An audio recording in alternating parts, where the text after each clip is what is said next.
Welcome to another Vixa Vaughn romance audiobook. We're excited to have you join us. Whether you're into second chance romance, enemies to lovers, fake marriage, or any other trope, Vixa Vaughn offers you the chance to escape into stories that will carry you away into heart-pounding romance and gripping characters. While we want to get you the full experience, some parts of this audiobook are abridged to stay abreast of YouTube's community guidelines. If you want the full experience, you can always head to Vixa Vaughn Romance and use code VIXA40 to get the unabridged version of this audiobook for 40% off. Now sit back and enjoy the show.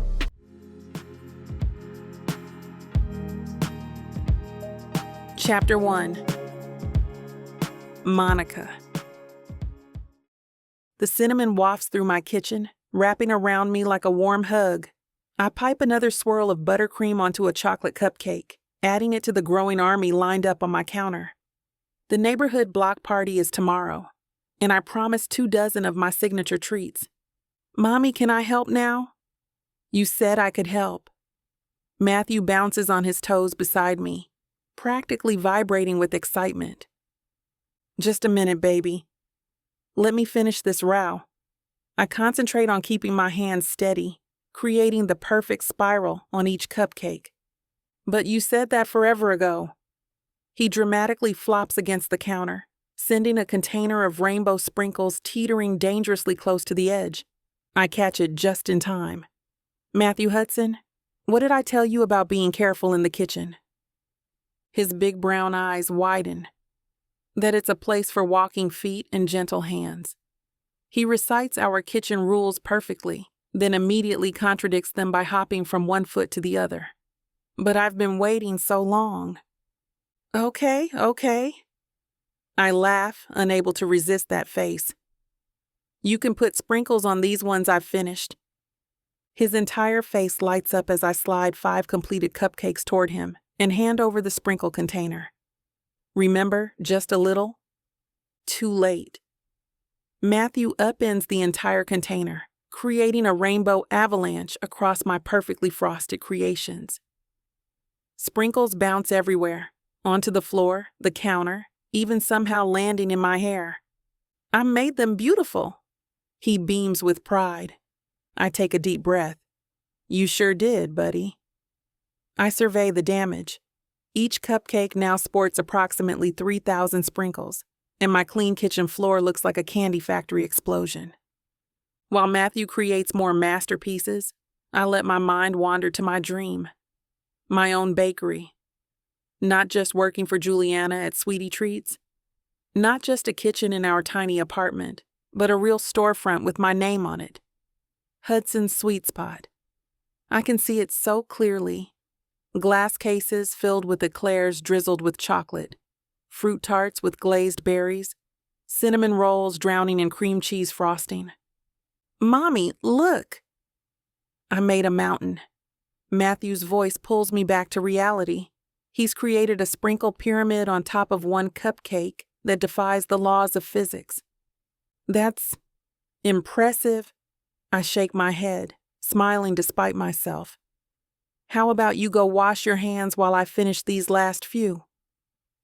As he scampers off, leaving a trail of colored sugar in his wake, I return to my piping bag. The rhythm of decorating soothes me.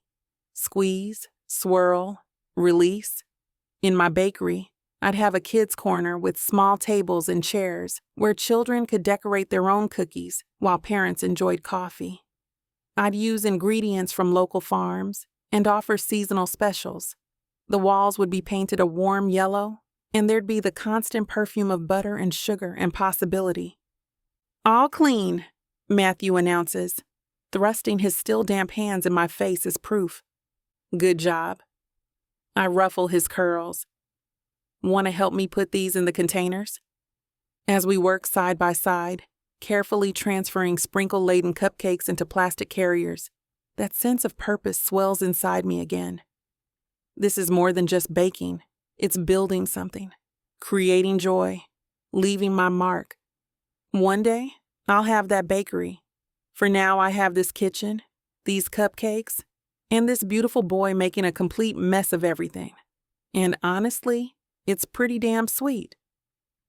I closed the lid on the last container of cupcakes, sealing away my sugary creations for tomorrow. Matthew has wandered off to the living room, the siren call of his dinosaur toys too strong to resist. Through the doorway, I can see him creating an elaborate prehistoric battle scene, complete with sound effects that would make a Hollywood Foley artist proud. The kitchen falls quiet except for the soft hum of the refrigerator and the distant roar of my son's T-Rex. I lean against the counter, suddenly ambushed by thoughts I've been pushing away all day. Dallas. His name alone sends a current through me, a complicated mixture of longing, anger, and something dangerously close to hope. 8 months back in New York, and still, every tall blonde man on the street makes my heart stop for a second. I've mastered the art of the double take, the quick confirmation that it's not him, the exhale of relief, or is it disappointment? I close my eyes and he's there instantly.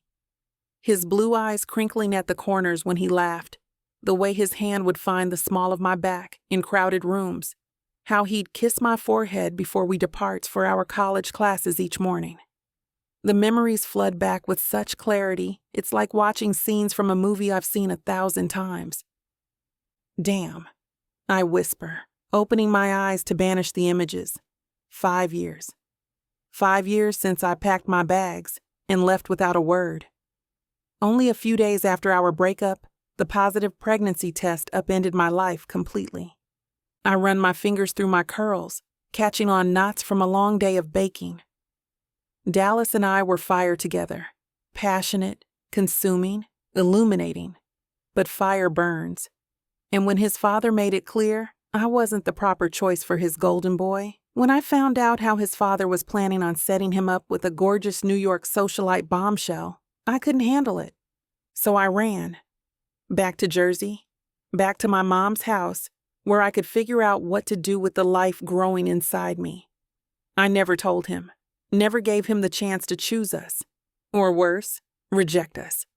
Now Matthew is 5, and Dallas Wilson has no idea he has a son with my curls and his jawline. Mommy! Rex is hungry for cupcakes. Matthew calls from the living room. Tell Rex cupcakes are for people, not dinosaurs. I call back, grateful for the interruption of my thoughts. 8 million people in New York City. The odds of running into Dallas are astronomical. That's what I tell myself as I wipe down the counters, erasing the evidence of our baking adventure. I've built something solid here. A routine, a support system, a path toward my dreams. Matthew is happy, thriving. We have a good life. But late at night, when Matthew is asleep and the apartment is quiet, I wonder if Dallas ever thinks of me, if he looked for me, if he'd want to know about his son. I've crafted this careful stability for Matthew, brick by brick. Dallas Wilson is a wrecking ball I can't afford to let swing into our lives. His world of wealth and privilege, of expectations and appearances, it's everything I ran from, everything I've protected Matthew from. New York is big enough for both of us to exist without colliding. It has to be. I straighten my shoulders and head to the living room to join my son's dinosaur adventure, leaving thoughts of Dallas behind in the kitchen like so many scattered sprinkles, colorful, tempting, and ultimately meant to be swept away. I sprawl on the living room floor, surrounded by plastic dinosaurs and Matthew's infectious laughter. He's created an elaborate story where his T-Rex, apparently named Sprinkles after our baking adventure, is defending a kingdom of smaller dinosaurs from an evil pterodactyl. And then, boom! Matthew crashes 2 dinosaurs together. Sprinkles saves everyone because he's the strongest and the bravest. Is that right? I prop my chin on my hand, watching his little face light up with imagination. Yeah, just like how you saved me when there's monsters under my bed. My heart squeezes. That's my job, baby. I'll always protect you. Matthew abandons his dinosaurs and crawls into my lap, his small body fitting perfectly against mine. I breathe in his scent, a mix of baby shampoo and the faint sweetness of frosting. These moments feel sacred, like time stops just for us. Mommy, can we read the space book tonight? He looks up at me with those eyes, Dallas's shape, my color. Of course we can. I kiss the top of his head, feeling his soft curls against my lips. We've come so far from those early days when I was just a terrified 22-year-old with a newborn, living in my mother's spare bedroom. I remember the nights I'd pace the floor with him, both of us crying, me wondering if I'd made the biggest mistake of my life not telling Dallas. But looking at Matthew now, confident, happy, secure, I know I made the right choice.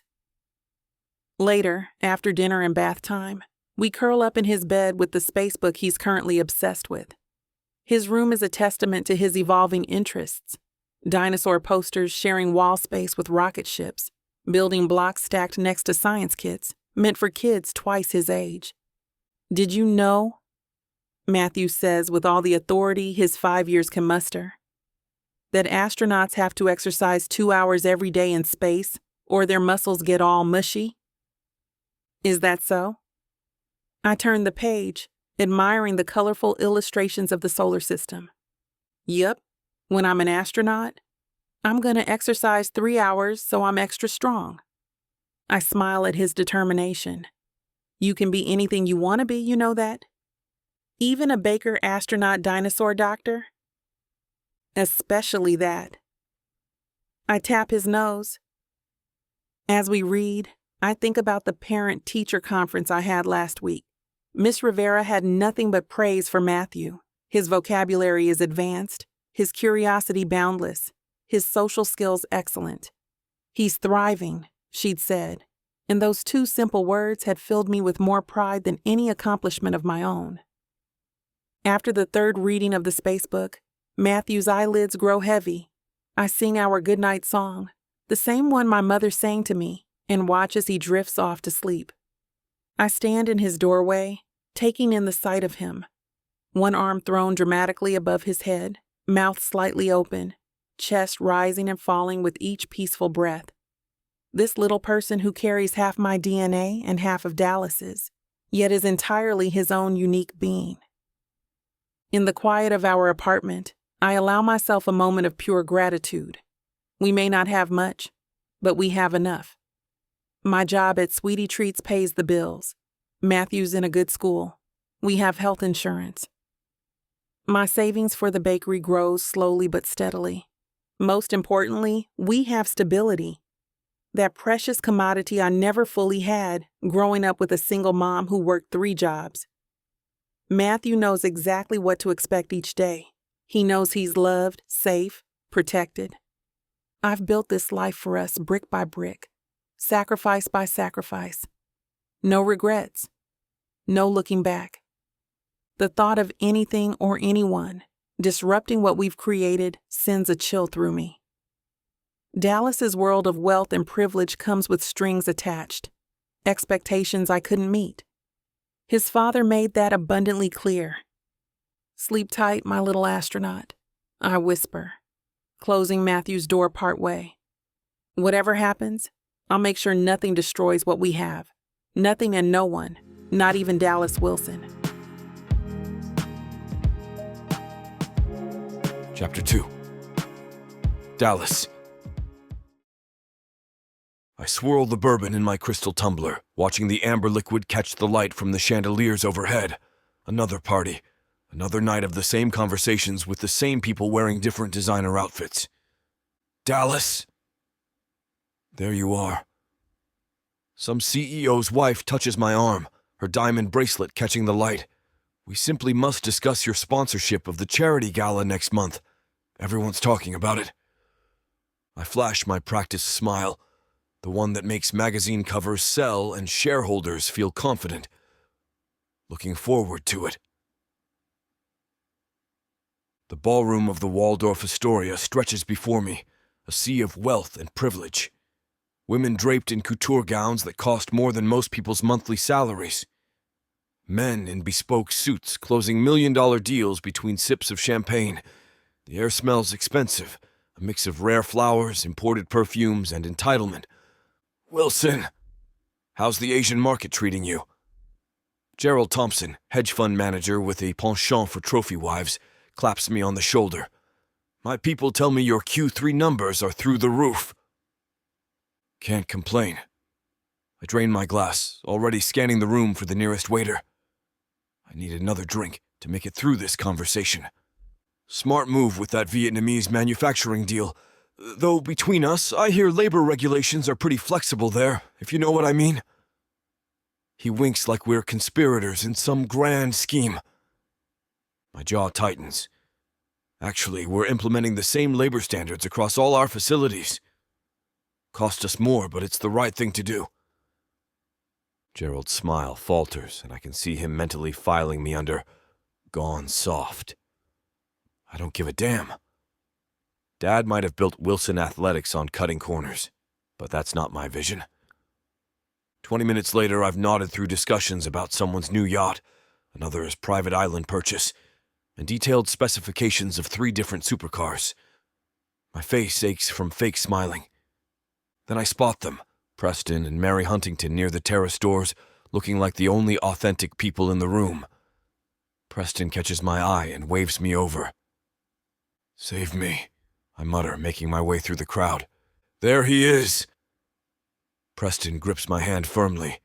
The man, the myth, the most eligible bachelor in New York for the 5th year running. Get off. I grin, feeling the tension in my shoulders ease for the first time tonight.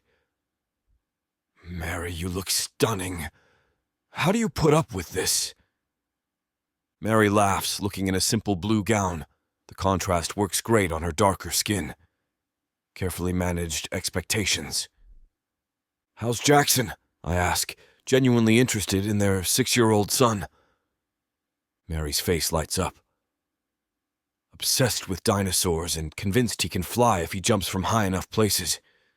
Preston had to child-proof the entire house.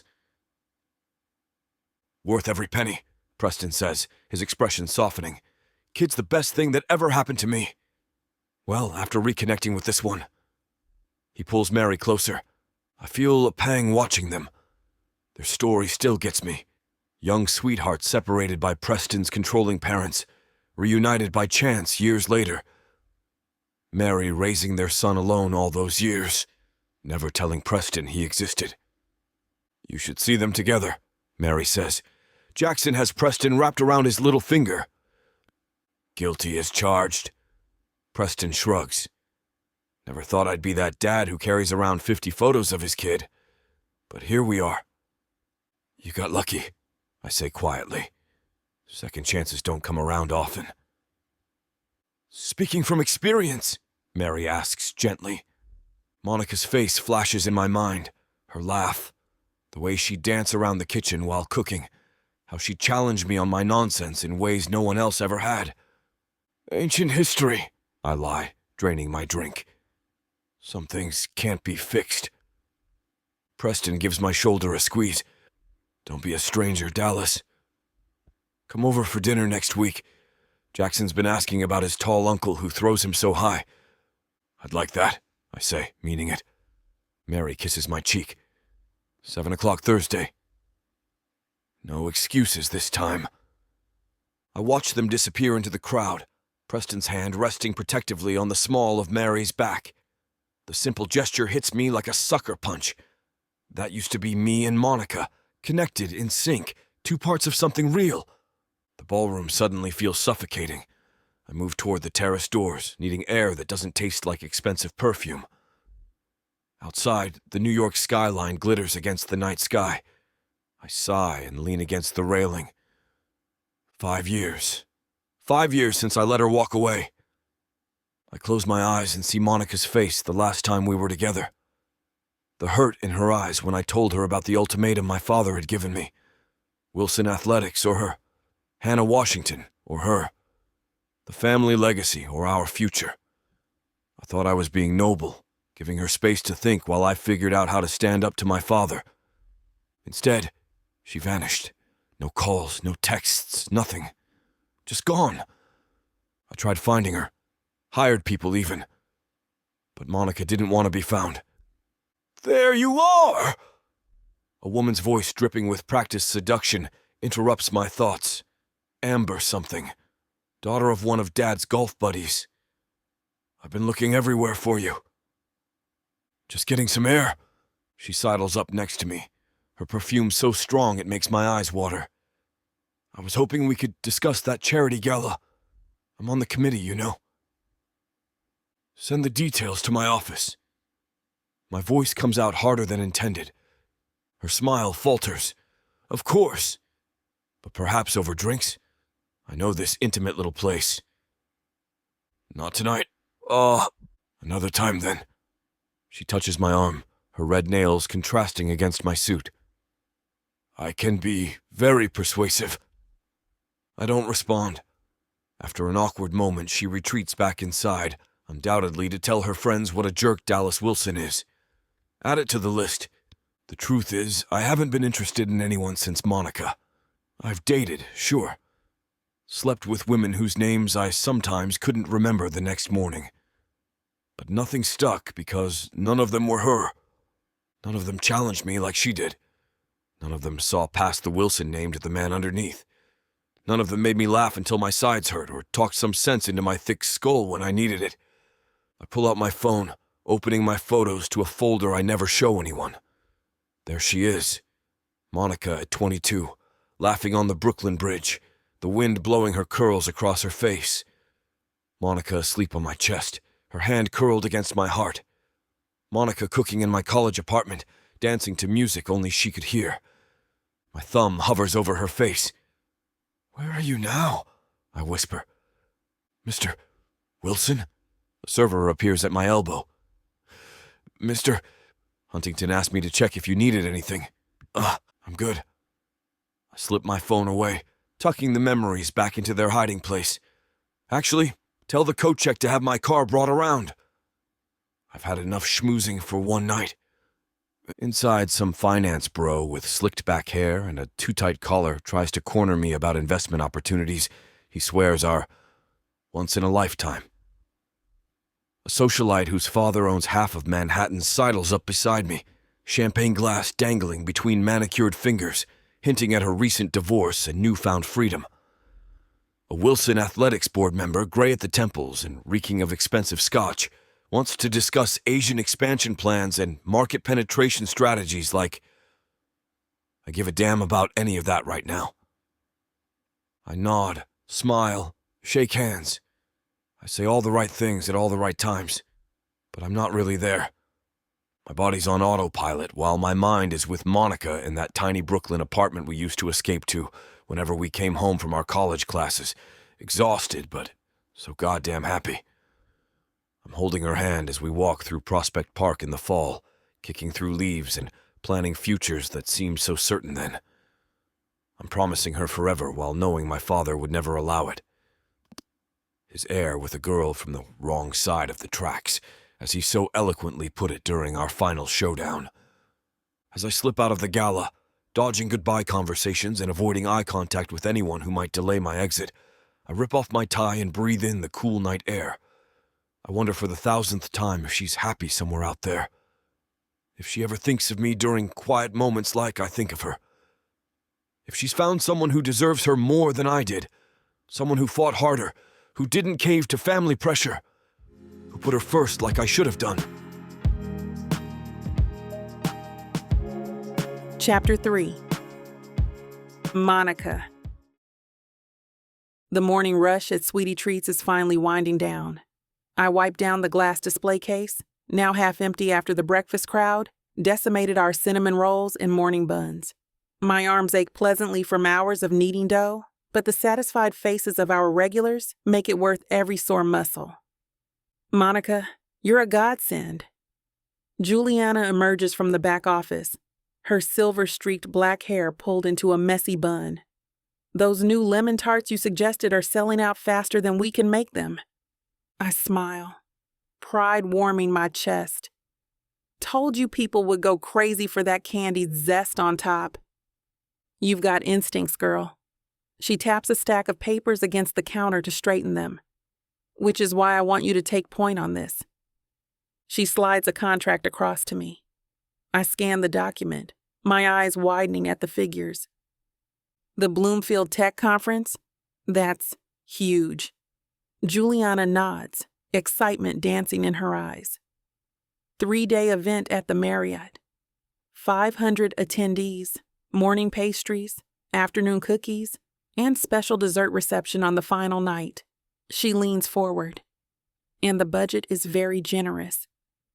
I flip through the pages, mentally calculating ingredients, staffing needs, and logistics. This is exactly the kind of opportunity we've been hoping for. Something I've been hoping for. A chance to showcase my skills on a bigger stage. This could really put us on the map with the corporate crowd, I say, already envisioning elegant platters of French macarons and miniature tarts. Put you on the map, Juliana corrects. I'm listing you as lead pastry chef for the event. The contact person specifically mentioned those raspberry chocolate bombs you created last month when they came in for a tasting. My stomach flutters with a mixture of excitement and nerves. Seriously? That's... wow. You've earned it. She squeezes my shoulder. Now they're expecting New York's finest business minds at this thing. Tech startups, finance people, marketing executives. The works? Something cold slides down my spine. Business people? Like, what kind of business people exactly? The kind with expense accounts and connections. Juliana raises an eyebrow. Why? You nervous about the pressure? No, not that. I busy myself rearranging already perfect rows of cookies. Just wondering about the crowd. Are they naming any specific companies that'll be there? Juliana shrugs. It's tech-focused. That's all I know. The organizer mentioned some venture capital firms, software companies, that sort of thing.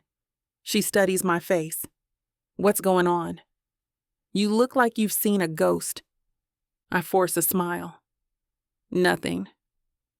Just thinking about the logistics.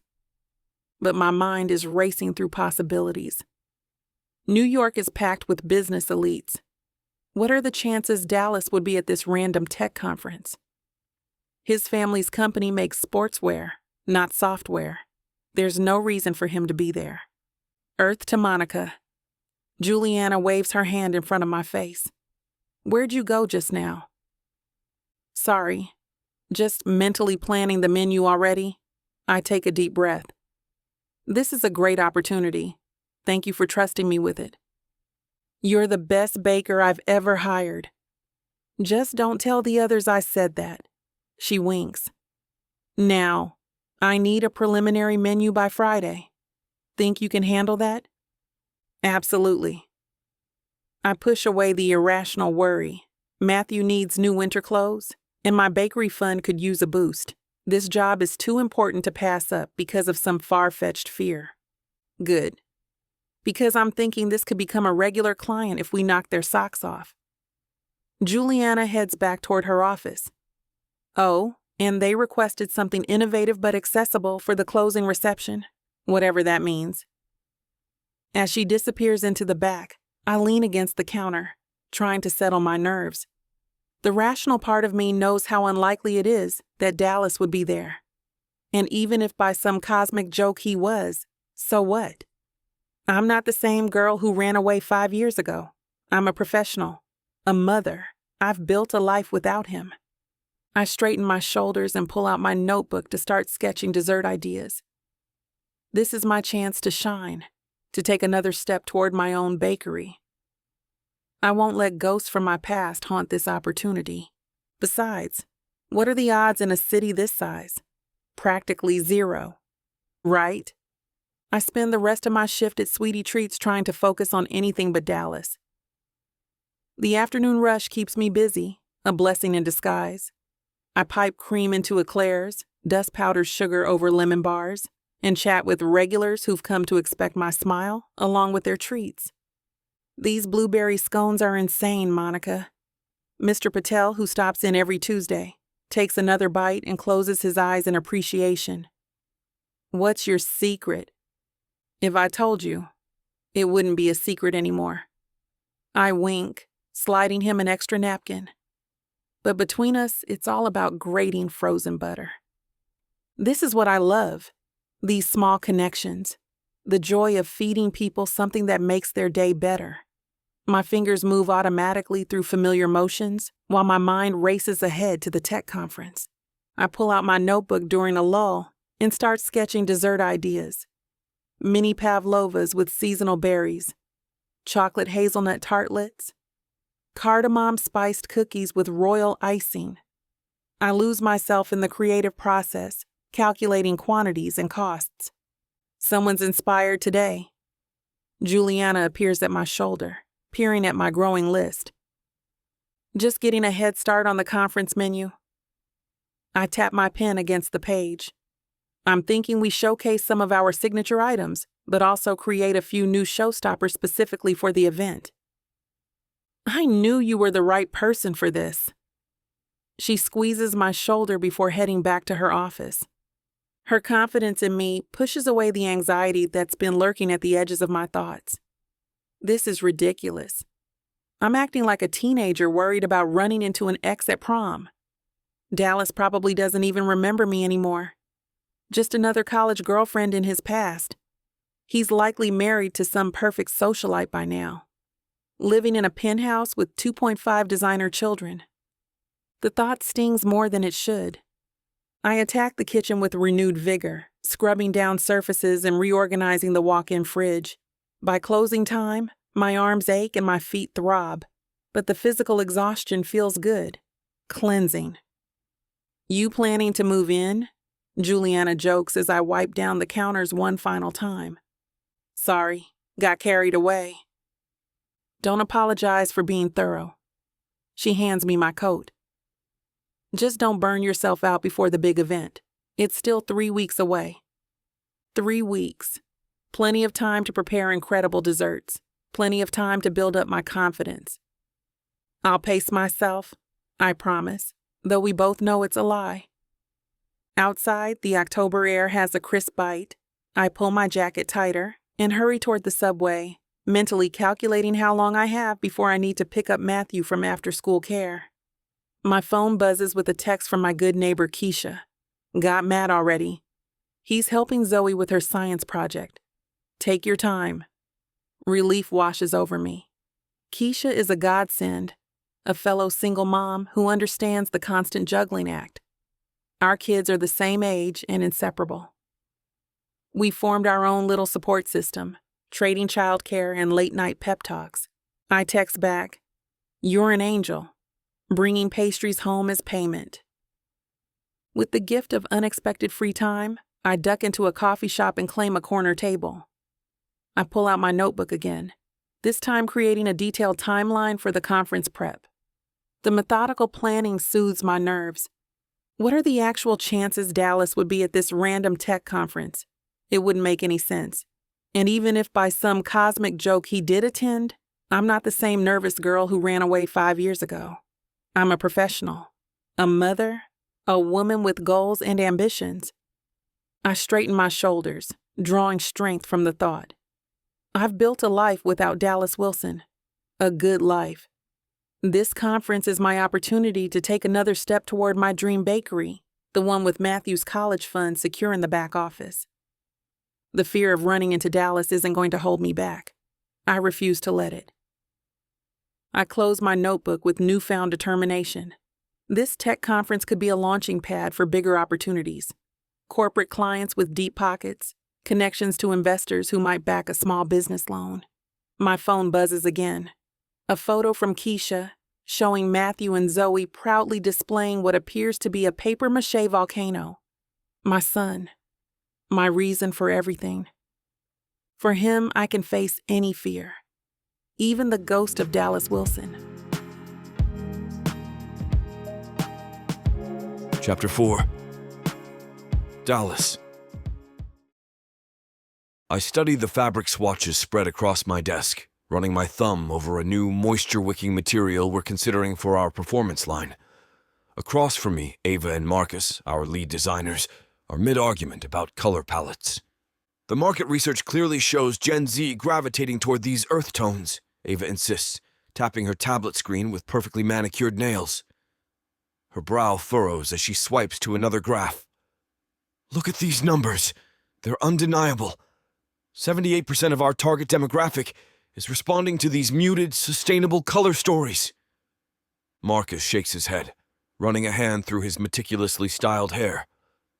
But the brand identity has always leaned into bold, vibrant colors. We can't just abandon what makes us recognizable. Wilson Athletics has been synonymous with those electric blues and crimson red since before either of us joined the company. We're not abandoning anything, I interject, leaning forward in my ergonomic chair.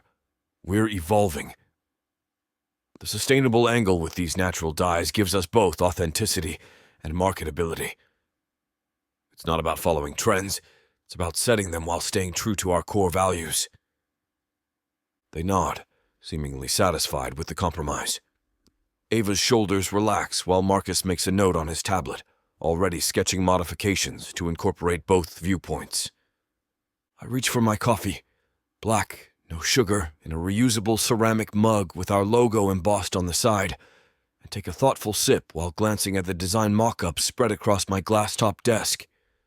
The fabric samples feel right between my fingers, but something still feels off about the cut of the men's training shorts. The proportions don't quite match the vision I have for our next-generation performance wear. Let's adjust the inseam length on these. Maybe offer 2 variations. The door to my office swings open without a knock. My father strides in like he owns the place, which technically he still does. His presence immediately sucks all the creative energy from the room. Dallas, need a word. Not a request. Never a request with Oswald Wilson. Ava and Marcus exchange uncomfortable glances. They've witnessed enough of these interruptions to know the drill. We were just wrapping up, I say, though we absolutely weren't. Can you two put together revised sketches with the changes we discussed? We'll reconvene tomorrow. They gather their materials with practiced efficiency. My father doesn't even pretend to wait, positioning himself at the edge of my desk like a vulture. Take your time, he tells them with artificial politeness. The moment the door closes behind them, his expression shifts. The Bloomfield Tech Conference, 3 weeks from now. You need to be there. I lean back in my chair. That's not our market. We don't do tech conferences. Jonathan Keller will be there. Keller Investments. The name registers immediately. Keller's venture capital firm has been on our radar for the expansion into Asia. His backing would make the process significantly smoother. Fine. I'll have Diane set up a meeting with him separately. No. My father's tone hardens. This needs to be handled delicately. His daughter Vanessa is running point on their sportswear investments now. She'll be representing them at the conference. I see where this is heading. And she's single, attractive, Harvard Business School, the kind of woman who would make an excellent partner, professionally and otherwise. Jesus Christ. I run a hand through my hair. Are you seriously trying to pimp me out for a business deal? He doesn't even flinch at the accusation. Don't be crude. I'm suggesting you utilize all available assets to secure this partnership. If that includes your natural charm, so be it. My natural charm? I can't help the bitter laugh that escapes. You mean my whiner? Language? He straightens his already impeccable tie. The point is, Vanessa Keller has expressed personal interest in meeting you. Several times. It would be foolish not to capitalize on that. I stand up, needing physical distance from this conversation. I'm not sleeping with someone for a business deal. That's not how I operate. No, you operate by brooding in your office and letting opportunities slip through your fingers. His voice turns sharp. This company's future depends on strategic alliances. Your future depends on it. The implied threat hangs in the air. My father has been dangling the CEO position over my head for years, always with one more hoop to jump through. I'll attend the conference, I concede. I'll even meet with Vanessa Keller. But I'll handle it my way. He studies me for a moment, then nods. Fair enough. Just remember what's at stake. The Keller partnership could be transformative for us. As he turns to leave, I call after him. You know, most fathers would be happy their son doesn't want to use sex as a business tactic. He pauses at the door. Most sons would be grateful their father built them an empire to inherit. After he leaves, I sink back into my chair, exhaustion washing over me. The irony isn't lost on me. 5 years ago, I walked away from the only woman I've ever loved because I couldn't stand up to this man. Now here I am, still dancing to his tune. The Bloomfield Tech Conference. At least it'll get me out of the office for a few days. Away from my father's suffocating presence. Maybe I'll even enjoy myself. I flip through the performance metrics for our latest line of compression gear, but the numbers blur together. My mind drifts away from elastane percentages and moisture-wicking capabilities. After the third time reading the same paragraph, I toss the report aside and rub my eyes. The office feels too small suddenly. Too confined. The walls of success my father built around me turning into a prison of expectations. I grab my tablet and pull up our competitor analysis. Our moisture control technology is good, but not revolutionary. We need something different. Something that sets us apart beyond just the Wilson name. What if we focused on recovery wear? I mutter to myself, making quick notes. Post-workout compression that adapts to body temperature. The idea sparks something. I sketch a rough concept for temperature-reactive fabric that tightens or loosens based on muscle heat. It's the kind of innovation that could put us ahead of the curve, the type of thinking that might finally make my father see me as more than just his successor. I send a quick message to our R&D team, scheduling a brainstorming session for tomorrow. This could be it. The project that finally gives me that sense of purpose I've been chasing. But even as I type out the meeting invite, a hollow feeling persists in my chest. A void no business success has ever filled. Monica. Her name floats into my consciousness unbidden, like it always does when I'm alone with my thoughts. 5 years, and I still catch myself wondering what she's doing. If she's happy. If she ever thinks of me. I pull open my desk drawer and take out the small leather journal I keep hidden beneath stacks of business cards. It's worn at the edges from the countless times I've thumbed through it. Inside are the photos I couldn't bring myself to delete from my phone, but couldn't bear to look at daily either. Monica laughing on the Brooklyn Bridge, wind whipping her curls around her face. Monica concentrating intensely as she decorated cupcakes in her tiny college apartment kitchen. Monica asleep on my chest, her features soft in the early morning light. The ache is immediate and familiar. A phantom limb pain for a part of me that's been missing since the day I let her walk away. I close the journal quickly when I hear footsteps approaching. Diane, my assistant, pokes her head in. The marketing team needs your approval on the campaign mock-ups. Tell them I'll review them first thing tomorrow. After she leaves, I lean back in my chair and stare at the ceiling. The truth is, I've built my life around filling the Monica-shaped hole in my heart. More work, more responsibility, more of whatever might distract me from the fact that I gave up the only thing that ever truly mattered. My phone buzzes with a calendar notification. Bloomfield Tech Conference. Confirm attendance. I tap to accept, resigned to another corporate event full of empty networking and meaningless small talk. Another opportunity to be the Dallas Wilson everyone expects. Charming, successful, completely put together. No one would guess that beneath the tailored suits and confident smile is a man who lies awake at night wondering about the path not taken. The life I could have had if I'd been brave enough to choose love over legacy. I close my eyes, allowing myself one moment of weakness. One moment to wonder where she is now, what she's doing. If she's found someone who deserves her in all the ways I didn't. Then I straighten my tie, lock away the journal, and return to being Dallas Wilson, heir to the sportswear empire. The man who has everything except the one thing he truly wants. Chapter 5. Monica. I've never seen so many people in pressed suits hovering around pastries like they're about to close $1 million deal on a cinnamon roll. The Bloomfield Tech Conference is in full swing, and our table is absolutely swarmed. "We need another tray of those chocolate espresso bites," Tara, one of the helpers Juliana hired, whispers urgently.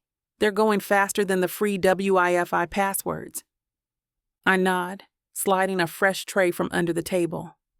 The display looks like a high-end patisserie. Geometric chocolate tarts with gold leaf accents, delicate lavender macarons, and my signature raspberry bombs arranged in perfect rows. 3 hours in, and we've already gone through double what I expected. "These are incredible," a woman in a sleek pantsuit says, balancing a mini eclair and her conference badge. "Most corporate events serve those awful grocery store cookies that taste like sweetened cardboard." "That's exactly why we're here," I laugh, adjusting my Sweetie Treats apron. "To save the business world from bad pastry, one conference at a time." The constant stream of compliments fuels me through the morning rush. I catch snippets of conversations about venture funding, software development, and marketing strategies as I restock and rearrange. These people speak a different language than I do, but they appreciate my work, and that's enough common ground. "Did you seriously make these?" A tall man with salt and pepper hair approaches the table during a brief lull. His conference badge reads, "Michael Everett, Venture Partners." "Every last one," I confirm, pride swelling in my chest like a souffle rising in the oven. Though I had help with assembly this morning. Couldn't have pulled off this volume solo. He picks up one of my cardamom shortbread cookies, inspecting it like it's a rare artifact at an auction. His fingers, I notice, are long and elegant against the golden brown cookie. The attention to detail is impressive. Most people wouldn't notice the crystallized ginger tucked into the corners or the subtle herringbone pattern pressed into each cookie. You've even managed to get them all perfectly uniform in thickness. "Most people aren't looking that closely at their food," I say, surprised by his observation. The average conference goer grabs and goes, barely registering what they're eating between networking opportunities. They're usually too busy checking their phones or scanning the room for someone more important to talk to. I notice details. Occupational hazard. He takes a bite and his eyes widen, a flash of genuine surprise crossing his face. And I'm glad I do. This is exceptional. The cardamom hits first, then that ginger sneaks up on you. There's something else too. Is that orange zest? Yes, it is. Wow, that's incredible. It's amazing to find such pure talent at one of these events. I feel a rush of pleasure at the specific praise, warming me from the inside out. It's one thing to hear, "These are good," 100 times, but having someone actually recognize the components and effort, that's rare. Thank you. You've got a good palate. I'm Monica, by the way. I resist the urge to wipe my hands on my apron before offering one to shake. They're clean, but it's a nervous habit. "Michael." He extends his hand, and I notice expensive cufflinks peeking from beneath his jacket sleeve. "I'm guessing you're not just hired help for the day." "Lead pastry chef for the event. I work at Sweetie Treats Bakery in Brooklyn." "Brooklyn girl, huh?" His smile reaches his eyes, creating attractive crinkles at the corners. "I'm based in Manhattan, but I've been meaning to explore Brooklyn's food scene more. Maybe I should start with your bakery." Is he flirting? It's been so long since I've registered male attention that I'm not entirely sure. "We're worth the trip across the bridge," I say, keeping it professional. "Though these special event items aren't all on our regular menu, then maybe I need a private tasting." He leans slightly closer, definitely flirting now. "I host investor dinners regularly. Could always use a reliable dessert caterer." "We do private events." I hand him one of our business cards, our fingers brushing briefly. "Though I should warn you, quality like this isn't cheap." "The best things rarely are." He tucks the card into his jacket pocket. And I don't mind paying for excellence. A small crowd approaches the table, and Michael steps aside. Duty calls, but I'll be in touch, Monica from Brooklyn. As I serve the new arrivals, I catch him watching from across the room, raising his coffee cup in a small salute when our eyes meet. Something flutters in my stomach, not unpleasant, just unfamiliar after so long. It's nice to be seen, not as Matthew's mom or as the bakery employee, but as Monica, creator of beautiful things, worthy of attention. I turn back to arranging a fresh tray of pastries, feeling a little lighter. Maybe this conference is exactly what I needed after all. The incoming rush hits like a wave, and I'm barely keeping my head above water. My feet ache in my sensible shoes, and I've lost count of how many times I've explained that, yes, the lemon tarts are gluten-free, but no, they're not vegan. These raspberry things are insane, says a guy who's been hovering near our table for the past 15 minutes.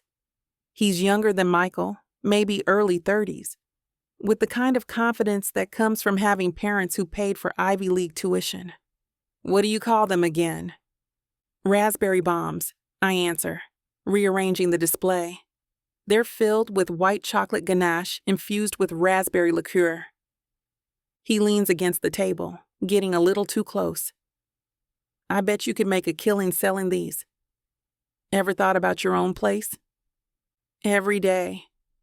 I keep my tone light but professional. I'm in startup funding, you know. He taps his conference badge. Brad, something from some capital group.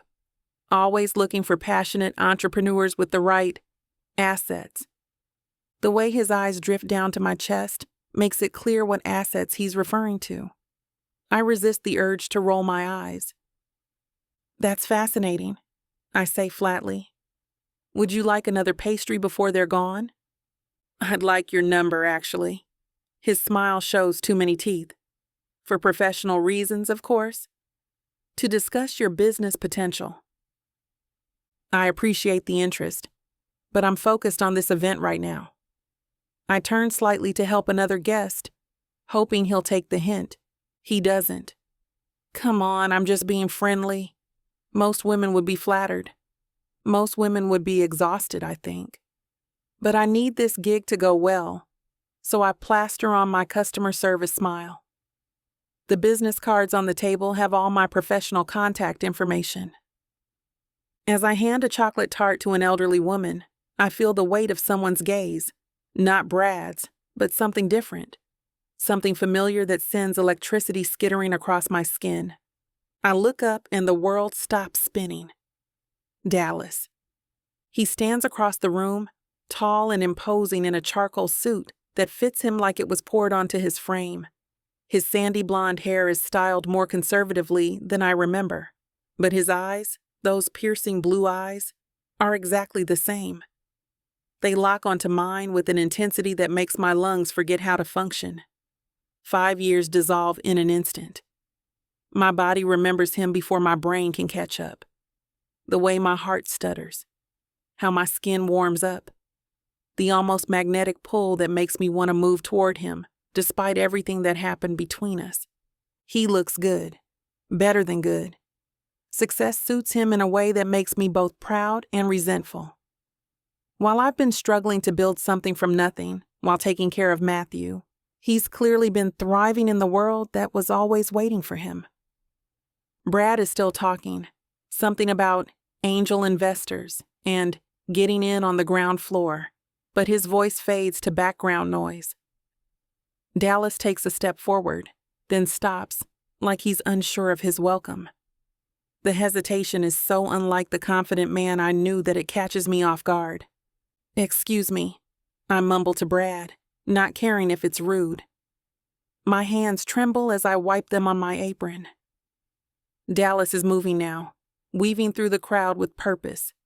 Each step brings him closer, and memories flash through my mind, his laugh against my neck, his hands in my hair. The way he used to look at me like I was the answer to a question he'd been asking his whole life. And then the harder memories. The arguments, the ultimatums, the tear-streaked drive back to New Jersey, with nothing but a broken heart and a secret growing inside me. Matthew, our son, the child Dallas doesn't know exists. Oh, so you think you're ready for some hockey romance, huh? Baby, you don't even know what you're about to step into. This is not your grandma's romance collection. No, sir. We're talking muscles on the ice, dirty talking men who can handle a stick. And I do mean every kind of stick.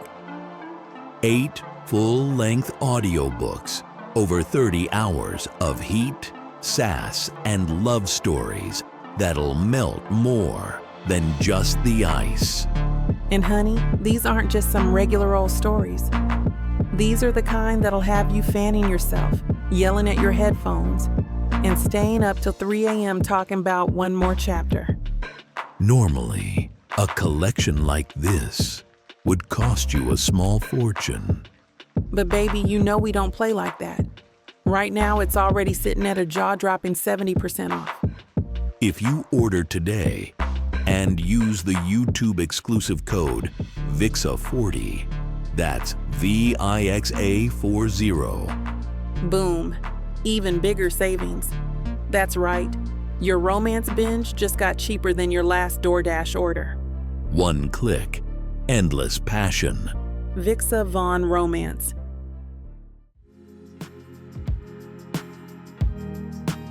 Chapter 6. Dallas. I smile at Vanessa Keller as she finishes her pitch about integrated payment systems for retail applications.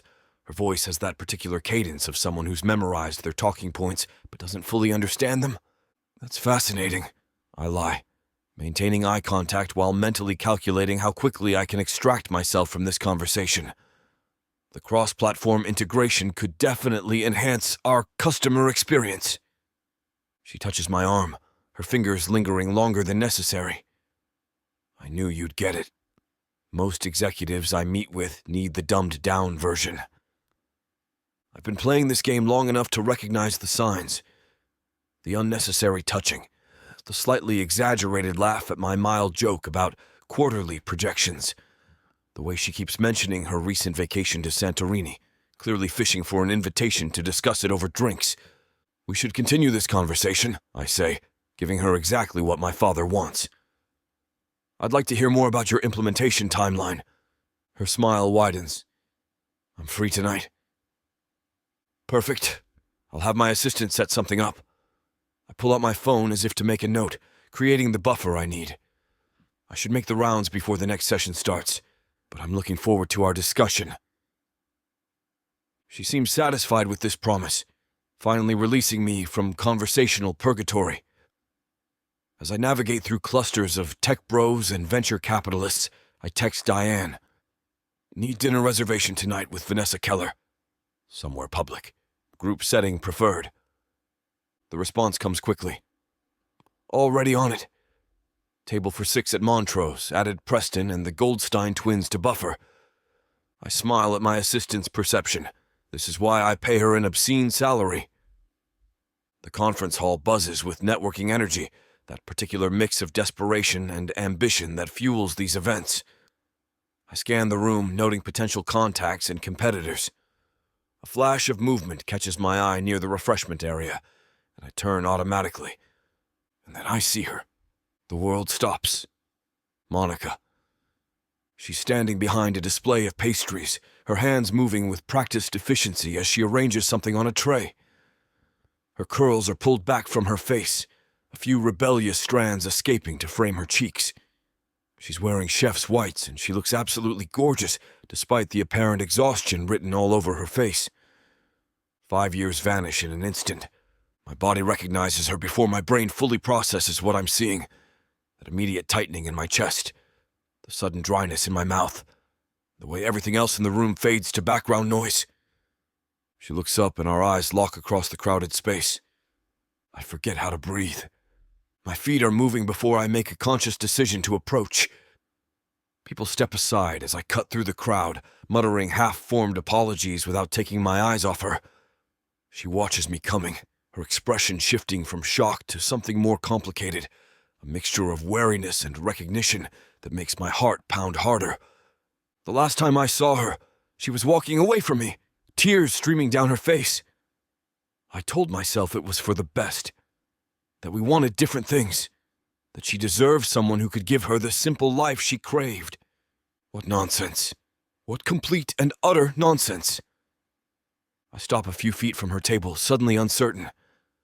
What the hell am I supposed to say after 5 years of silence? Sorry I was too much of a coward to choose you over my father's expectations? Sorry I let the best thing in my life walk away because I was too scared to disappoint the Wilson legacy? Monica. Her name feels sacred in my mouth. Dallas. Her voice is exactly how I remember. We stare at each other across the serving table. She looks the same, but different. More confident in her movements. A slight crease between her eyebrows that wasn't there before. Her eyes, those expressive brown eyes that used to look at me with such love, now guarded, cautious. I didn't know you'd be here, I managed to say, which might be the stupidest opening line in history. I'm catering. Her response is clipped, defensive. What's your excuse? A ghost of a smile touches my lips at her directness, always cutting through the nonsense. That was my Monica. Business. Always business. The way her expression hardens tells me I've said the wrong thing. Of course I have. Business was always what came between us. You look... I search for the right words, ones that won't sound like a line. You look exactly how I remembered. It's both true and not true. She looks like the woman who haunts my dreams, but there's a new strength to her posture, a confidence that wasn't fully formed when we were together. It's been a long time, she says carefully, her fingers fidgeting with the edge of a napkin. Too long, I reply, honesty breaking through my carefully constructed facade. The suit guy hovers nearby, clearly annoyed at being interrupted. I shoot him a look that makes him reconsider his position. He backs away, muttering something about checking out the tech demos. I turn back to Monica. I didn't know you were catering these kinds of events now. There's a lot you don't know about me anymore. Her words carry a weight I can't fully decipher. She's right. 5 years is a lifetime. I have no idea what her life looks like now. If she's happy, if she's with someone. The thought sends a spike of jealousy through me that I do my best to ignore. There's no wedding ring on her hand. That's a start. How have you been? I ask, leaning closer. The need to know everything about her life since we parted hits me with unexpected force. What are you doing now? Besides catering, I mean. Monica hesitates, her hands moving to rearrange pastries that are already perfectly aligned. I work at Sweetie Treats in Brooklyn. Been there about 8 months now. Sweetie Treats, I repeat, committing it to memory. Is that your place? A shadow crosses her face. No, I'm their head baker. Still working toward opening my own bakery someday. The way she says it, like a dream deferred, makes me want to buy her a storefront on the spot. I resist the impulse, knowing how she'd hate that kind of gesture. Your own place. I nod. That was always the plan. Some plans take longer than others. Her eyes meet mine briefly, and I feel the weight of everything unsaid between us. My phone vibrates in my pocket. Probably Diane confirming dinner arrangements with Vanessa. The thought of sitting through that corporate courtship ritual suddenly seems unbearable. Excuse me, I murmur, pulling out my phone. I type quickly. Cancel dinner with Vanessa. Family emergency. Reschedule next week. Monica watches me, wariness evident in her posture. Important business? Nothing that can't wait. I slide the phone back into my pocket. Look, I'd really like to catch up properly. When do you finish here? She shakes her head. Dallas, I don't think... Just coffee, I interrupt, hearing the desperation in my voice and not caring. Or tea, or mineral water, I don't care. I just want to talk to you. A ghost of a smile touches her lips at my intensity. Some things never change. Some things do, I counter. Give me a chance to prove it. She studies me, and I force myself to stand still under her scrutiny. The Monica I knew 5 years ago would have already told me to go to hell. The fact that she's considering it feels like a victory. I have to finish this event, she finally says, and then I need to get back to Brooklyn. I understand. I reach for my wallet, extracting a business card. Do you have a card? Or a number where I can reach you? Monica glances toward her colleague, who's busy with another guest. I don't have enough cards with me. I hold out my card. Write your number on mine, then. She takes it reluctantly, her fingers brushing against mine. Even that slight contact sends electricity racing up my arm. She borrows a pen from the table and scribbles her number on the back of my card. Thanks. I pocket it carefully, treating it like the treasure it is. Coffee soon? Her hesitation is palpable. I can see the internal debate playing across her features, the same expression she used to get when weighing options for our weekend plans or deciding whether to stay over at my place. Monica, please. Just coffee. Okay, she finally agrees, her voice soft. Coffee. Relief washes through me. Great. I'll text you. I gesture vaguely toward Brooklyn. I don't mind coming to your neighborhood. That would be better, she admits. I have commitments. The way she says it makes me wonder what, or who, those commitments might be. But I've pushed enough for one encounter. I should let you get back to work, I say, though leaving her feels physically painful. It was really good to see you, Monica. You too, Dallas. Her smile is small but genuine, and it's enough to sustain me. For now. Chapter 7. Monica. I watch Matthew race his toy cars across the living room floor, making engine noises that somehow sound exactly like actual vehicles. His imagination amazes me daily. Right now, he's creating an elaborate crash scene, complete with dramatic sound effects. And then, boom, the red car goes flying. He launches the toy through the air. My phone buzzes again. 5th time today. Dallas. Any chance you're free tomorrow afternoon? There's a coffee shop on Atlantic Avenue. I heard has amazing pastries, though I bet you could make better ones. I set the phone down without responding. Again.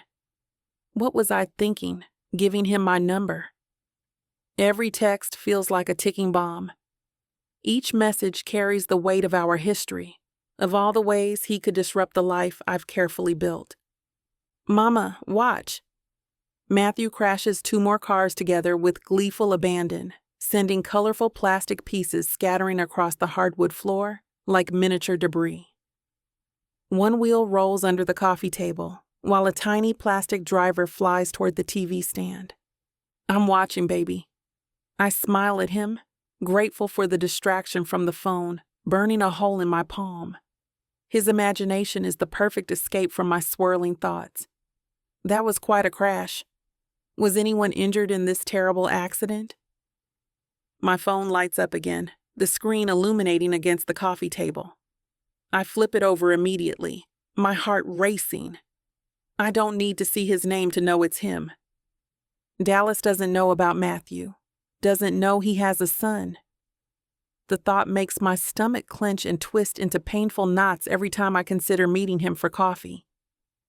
5 years of carefully constructed walls could come tumbling down with one coffee date. One look at Matthew's face would tell Dallas everything, if he bothered to look closely enough. Mama, are you sad? Matthew abandons his demolition derby and climbs onto the couch beside me, his small warm hand patting my arm with such tenderness it nearly breaks my heart. His eyebrows scrunched together in concern, making him look like a tiny worried old man. No, baby. Just thinking. I smoothed down a wayward curl that sprung free from his head, marveling at how soft his hair is.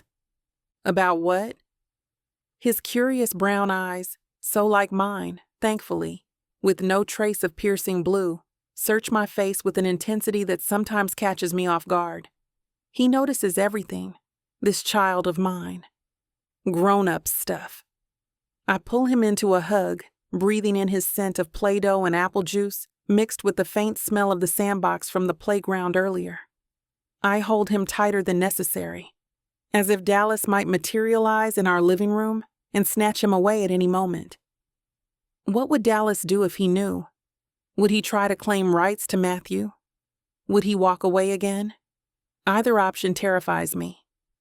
I've given Dallas tiny fragments of my life in our text exchanges. My job at the bakery, my apartment in Brooklyn, my love of true crime podcasts.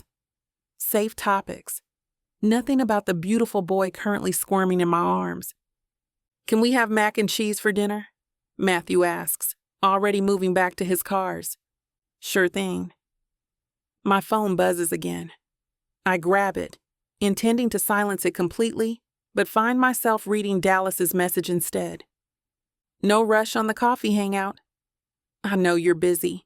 Just wanted to say I've been thinking about your chocolate raspberry tarts from the event. Best thing I've ever tasted. Kind of reminds me of the past. A memory surfaces. Dallas in my tiny college apartment kitchen, frosting smeared across his cheek after I'd playfully dabbed him with it. Both of us laughing until he silenced me with a kiss that tasted of chocolate and possibility. I type back before I can stop myself. Tomorrow works? 3 p.m. The response is immediate, perfect, looking forward to it. Matthew crashes another car, narrating the destruction with gleeful sound effects. My son, Dallas's son, the secret that stands between us. Hey, Maddie, want to help me make dinner? Yes. He abandons his cars and races to the kitchen. I follow him, pushing thoughts of Dallas away. Tomorrow I'll have to decide how much to reveal, how much to protect. Tonight I'll focus on mac and cheese and bedtime stories and pretending my world isn't about to get significantly more complicated. Because seeing Dallas again, really talking to him, could change everything. And I'm not sure I'm ready for that. I set the pot of water on the stove while Matthew drags his step stool across the kitchen floor with determined focus, the plastic feet scraping against the tile. I can help pour the pasta. He climbs up, bouncing slightly on his toes in anticipation. You sure can, chef. I hand him the box of elbow macaroni, keeping my hand underneath as he tips it toward the boiling water. His tongue pokes out between his lips in concentration, the same expression he wears when coloring or building with blocks. Like this, Mama? His eyes search mine for approval. Perfect. I brush a curl from his forehead, marveling at the smoothness of his skin, the perfect arch of his eyebrows, the warmth in his dark eyes. Sometimes I catch myself just staring at him, amazed that something so beautiful came from me, from us, from Dallas and me. The thought sticks like a burr. Matthew stirs the pasta with intense focus, his small hand gripping the wooden spoon. I watch the curve of his cheek, the way his eyelashes fan against his skin when he blinks, and see flashes of Dallas in the determined set of his jaw, the way he furrows his brow when concentrating. Now the cheese part? Matthew asks, breaking my trance. Not yet, buddy. The pasta needs to get soft first. He sighs dramatically. That takes forever. 3 more minutes.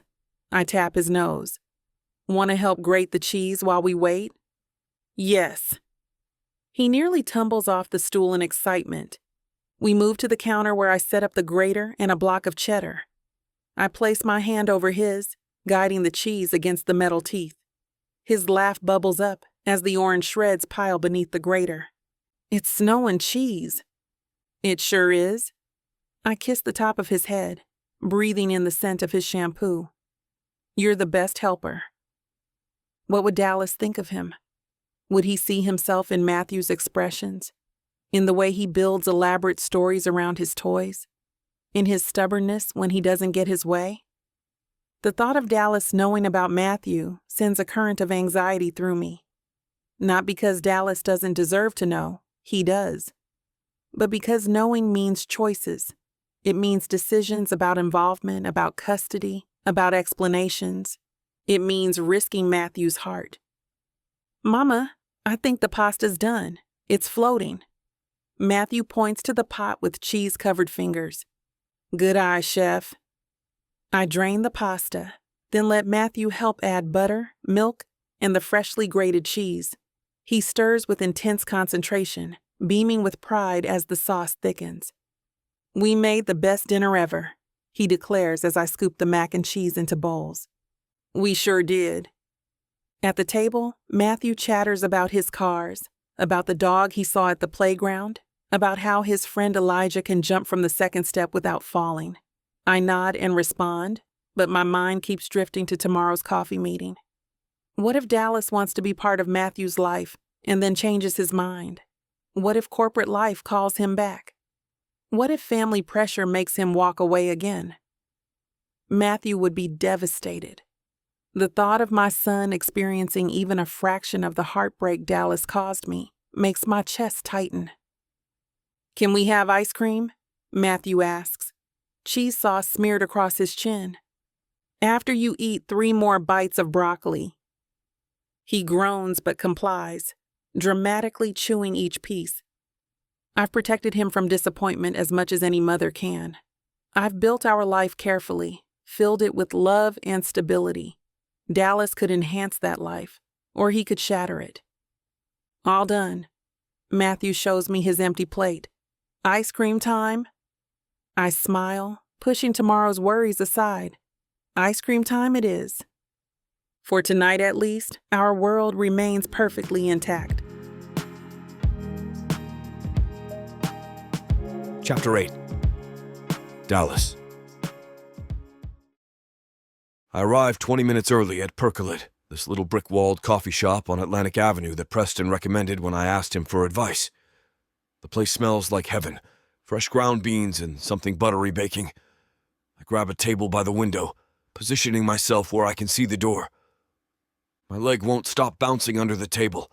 I haven't felt this nervous since my first board presentation. Hell, I wasn't even this nervous then. This is Monica, the woman who's occupied my thoughts for 5 years. My phone vibrates. Dad. 3rd time today. The preview shows, "Dallas, the Tokyo deal needs your sign-off immediately. Call me." I silence it without reading the rest. Nothing at Wilson Athletics matters right now. The barista brings my black coffee. I check my watch again. 10 minutes. The bell above the door jingles. And there she is, Monica wearing a simple green dress that makes her skin glow. She pauses at the entrance, scanning the room. When her eyes find mine, my heart damn near stops. I stand too quickly, almost knocking over my coffee. "Hey! Hey!" She approaches cautiously like I might bolt, or maybe like she might. "You look amazing." The words tumble out before I can filter them. A hint of a smile crosses her face. "Thanks." She glances at my untouched coffee. "Been here long?" Just got here." The lie comes easy. No need to seem desperate. She orders a chai latte and joins me at the table. Up close, I notice the tiny flecks of gold in her brown eyes. The same ones that used to mesmerize me in college. "So," she says, wrapping her hands around her mug. "How's the corporate world treating you?" I pause, realizing I don't want to waste time on small talk. Honestly, it's suffocating sometimes. Dad wants me to be his carbon copy. The board expects me to make the same decisions he would. Sometimes I feel like I'm just playing a role. Her eyebrows lift slightly, surprised by my candor. "Sorry," I say. "That was a lot." "No, it's refreshing." The Dallas I knew in college never sugarcoated things. I'm still that guy. I lean forward. At least I'm trying to be. My phone vibrates again. I flipped the phone face down, not even checking the message. Important? Monica asks. Nothing that can't wait. She studies me, a crease forming between her brows. The Dallas Wilson I've read about in business magazines would never say that. Maybe you shouldn't believe everything you read. I take a sip of coffee. What about you? How's the baking business? Her face lights up as she talks about her catering jobs with Sweetie Treats, her dream of opening her own bakery. I watch her hands move animatedly, remembering how those same hands used to trace patterns on my chest in the early morning light. I'm rambling, she says suddenly. I like hearing you ramble. I smile. Always did. Something shifts in her expression, a softening around the eyes. You were always a good listener. Only with you. My phone buzzes continuously. Dad's calling now. You should probably get that, Monica says. No. I silence it again. This is more important. She looks down at her chai, then back up at me. Why did you want to meet, Dallas? Really? The question hangs between us. I could give her some sanitized answer, something safe. But that's not why I'm here. Because I've missed you every day for 5 years. Because when I saw you at that conference, it felt like finding something I didn't even realize I'd lost. I take a breath. Because I want to know you again, Monica. The real you, not just my memories. Her eyes widen. And for a moment, I think I've pushed too far. Then she reaches across the table and briefly touches my hand. I've changed, she says softly. So have I. You don't know how much I've changed. There's something in her voice, a weight, a secret. My phone starts buzzing again, but I don't even look at it. I'd like to find out, I say. If you'll let me. Monica's eyes drift to her chai latte, her fingers tracing the rim of the mug. When she looks back up, there's a cautious warmth in her expression that makes my heart skip. I think... She starts, then takes a deep breath. I think we could be friends again. Start off slow. The relief hits me like a physical force. I've been holding my breath inadvertently. Yes, I say, perhaps too eagerly. I'd love that. Friends is good. Friends is perfect. A smile tugs at her lips. You always did get excited easily. Only about things worth getting excited about. She laughs, that genuine laugh I've missed for 5 years. The sound unlocks something in my chest, makes the coffee shop feel warmer somehow. So tell me more about this bakery dream of yours, I say, leaning forward. What kind of place are you imagining? Her eyes light up as she describes her vision. Exposed brick walls, vintage displays, a kid's corner with tiny tables. I watch her hands move as she talks, remembering how they used to sketch baking designs on napkins. The location's the hardest part, she admits. Commercial real estate in Brooklyn is brutal. I might know some people who... I catch myself. Sorry, that's probably not what you want. What? Me swooping in with connections. That's not why you're telling me this. She studies me for a moment. The old Dallas would have already been on the phone setting up meetings. The new Dallas is trying to listen without fixing everything. I appreciate that. She takes a sip of her chai, though I wouldn't turn down a good real estate lead. We both laugh, and just like that, the tension dissolves. We talk about everything and nothing. Her favorite new baking techniques, my love-hate relationship with corporate travel, the Netflix shows we've both been watching. It feels easy, natural, like picking up a conversation we paused just yesterday instead of 5 years ago. When her cup is empty and the afternoon light starts to fade, she glances at her watch. I should probably head home. Let me walk you, I offer, standing up. She hesitates, her fingers tightening around her purse strap. That's not necessary. It's getting dark. I grab my jacket, and I could use the fresh air after being stuck in conference rooms all week. She seems to debate internally, something flickering behind her eyes that I can't quite read. Reluctance? Worry? I don't bite, Monica, I say softly. Promise. That earns me a small smile. All right, but it's not a short walk. Even better.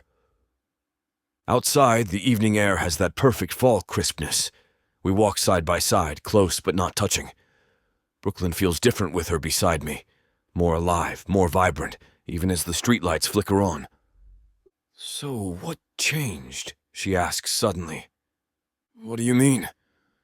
The Dallas I knew in college became the Dallas I read about in business magazines. Now you seem more like the first one again. I consider this as we wait for a light to change. I spent a few years trying to be what everyone expected. My father, the board, the business press. But it never fit right. The light turns green and we cross. Seeing you again reminded me of who I was before all that, who I want to be. She's quiet for a moment. That's a lot of pressure to put on an old girlfriend. Not pressure, inspiration. I glance at her profile in the streetlight glow. You always saw through my nonsense. Made me want to be better. I wasn't trying to change you. I know. That's why it worked. We turn down a tree-lined street, her pace slowing slightly. I sense her growing tension with each block we get closer to her place. You okay? I ask. Yeah. She tucks a curl behind her ear. Just thinking.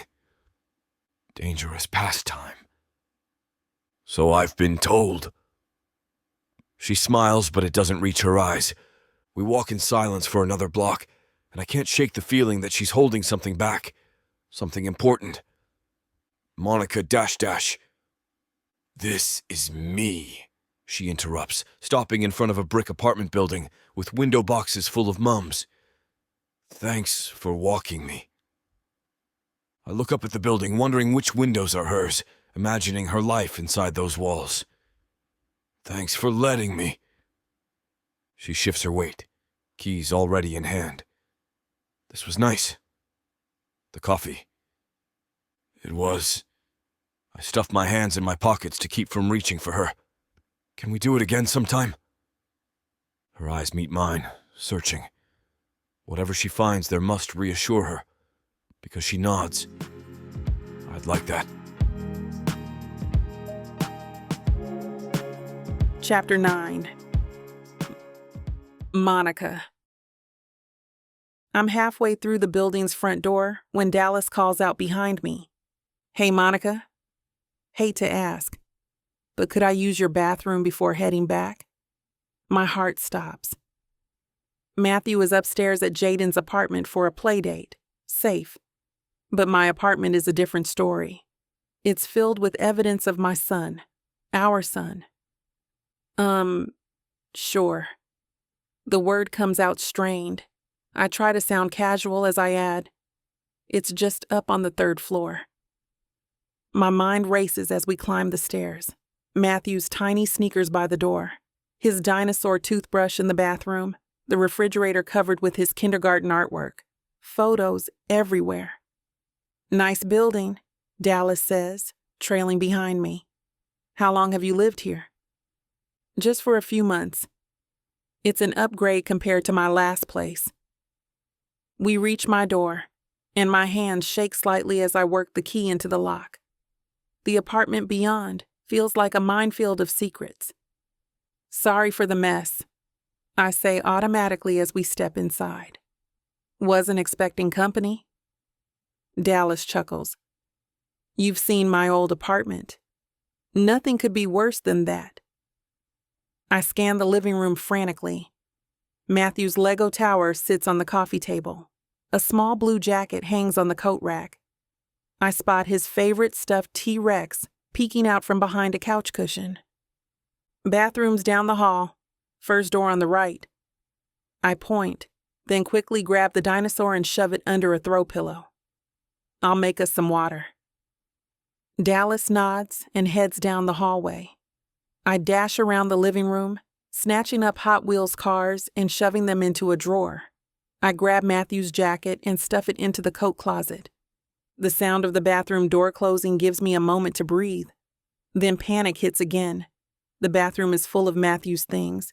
His step stool, his bubble bath, the rubber ducks lined up along the tub. I freeze, listening to water running in the sink. It's too late now.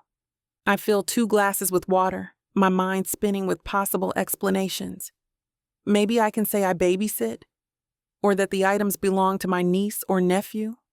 The lies taste bitter before I even speak them. The bathroom door opens. I brace myself, clutching the edge of the counter. Dallas emerges with an unreadable expression.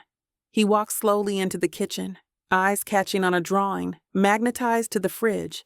Matthew's stick figure family portrait, with Mommy and Me written in my handwriting across the top. "Thanks for the pit stop," Dallas says, his voice carefully neutral. "Nice place you've got here?"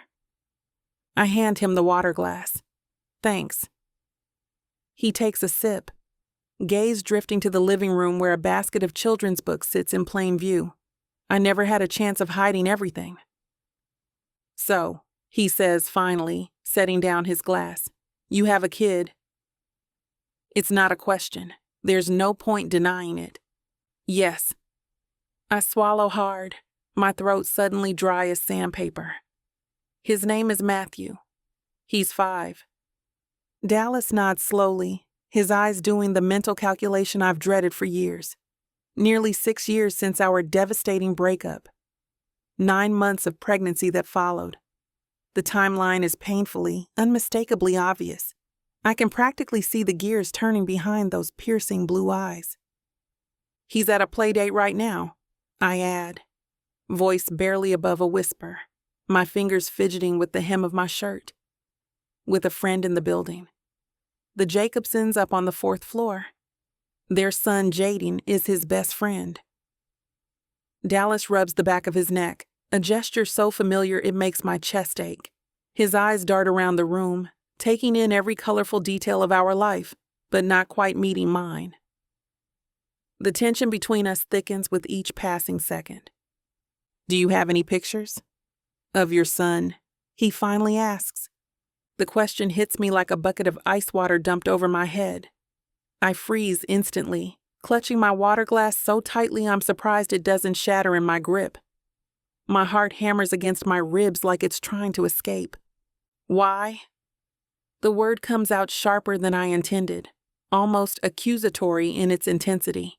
Dallas shrugs, clearly aiming for casual but missing by a country mile. His forced nonchalance is transparent. "Just curious. You're clearly a mom."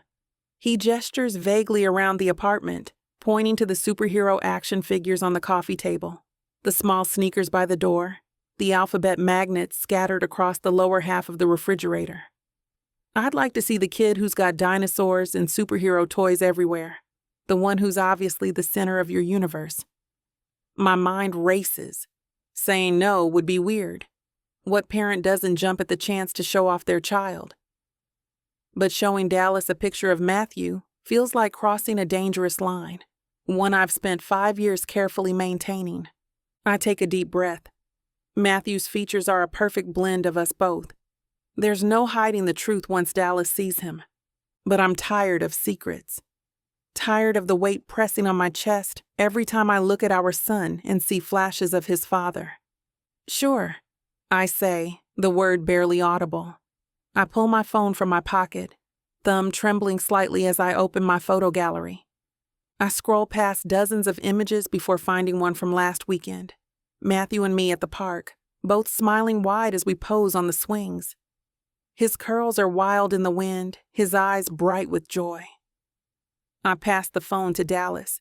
The moment stretches into eternity as Dallas stares at the screen. His expression shifts from polite interest to intense focus.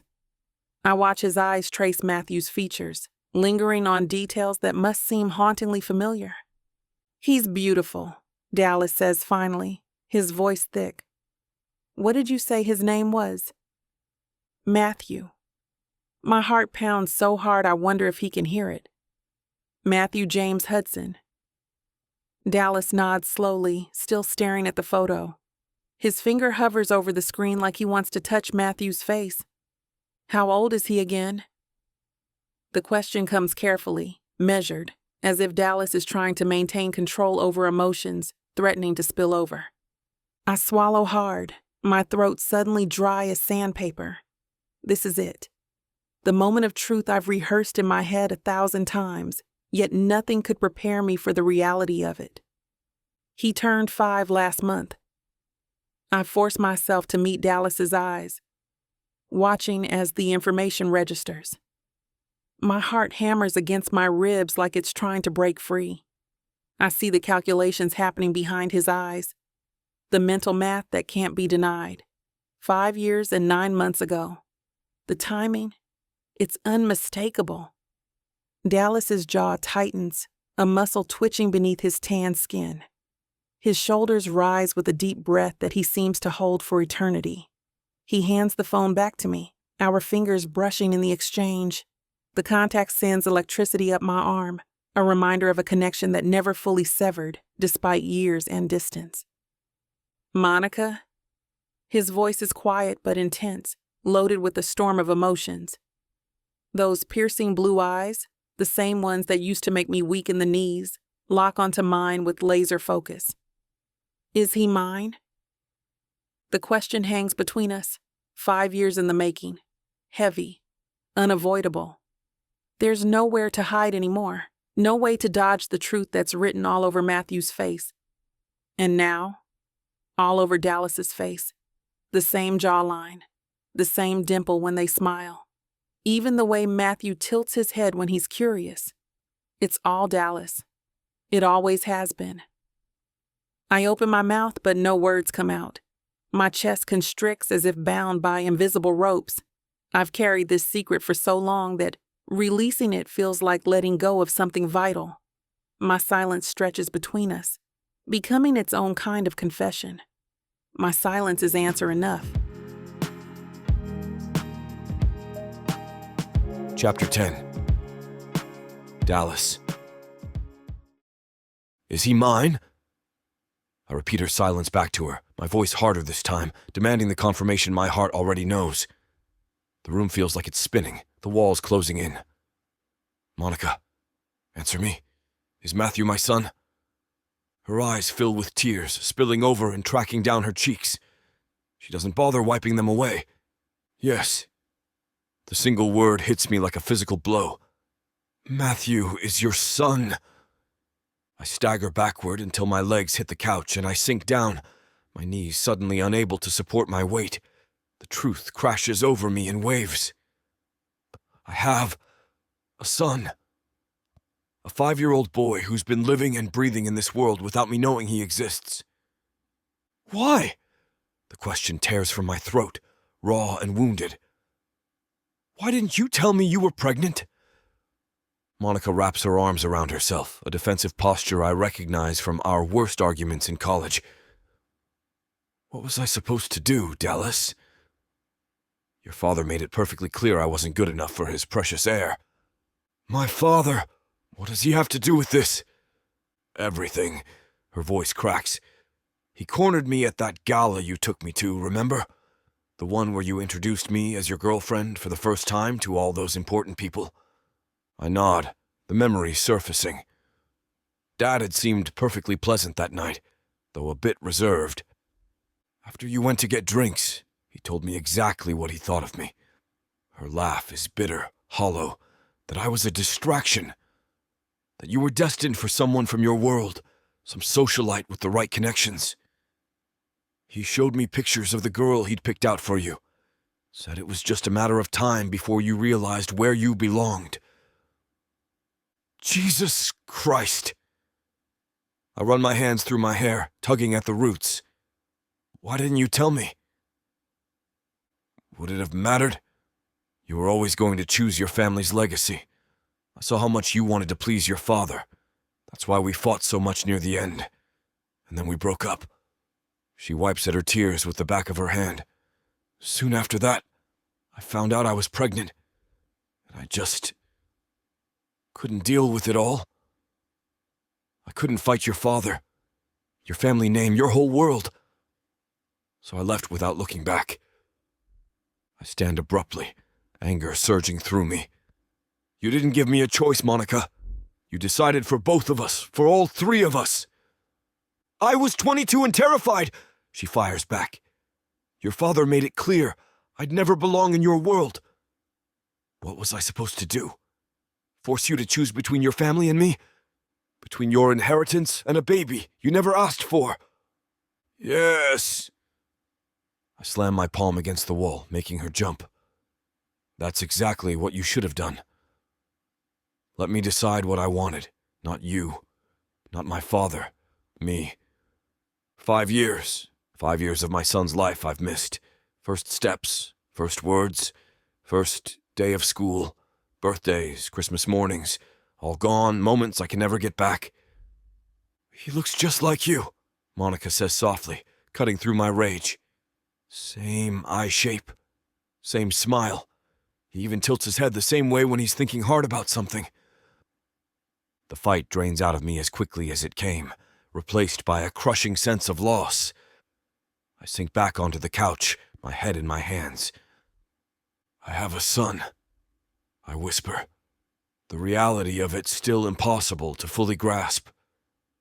I have a 5-year-old son who doesn't know I exist. Monica sits beside me, careful to maintain distance between us. He knows about you. Not everything, bud. I've told him his daddy lives far away, that you couldn't be with us, but that doesn't mean you don't love him. Her words are meant to comfort, but they twist the knife deeper. I've been right here in New York, not far away, right here while you've been raising my child alone. I'm sorry. Her voice is barely audible. I thought I was protecting him, protecting all of us. I look up at her, really look at her, the woman I once loved more than anything, the mother of my child. Despite everything, I can't hate her. I understand fear. I understand running from my father's expectations. Haven't I been doing the same thing my whole life? What happens now? I ask, suddenly exhausted. I want to meet him. I want to be his father. Not some story, not some distant figure, but his actual father. Monica's eyes widen with panic. Dallas, you can't just walk into his life and... I'm not asking permission. I cut her off, my voice firm but not unkind. He's my son, too. I've missed 5 years. I won't miss another day. The weight of fatherhood settles on my shoulders, terrifying and fascinating all at once. I think of my own father, his cold calculations and manipulations, and silently vow to be nothing like him. I want to be in his life, Monica. Every part of it. Not just weekends or holidays. Everything. I reach for her hand, surprised when she doesn't pull away. We can figure this out. I promise we will. Monica exhales slowly, her shoulders dropping with the weight of a secret finally revealed. He'll be back from his playdate with Jaden soon. They're upstairs in 4B. She glances at the clock on the wall. Maybe another 20 minutes. You can wait if you want. Yeah.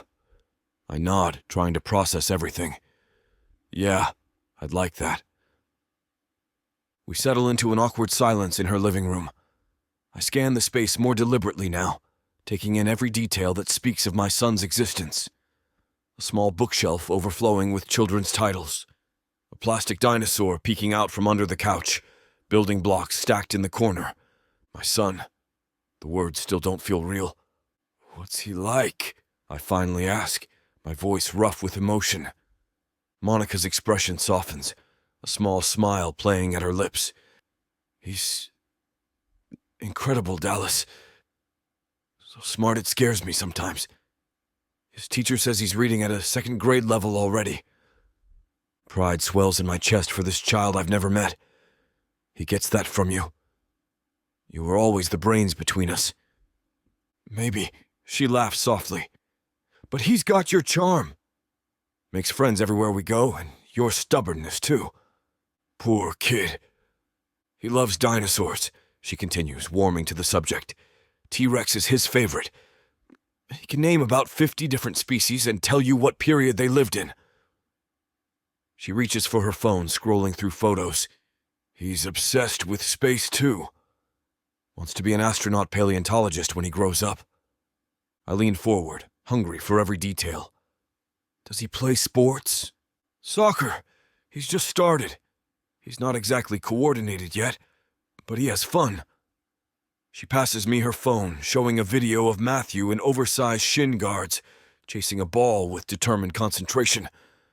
My throat tightens as I watch him run across the field, his little face scrunched in concentration. I can see myself in his movements and the way he plants his feet. He has your eyes, Monica says quietly. Not the color, but the shape. And your smile. Exactly your smile. I hand back the phone, our fingers brushing. I've missed so much. I know. Her voice cracks. I'm sorry, Dallas. I know saying that doesn't fix anything, but I am. I was young and scared and my father is a manipulative jerk. I finish for her. Trust me, I know better than anyone.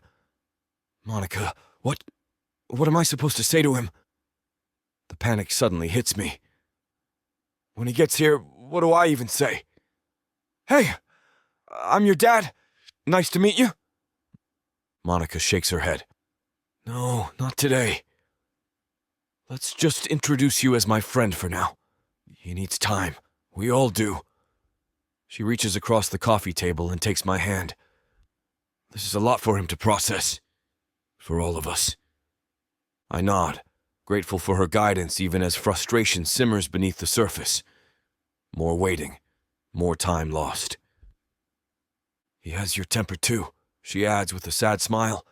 When he doesn't get his way, there's this look he gets. His eyebrows pull together exactly like yours do, and he balls up his little fists just like you. Poor you. It's not so bad. He's a good kid, Dallas. The best. Her voice breaks. So sweet and funny and kind. Always sharing his toys with other kids. Always wanting to help me in the kitchen. I can see it in her face, the fierce love of a mother who's done everything alone. Who's built a life from scratch for our son. As angry as I am about the years I've lost, I can't help but admire her strength. You've done an amazing job with him, I say, meaning it completely. Monica wipes away a tear. I've tried. Every day I've tried to do right by him. I want to be part of his life, Monica. A real part. I need to get my act together now. I'm a father. She laughs softly, then nods. I know, I'll do my best to help integrate you into his life from now on. A knock comes at the door and we both freeze. Monica jumps to her feet. That's them. Jaden's mom must have brought him down early. My heart pounds so hard I can feel it in my throat. 5 years of waiting, and I'm about to meet my son for the first time. The son who I never knew existed. Chapter 11. Monica. I open the door, my heart racing like I've run a marathon. Sarah stands there with Matthew, whose face lights up when he sees me. Mommy! We built a huge rocket ship with Legos, and it almost touched the ceiling. Matthew barrels into me, wrapping his arms around my legs. Thanks for having him over, I tell Sarah, trying to keep my voice steady despite the emotional hurricane inside me. Anytime. He's a delight. She glances past me, sensing something's off. Everything okay? Yeah, just catching up with an old friend. I manage a smile that feels brittle on my face. Got it. Call me later? Her eyes telegraph concern. I nod, grateful for her intuition. Will do. After Sarah leaves, Matthew tugs at my hand. Can I have apple juice? I'm super thirsty from all the space missions. In a minute, honey. I kneel down to his level, brushing his curls from his forehead. There's someone I want you to meet first. Matthew peers around me, finally noticing Dallas sitting tensely on our couch. I watch Dallas's face transform. Shock, wonder, and something that looks painfully like love flash across his features as he takes in our son for the first time. "Matthew, this is my friend Dallas. We knew each other a long time ago." Matthew studies Dallas with curious eyes. "Your name is like where cowboys live." Dallas laughs, the tension in his shoulders easing slightly. "That's right. Dallas, Texas. Have you ever been there?" "No, but I saw cowboys in my book. They ride horses and say, 'Yee-haw!'" Matthew demonstrates with an enthusiastic jump. "That's exactly right." Dallas's voice is rough with emotion. "Do you like dinosaurs?" Matthew asks, cutting straight to what matters in his world. Dallas glances at me, then back to Matthew. "I do. But I don't know as much about them as I'd like to." Matthew's eyes light up. "I can teach you." "I know all about them." He runs to his toy box and returns with a plastic T-Rex. "This is my favorite. He's the king of dinosaurs." "That's a very impressive T-Rex," Dallas says, accepting the toy with reverence that makes my throat tighten. His arms are small, but his teeth are super sharp for eating meat. Matthew climbs onto the couch next to Dallas without hesitation. "Do you like space too?" "I'm going to be an astronaut and a dinosaur scientist when I grow up." "That sounds like the coolest job ever." Dallas's voice cracks slightly. "Maybe you could tell me about the stars sometime?" "I know all the planets in order. Mercury, Venus, Earth, Mars, Jupiter, Saturn, Uranus, Neptune." He rattles them off proudly. "Pluto used to be a planet, but now it's just a dwarf planet, which is kind of sad." I watch them together. This instant connection forming between father and son. Matthew chatters away, completely at ease, while Dallas hangs on his every word, like it's gospel. The resemblance between them hits me anew, the way they both talk with their hands, the identical tilt of their heads. "Mom, can Dallas stay for dinner? I want to show him my space books." I hesitate, caught between wanting to protect this fragile new beginning and needing time to process everything myself. "Please?" Matthew adds, giving me the puppy dog eyes that usually work. Dallas meets my gaze over Matthew's head. "Only if it's okay with your mom." "He can stay," I say softly, "but just for a little while. It's a school night." Matthew cheers and grabs Dallas's hand. "Come see my room." I have glow-in-the-dark stars on my ceiling. As Dallas follows our son down the hallway, looking both hesitant and overjoyed, I sink onto the couch. My son has just met his father for the first time, and he has no idea. The ease between them is both beautiful and heartbreaking. I don't know how we'll navigate this new reality, but watching them together, I realize we've already taken the first step. While they continue speaking with each other, I shake off my jitters, wipe off my clammy hands on my clothes, and get up to start dinner. I hadn't realized how hungry I was before sitting down and reflecting. In the kitchen, I have some time to think. Dallas and Matthew's voices trickle in every now and then. While I prepare the sauce and salt the pasta water, I hear Matthew's excited laugh as he guides Dallas back into the living room. I stand at the stove, stirring the pasta sauce as the comforting smell of garlic, basil, and tomatoes fills our small kitchen. Through the doorway, I can see them.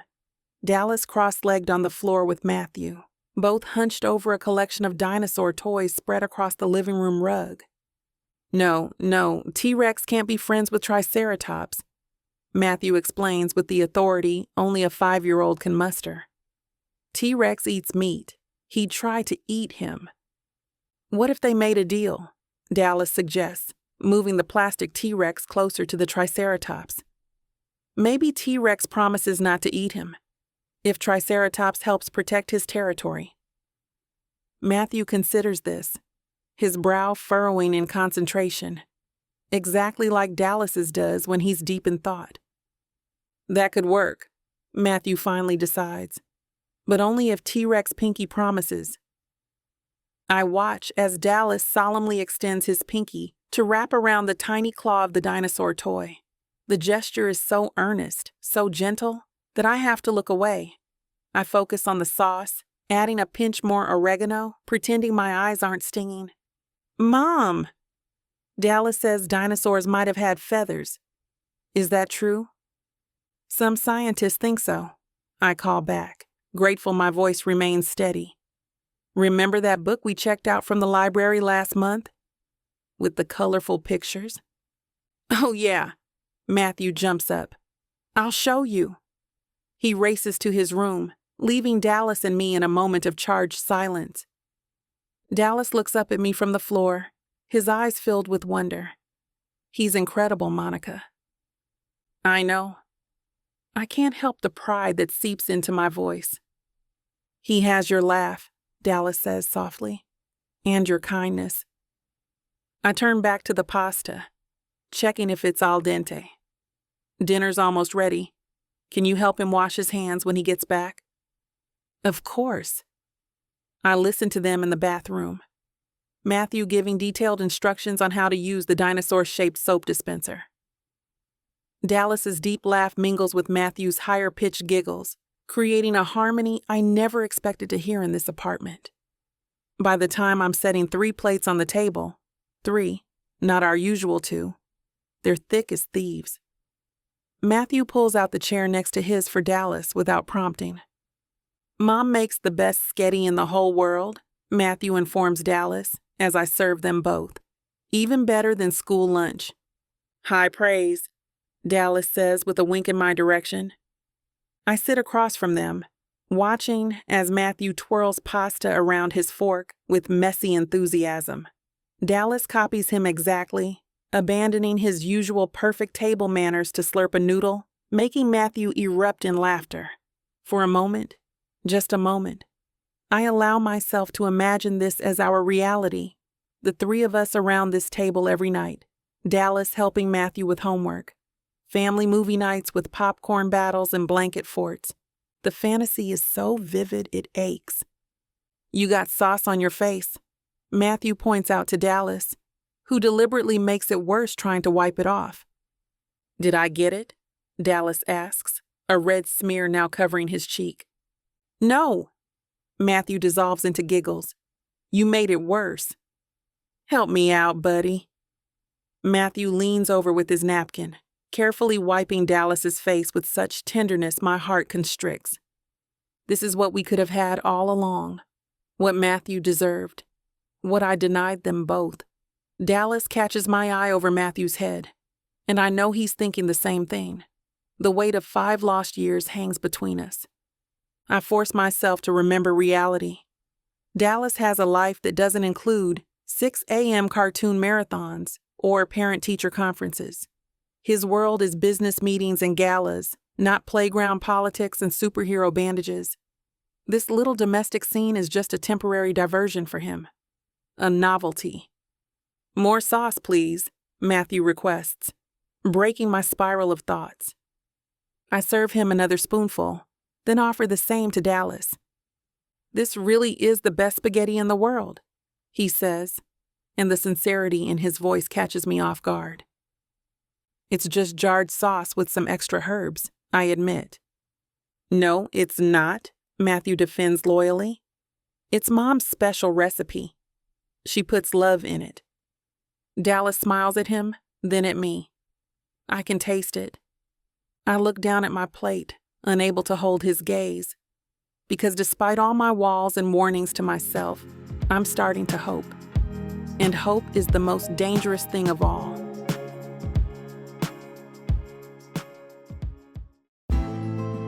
You ever think about that one person? Yeah, that one. The one that got away. Or maybe the one who never really left your heart. They broke it once, but what if they're the only one who can fix it? Who, baby? Now we're talking second chances. 8 full-length audiobooks, dozens of hours of longing, regret, and the kind of love that refuses to stay buried. And because healing your heart shouldn't break the bank, you get all of this for 70% off. Use the YouTube exclusive code VIXA40 and get an additional 40% off. The Second Chance Romance Audiobook Bundle. It's not too late. Vixa Vaughn Romance.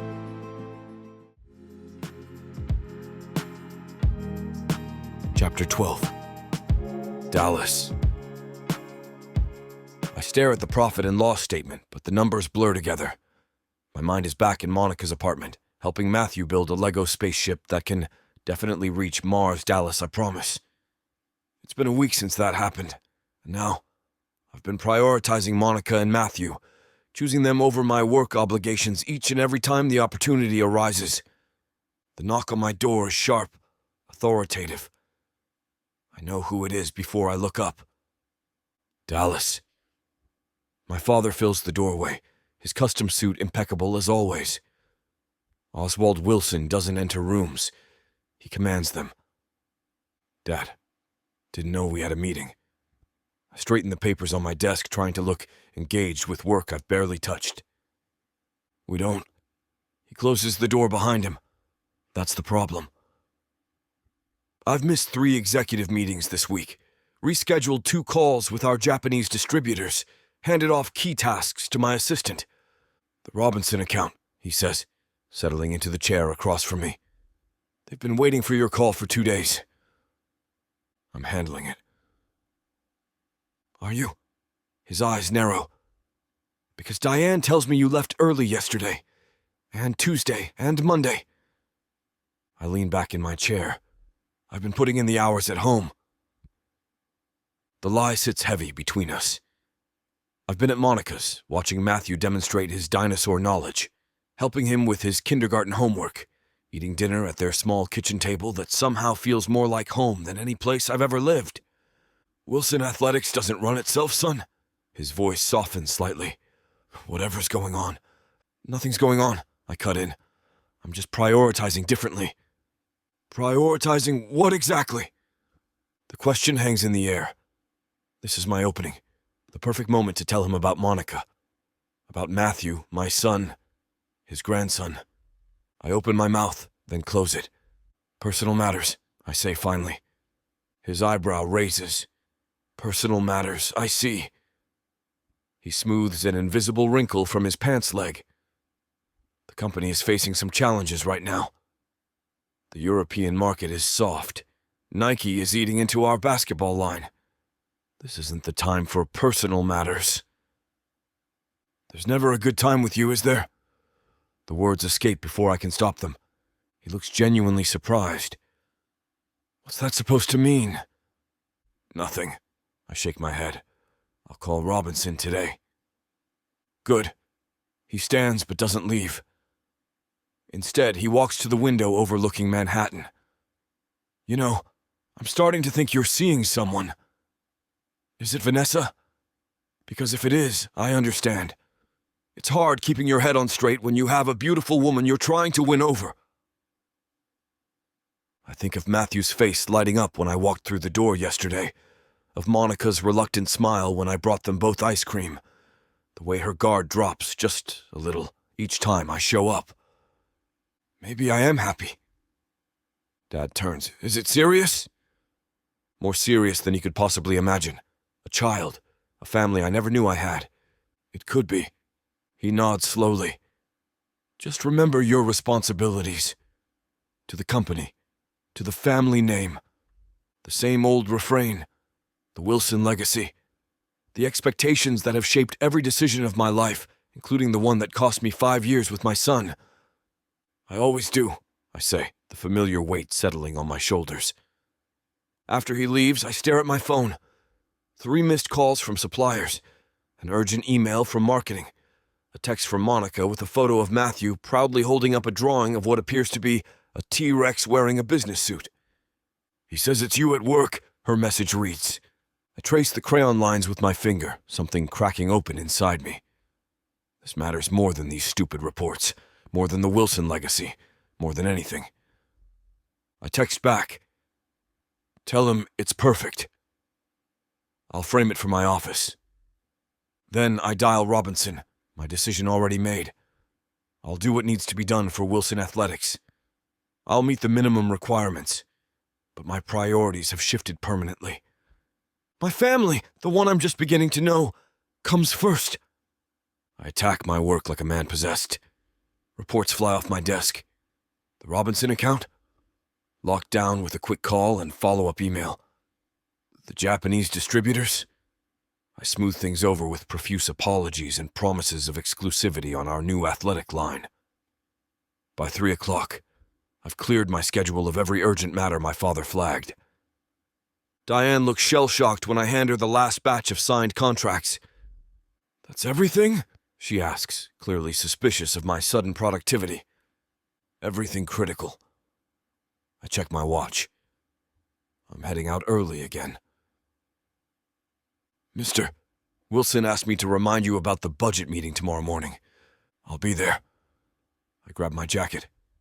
On time. With bells on. The whole 9 yards. As I wait for the elevator, I pull out my phone and text Monica. "Free this weekend? Thought Matthew might like the Museum of Natural History. They have dinosaurs." The elevator doors open and I step inside, staring at my phone like a teenager waiting for a crush to text back. 3 dots appear almost immediately. My heart kicks up a notch. "He would love that. But you don't have to spend your weekend with us." I type back quickly. "I want to. Both of you. Saturday?" The response comes as I hit the lobby. "Saturday works." He'll be bouncing off the walls when I tell him. I grin like an idiot, drawing curious looks from the security guard. I don't care. I'm taking my son to see dinosaurs and spending the day with Monica. The thought makes everything else, my father's expectations, the company's demands, fade into background noise. "Perfect. I'll pick you up at 9. We'll be ready." I slide into the back of my waiting car, my mind already racing with plans. Should I get Matthew something dinosaur-related beforehand? Would that be too much? Would Monica think I'm trying to buy his affection? "Where to, mister?" "Wilson?" my driver asks. "Toy store." I decide. FAO Schwartz. An hour later, I'm standing in my penthouse surrounded by bags. I may have gone overboard. A dinosaur encyclopedia. A build-your-own fossil kit. A T-Rex hoodie with spikes down the back that I couldn't resist. My phone buzzes with a text from Monica. "Just told Matthew about Saturday." He asked if Dallas the cowboy knows about the T-Rex skeleton. Apparently that's the highlight of the museum according to his friend Jake. I laugh out loud in my empty apartment. Tell him I've heard rumors about it, but I need an expert to show me. 3 dots appear, disappear, then reappear. He says he'll be your tour guide, but you have to promise to be amazed even if the T-Rex is smaller than you expected. I type back. I solemnly swear to be appropriately amazed by all dinosaurs, regardless of size. I'm still smiling as I set my phone down. Looking around my sterile penthouse with its designer furniture and perfect views, I realize how empty it feels, how it's never felt like home. Home is a cramped apartment with dinosaur toys scattered across the floor. Home is Matthew's excited chatter and Monica's reluctant smile that grows more genuine each time I visit. Home is the smell of her special recipe spaghetti sauce and the sound of my son's laughter. My phone rings. It's Preston. "Hey man, drinks tonight?" Mary thinks I need to go out more and not drown myself in work. That new place on 43rd is having a soft opening. "Can't," I say, surprising myself with how easily I turn down what would normally be a no-brainer. I've got plans for the weekend I need to prep for. "Plans? Like what?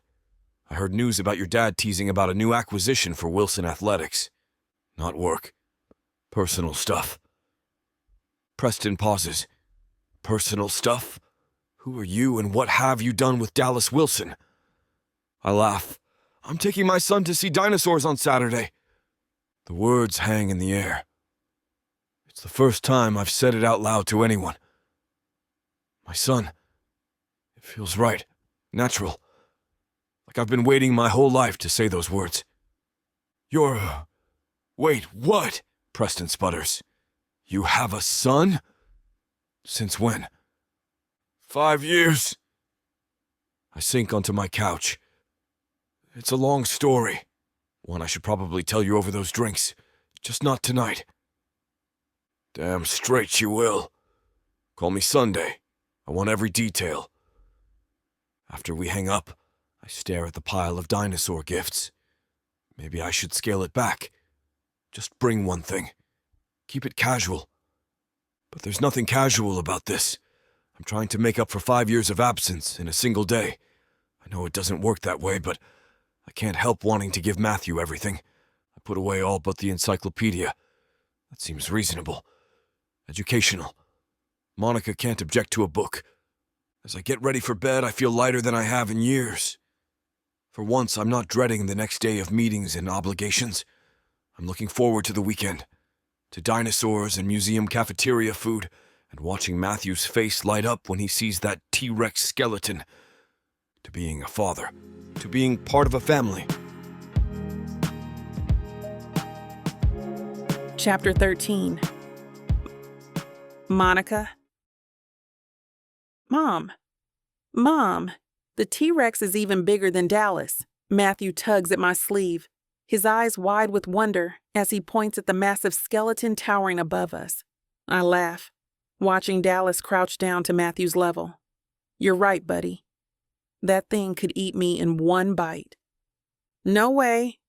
Matthew giggles. Maybe 2 bites. You're pretty big. The museum buzzes around us.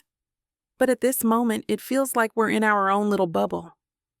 Matthew races ahead to the next display, leaving Dallas and me trailing behind. He hasn't stopped smiling all day, I say, stealing a glance at Dallas. His eyes follow Matthew with such intensity, such hunger, like he's trying to memorize every detail. Neither have I. Dallas's hand brushes against mine, sending a jolt up my arm. Thank you for this. I should be thanking you. The encyclopedia was a hit. He slept with it under his pillow last night. We spend hours wandering through the exhibits, Matthew acting as our enthusiastic tour guide. His knowledge surprises even me, rattling off facts about carnivores and herbivores that I didn't know he'd absorbed. Dallas doesn't check his phone once, not when it buzzes in his pocket, not when we stop for overpriced museum cafe sandwiches. His attention remains fixed on us, on Matthew's excited chatter, on my occasional comments, on this makeshift family we're pretending to be for the day. After the museum, we hit Central Park. Matthew runs ahead on the path, stopping to examine rocks and leaves with scientific precision. Careful near the water, I call out, maternal instinct kicking in. I got him. Dallas jogs ahead, lifting Matthew onto his shoulders in one smooth motion. My son's delighted shriek echoes across the park. I watch them, my son perched on the shoulders of this man who looks at him like he's the 8th wonder of the world. My heart constricts. This is dangerous territory. These feelings resurfacing, the way Dallas fits so naturally into our lives. It's terrifying. You hungry, kiddo? Dallas asks as Matthew starts to flag. Starving, Matthew declares dramatically, flopping against Dallas's head. I know a place in Brooklyn, I suggest. Kid-friendly, great burgers. The diner is exactly what we need. Noisy enough that Matthew's excitement doesn't stand out, casual enough that no one looks twice at Dallas in his designer watch and shoes that probably cost more than the building itself. Matthew colors the kids' menu while devouring chicken fingers. Dallas steals his fries. I pretend not to notice how domestic it all feels. Can Dallas come over tomorrow too? Matthew asks, chocolate milkshake leaving a mustache on his upper lip. Dallas has to work tomorrow, baby. I wipe his mouth with a napkin. Actually, Dallas says with a smile, my schedule's pretty clear. Our eyes meet over Matthew's head. There's a question there, An offer, a possibility I'm not sure I'm ready to accept. We'll see, I say, non-committal. By the time we leave the diner, night has fallen. Matthew drags his feet, the day's excitement finally catching up to him. Come here, buddy. Dallas scoops him up without hesitation. Matthew's arms wrap around his neck, head nestling against his shoulder. I'm not tired, he mumbles, eyes already closing. Course not, Dallas says softly. You're just resting your eyes, right? The walk to my apartment feels both endless and too short. Matthew's soft snores fill the quiet between us. Dallas carries him effortlessly, like he's been doing it his whole life instead of just today. He's out cold, Dallas whispers as we reach my building. He had quite the day. I fumble with my keys, suddenly nervous about inviting Dallas up, even just to put Matthew to bed. We navigate the stairs quietly. In my apartment, Dallas follows me to Matthew's room, gently laying him on the bed while I pull off his shoes. Together, we tuck him in. A synchronized dance we've never rehearsed. Back in the living room, the silence feels heavy with everything unsaid. Thank you, I whisper. Today meant the world to him. Dallas steps closer. And to me. Every minute with you two. He shakes his head, searching for words. I don't want to mess this up, Monica. This? Us? Whatever we are? Whatever we could be. He's close enough now that I can smell his cologne, feel the warmth radiating from him. My defenses are crumbling. I should go, he says, but makes no move toward the door. You should, I agree, even as I step closer. The air between us crackles with possibility, with history, with the weight of Matthew sleeping just down the hall. The moment hangs between us, charged with 5 years of unspoken words. Dallas reaches up, his fingers grazing my cheek with such tenderness I nearly shatter right there. Monica, he whispers, my name like a prayer on his lips. I lean forward, closing the gap between us. Our lips meet, and the world falls away. 5 years dissolve in an instant. His mouth is exactly as I remember, firm, confident, hungry. But there's something new there too. A reverence, a promise. My hands find his chest, feeling his heart thunder beneath my palm. The kiss deepens, and I'm lost in him. In us, in what we once were and what we might become. When we finally break apart, we're both breathing hard. Damn, Dallas murmurs, his forehead pressed against mine. I've thought about that every day for 5 years. Every day? I can't help the smile that tugs at my lips. Every goddamn day. His thumb traces my bottom lip. I never stopped loving you, Monica. Not for a single moment. The confession hits me like a strike to the heart. Part of me wants to run, to protect myself from the inevitable pain that comes with loving Dallas Wilson. But the larger part, the part that's been lonely for 5 years, wants to dive headfirst into whatever this is. I grab his hand and tug him toward my bedroom. Matthew's room is on the other side of the apartment, I say, my voice low. He sleeps like the dead after days like today. Dallas follows, his eyes darkening with desire. Are you sure? Am I sure? No, I'm terrified. Opening myself up to Dallas again means risking everything, my heart, my stability, Matthew's happiness. But standing here, feeling the electricity between us, I can't deny what my body and heart are screaming. I'm sure about right now, I whisper, pulling him into my bedroom and closing the door behind us. His lips find mine again, more urgent this time. His hands slide down my back, pulling me against him. I gasp against his mouth, feeling how much he wants me. God, I've missed you, he groans, trailing kisses down my neck. Your smell, your taste, everything about you. I tug at his shirt, needing to feel his skin against mine. He helps, yanking it over his head in one fluid motion. His body is even more impressive than I remember, all hard planes and defined muscle. I run my hands over his chest, relearning him. Your turn, he says, his voice rough with desire. I lift my arms, letting him pull my sweater off. His eyes darken as he takes me in, and the hunger in his gaze makes me feel powerful, beautiful. You're even more gorgeous than I remembered, he murmurs, his hands spanning my waist. We fall onto the bed, a tangle of limbs and half-removed clothing. Every touch is electric, every kiss a rediscovery. It's familiar and brand new all at once. My body remembers his, the way he touches me, the spots that make me gasp, the passionate rhythm we create together. I never stopped loving you either. I confess against his shoulder, the words escaping before I can stop them. I tried. God knows I tried. Dallas pulls back, his eyes searching mine. The vulnerability I see there takes my breath away.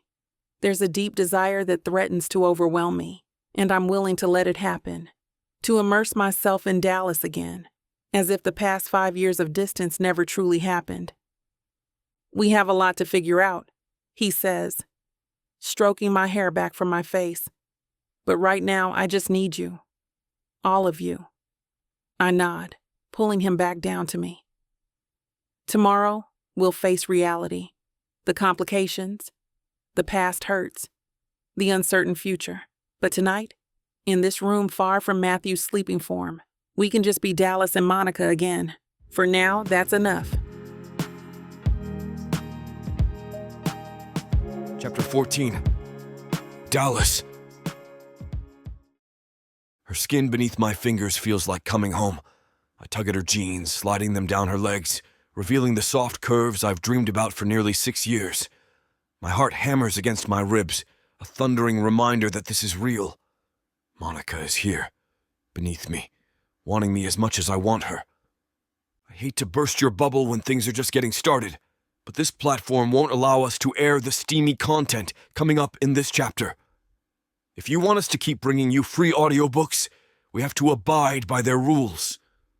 Luckily for you, the unabridged version of every Vic Vaughn audiobook is available at vicsavanromance.com. And with promo code VIXA40, you can get 40% off any digital product. For several minutes, we lie tangled together, catching our breath. Her skin is slick with sweat, sticking to mine in the most delicious way. I run my hands up and down her back, unwilling to break our connection. Stay, she whispers against my chest, so quietly I almost miss it. I tilt her chin up, needing to see her eyes. Tonight? She nods, vulnerability flashing across her face. I don't want you to go. Relief floods through me. The thought of leaving her now, after reconnecting so completely, feels impossible. I press a kiss to her forehead, then her nose, then her lips. Wild horses couldn't drag me away. She laughs softly, the sound vibrating against my chest. That's a bit dramatic, even for you. Oh, I'm serious. I tuck a strand of hair behind her ear. I'm not losing this again, Monica. Not you. Not what we have. She shifts, settling more comfortably against me. Her head finds the perfect spot on my shoulder, like it was designed to rest there. One night at a time, she murmurs, but there's no edge to her words. I nod, knowing it's a start. A foundation we can build on. I pull the blanket over us, cocooning our bodies together. Outside this room, there's a world of complications waiting. My father, our son, our shared history. But right now, with Monica's breathing evening out against my skin, none of that matters. But for the first time in years, I feel like I'm exactly where I'm supposed to be. Chapter 15. Monica. I wake to sunlight streaming through my curtains and the solid warmth of Dallas pressed against my back. His arm drapes heavily across my waist, his breath tickling my neck with each exhale. For a moment, I simply lie there, savoring the sensation of being held, of not waking up alone. Reality creeps in slowly. Dallas is in my bed. We spent the night together. And Matthew. My heart skips. Matthew is just down the hall, blissfully unaware that his world is about to change forever. I carefully extract myself from Dallas's embrace, smiling when he mumbles something unintelligible and burrows deeper into my pillow. Grabbing my robe, I pad quietly to the kitchen, my mind racing with what comes next. The refrigerator reveals eggs, bacon, and the blueberries Matthew loves. Perfect. I'll make his favorite breakfast before dropping the bombshell that will forever alter his understanding of his place in the world. No pressure. My hands tremble slightly as I whisk the eggs. How do you tell your 5-year-old that the man sleeping in mommy's bed is actually his father? The father he's asked about countless times over the years?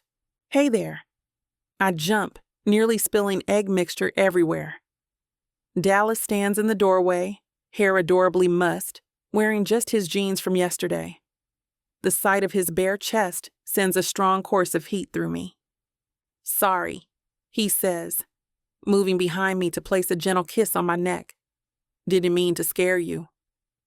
It's fine. I was just thinking. His arms encircle my waist, and he rests his chin on my shoulder.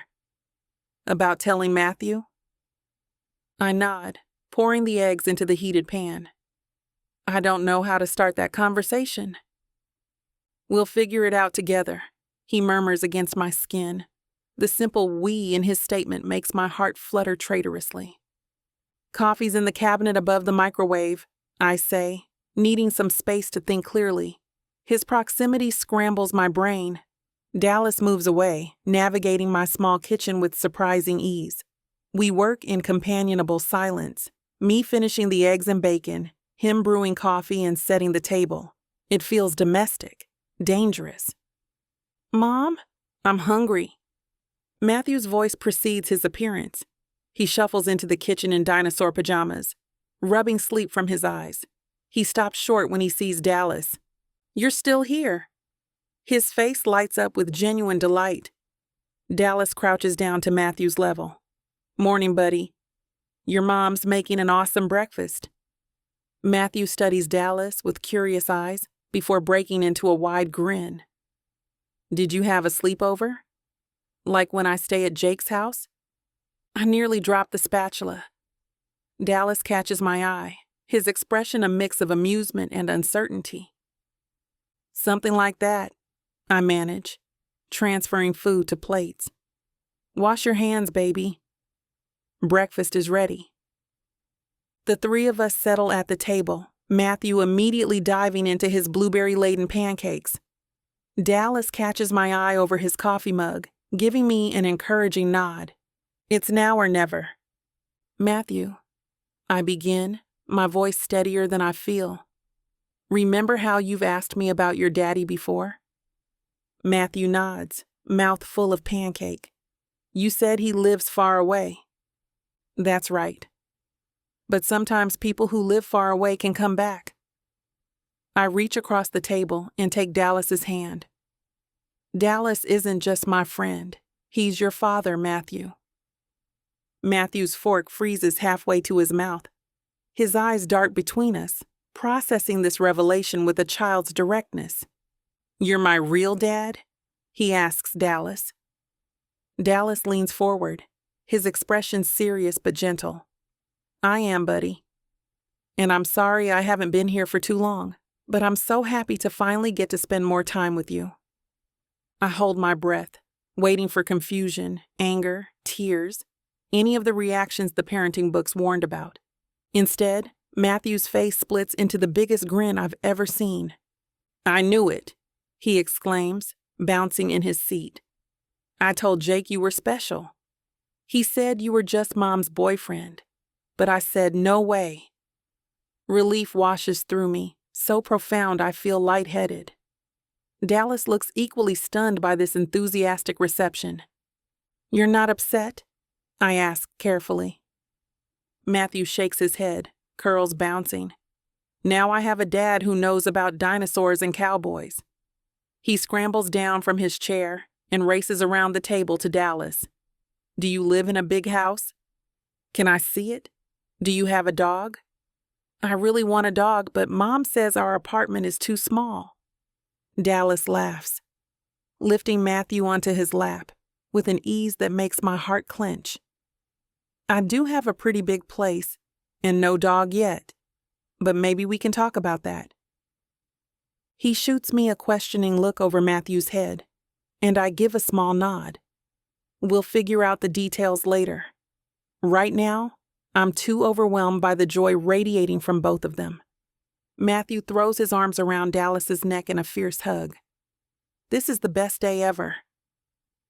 Dallas's eyes meet mine over our son's head, and I see them glisten with unshed tears.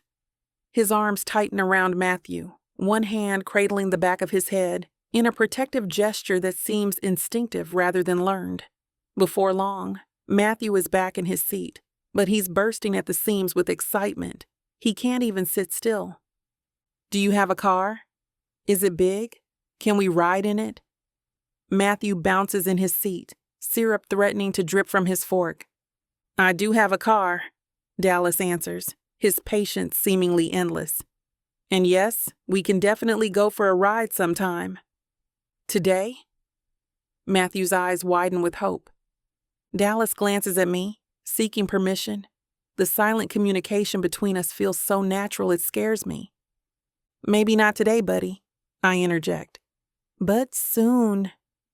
Matthew's momentary disappointment vanishes as he launches into another round of questions. Do you know how to play dinosaur rescue? It's my favorite game.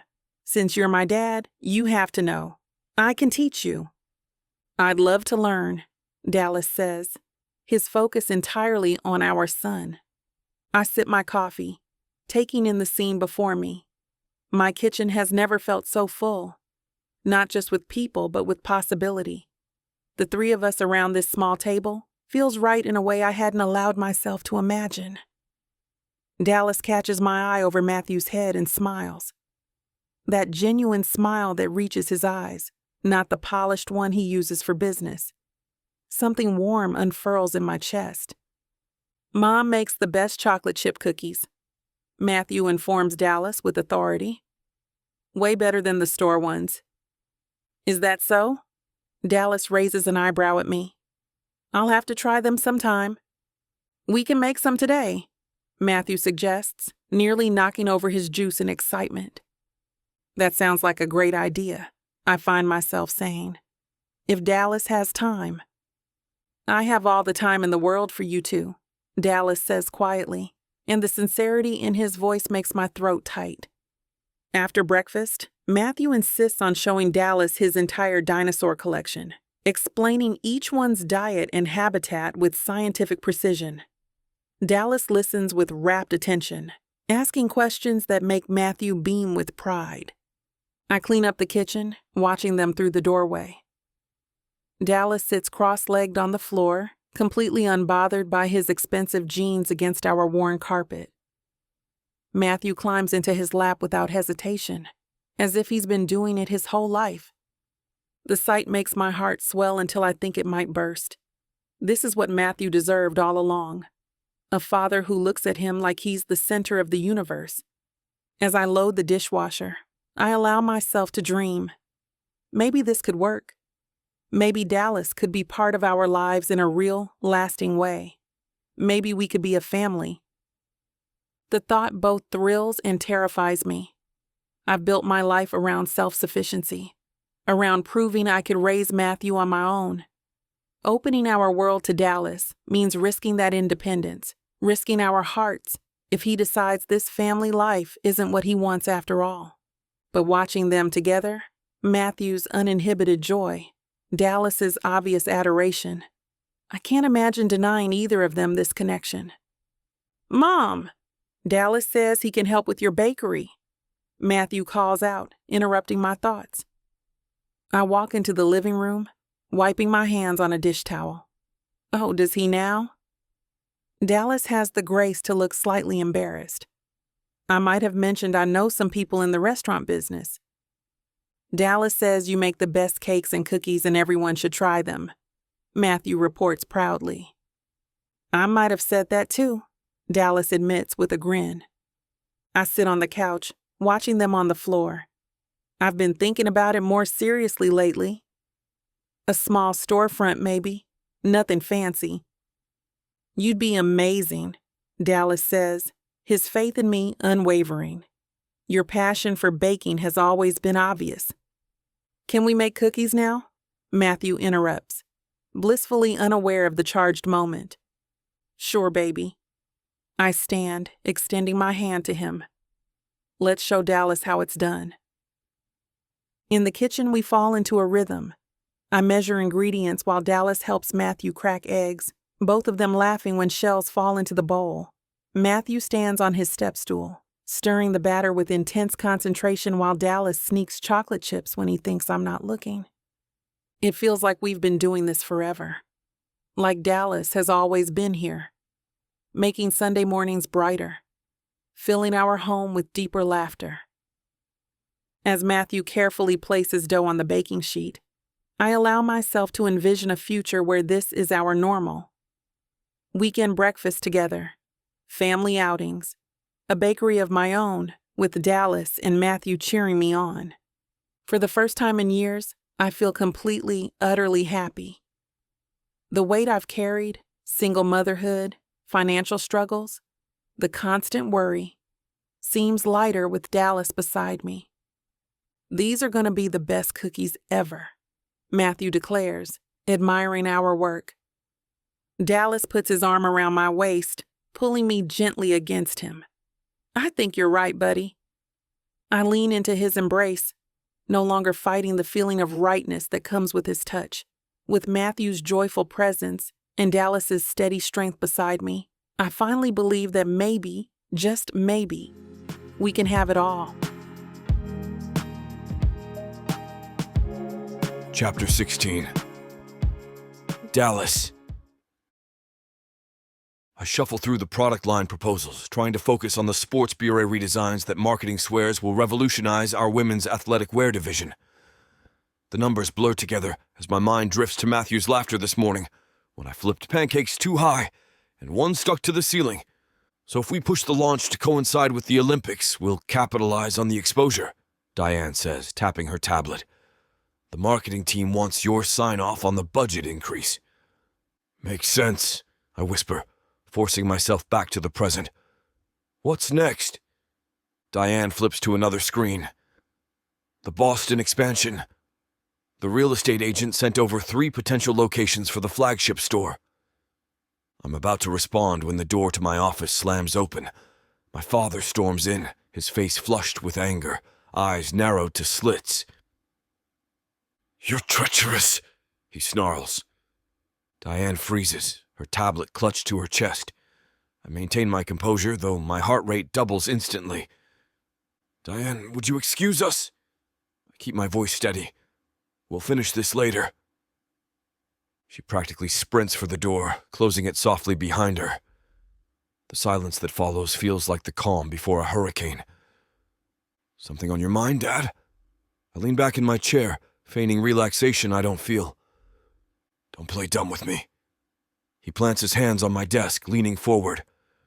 You've been lying to me for weeks, canceling meetings, leaving early, neglecting your responsibilities. I've completed every task required of me.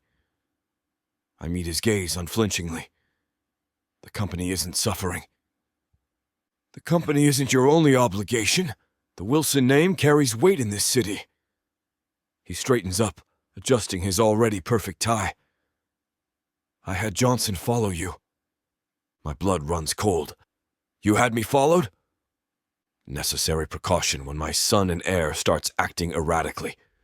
His lips curl into a sneer. Imagine my surprise when he reported you've been spending all your free time with some woman and her child in a run-down neighborhood. The rage that floods through me is immediate and intense. I stand, my chair rolling back and hitting the wall. You had no right. I have every right to protect this family's interests. He raises an eyebrow. Who is she? Some gold digger who trapped you with a sob story? I laugh, the sound harsh and humorless. You really don't remember her, do you? After what you did, Confusion flickers across his face before recognition dawns. The college girlfriend? Monica? Yes, Monica. I walk around the desk until we're face to face. And yes, I've been spending time with her and Matthew. Matthew. He tests the name, his expression calculating. The child. I take a deep breath. No more hiding. No more letting him control the narrative. My son, I say clearly. Matthew is my son. His eyebrows shoot up. Son? That's right. I hold his gaze, refusing to back down. Your grandson. The one you never knew existed because you made damn sure Monica felt unwelcome in our world. He takes a step back, processing this information. I can practically see the gears turning behind his eyes, recalibrating his approach. That's impossible. He shakes his head. She's lying to you. The timing is exactly right. I cut him off. He's 5 years old. Do the math. If that's true, why didn't she tell you? His voice takes on a reasonable tone that I know is pure manipulation. Why hide a child from his father unless she had something to gain? Because you threatened her, I say flatly. At that gala, you cornered her and made it clear she wasn't good enough for the Wilson heir. Showed her pictures of the socialite you'd picked out for me. He doesn't deny it. I was protecting you. Protecting our legacy. Nonsense. You were controlling me, like you've tried to control every aspect of my life. I move closer, towering over him by several inches. But not anymore. Matthew is my son, and Monica is his mother. They're my family now. Family? He scoffs. A woman who hid your child from you for 5 years? Who denied you your rights as a father? She was young and terrified. You gave her every reason to believe I'd choose the company over her. I shake my head. The sad part is, you were probably right back then. I wasn't ready to stand up to you. And now you are. His tone is mocking. Damn right I am. I straighten my shoulders. I'm not asking for your approval or your blessing. I'm telling you how it's going to be. I'll continue to fulfill my obligations to Wilson Athletics, but Monica and Matthew come first now. He studies me for a long moment, his expression unreadable. Then he straightens his suit jacket in that familiar gesture that signals he's switching tactics. A child, he says, his voice softer. My grandson. The sudden shift makes me wary. Don't pretend you care. Of course I care. The Wilson bloodline continues. His eyes gleam with something that turns my stomach. The boy should have his rightful place. His inheritance. His legacy. No. The word comes out sharp as a blade. You don't get to use him like you've used me. Matthew is not a pawn in your game. Oswald hums thoughtfully, tapping his fingers against my desk. The sound echoes like a ticking bomb in the silence between us. I'll see about that. His voice carries that smooth, dangerous quality that's preceded every ruthless business decision he's ever made. The situation isn't ideal, but perhaps we can salvage something beneficial from it. There's nothing to salvage, I snap. Monica and Matthew are off limits to you. Don't even think about interfering in their lives. He laughs, actually laughs, like I'm a child throwing a tantrum. You sound possessive, son. That's not the Wilson way. We're strategic, not emotional. I'm dead serious. I move closer, using my height advantage to loom over him. Stay away from them. You know, he says, ignoring my warning completely, this might actually work in our favor. His eyes take on that calculating gleam I've seen countless times in boardroom negotiations. The boy has Wilson blood. That's undeniable. We can work with that. My stomach drops. What are you talking about? It's simple. He straightens his already perfect tie. We acknowledge the boy. Quietly, of course. Bring him into the fold. The Wilson heir. He waves his hand dismissively. As for the mother, well, she's served her purpose, hasn't she? Served her purpose, I repeat, my voice dangerously low. She carried the Wilson bloodline. Admirable, I suppose. He shrugs, but hardly necessary going forward. We can arrange a generous settlement. More than generous. She'll be taken care of financially. The implication hits me like a physical blow. You want to take my son from his mother? Don't be dramatic, Dallas. I'm talking about what's best for everyone. His tone turns patronizing. You'll still marry someone suitable, of course. Someone from our world who understands the responsibilities that come with the Wilson name. She'll raise the boy as her own. No way! I slam my palm against the desk. You're out of your goddamn mind if you think I'd agree to that. Watch your tone. His voice hardens. This isn't about what you want.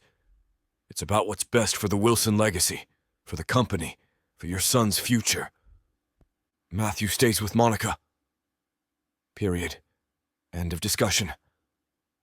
Oswald sighs like I'm being unreasonable. Life isn't fair, son. You don't always get your way. I certainly didn't. Something flickers across his face, an old pain quickly masked. Sometimes sacrifices must be made for the greater good. The greater good!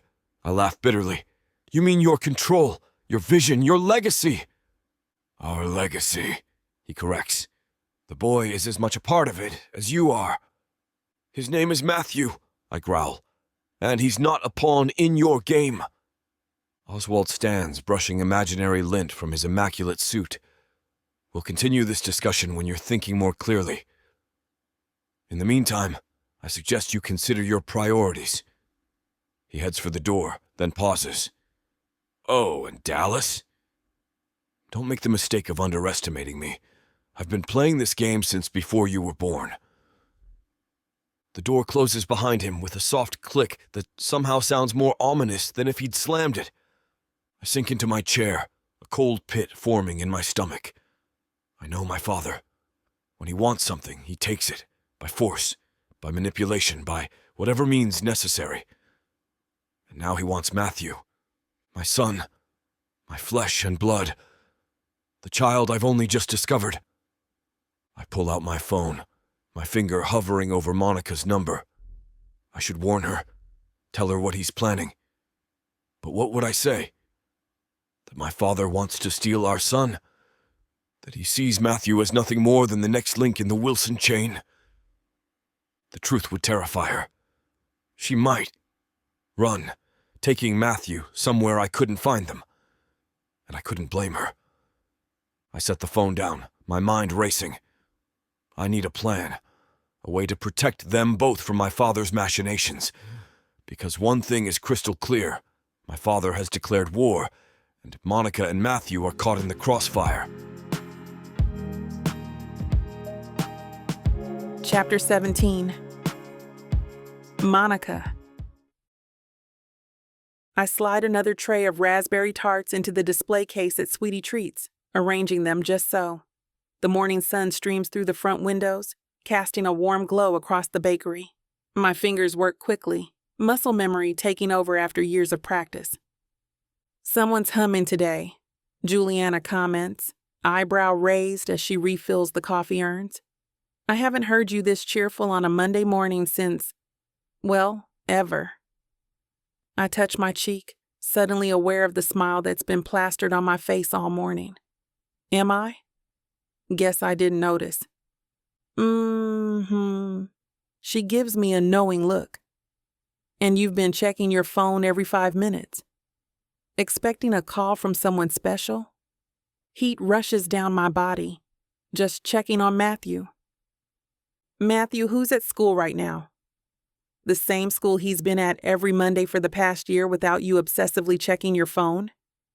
Juliana leans against the counter, crossing her arms. Spill it, Monica.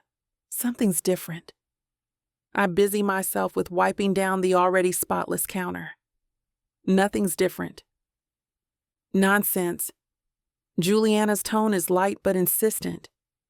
You're practically floating. And you've made 3 batches of those chocolate hazelnut cookies that you normally hate making because they're so labor-intensive. I can't help the laugh that escapes me. Fine. If you must know. I pause, suddenly shy about saying it out loud. Dallas is back in our lives. Juliana's eyes widen. Dallas? As in Matthew's father, Dallas? The one you've been avoiding for 5 years? I nod, unable to suppress my smile. He found me at that tech conference catering job, and things are good. Really good.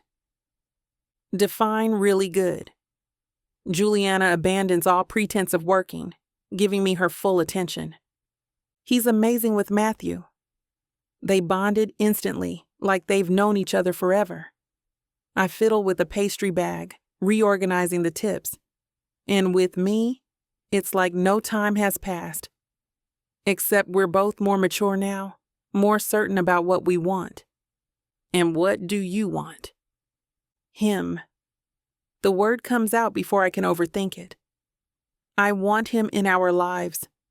In my life. It feels right, Juliana. For the first time in so long, everything feels right. Juliana's face softens. I haven't seen you this happy in years. Maybe ever. I know it seems fast, but fast. Honey, you two have 5 years of catching up to do. If anything, you're behind schedule. She reaches across the counter to squeeze my hand. I'm thrilled for you. All I've ever wanted is for you to find someone who appreciates how incredible you are. He wants to help with the bakery.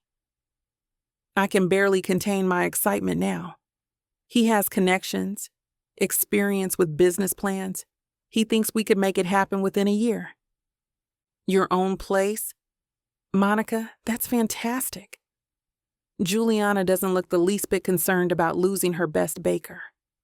I always knew you were destined for bigger things than sweetie treats. I couldn't have gotten here without you, I say sincerely. Damn right, she winks. Now tell me more about this reunion.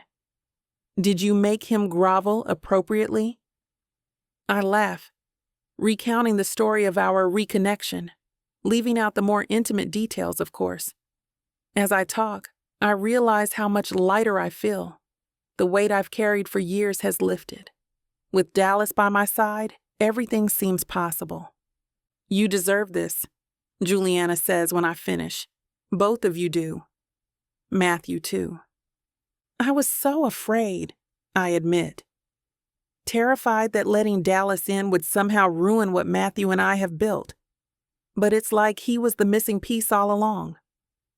Sometimes the things we fear most are exactly what we need. Juliana gives me a knowing smile. Now, are you going to text the man back, or should I do it for you?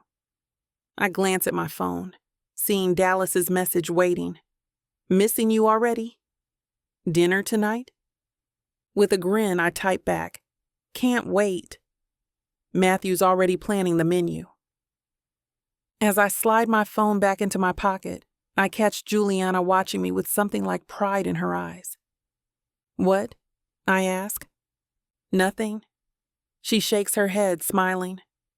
Just happy to see you finally getting your happily ever after. It's about damn time. I turn back to the display case, arranging cookies with renewed purpose. For the first time in years, I'm not just surviving, I'm thriving. And with Dallas and Matthew by my side, I can't wait to see what comes next. The afternoon flies by in a blur of buttercream and customer smiles. I can't remember the last time I felt this light, this hopeful. Every cookie I package, every muffin I arrange in the display case seems more vibrant somehow. Someone's in a good mood, Mrs. Abernathy comments as I slide an extra chocolate chip cookie into her usual order. Life is good today, I reply, meaning it completely. And loyal customers deserve a little something extra. She beams at me, her weathered face crinkling with delight. Whatever's got you smiling like that, hold on to it, dear. I find myself doing this all afternoon, slipping bonus treats to my regulars, chatting longer with the elderly gentleman who comes in for his daily cappuccino, even helping a harried mother calm her toddler with a tiny sample of vanilla frosting. The joy bubbling inside me needs outlets, and everyone around me seems to benefit. Juliana watches with amusement as I hum while restocking the display case.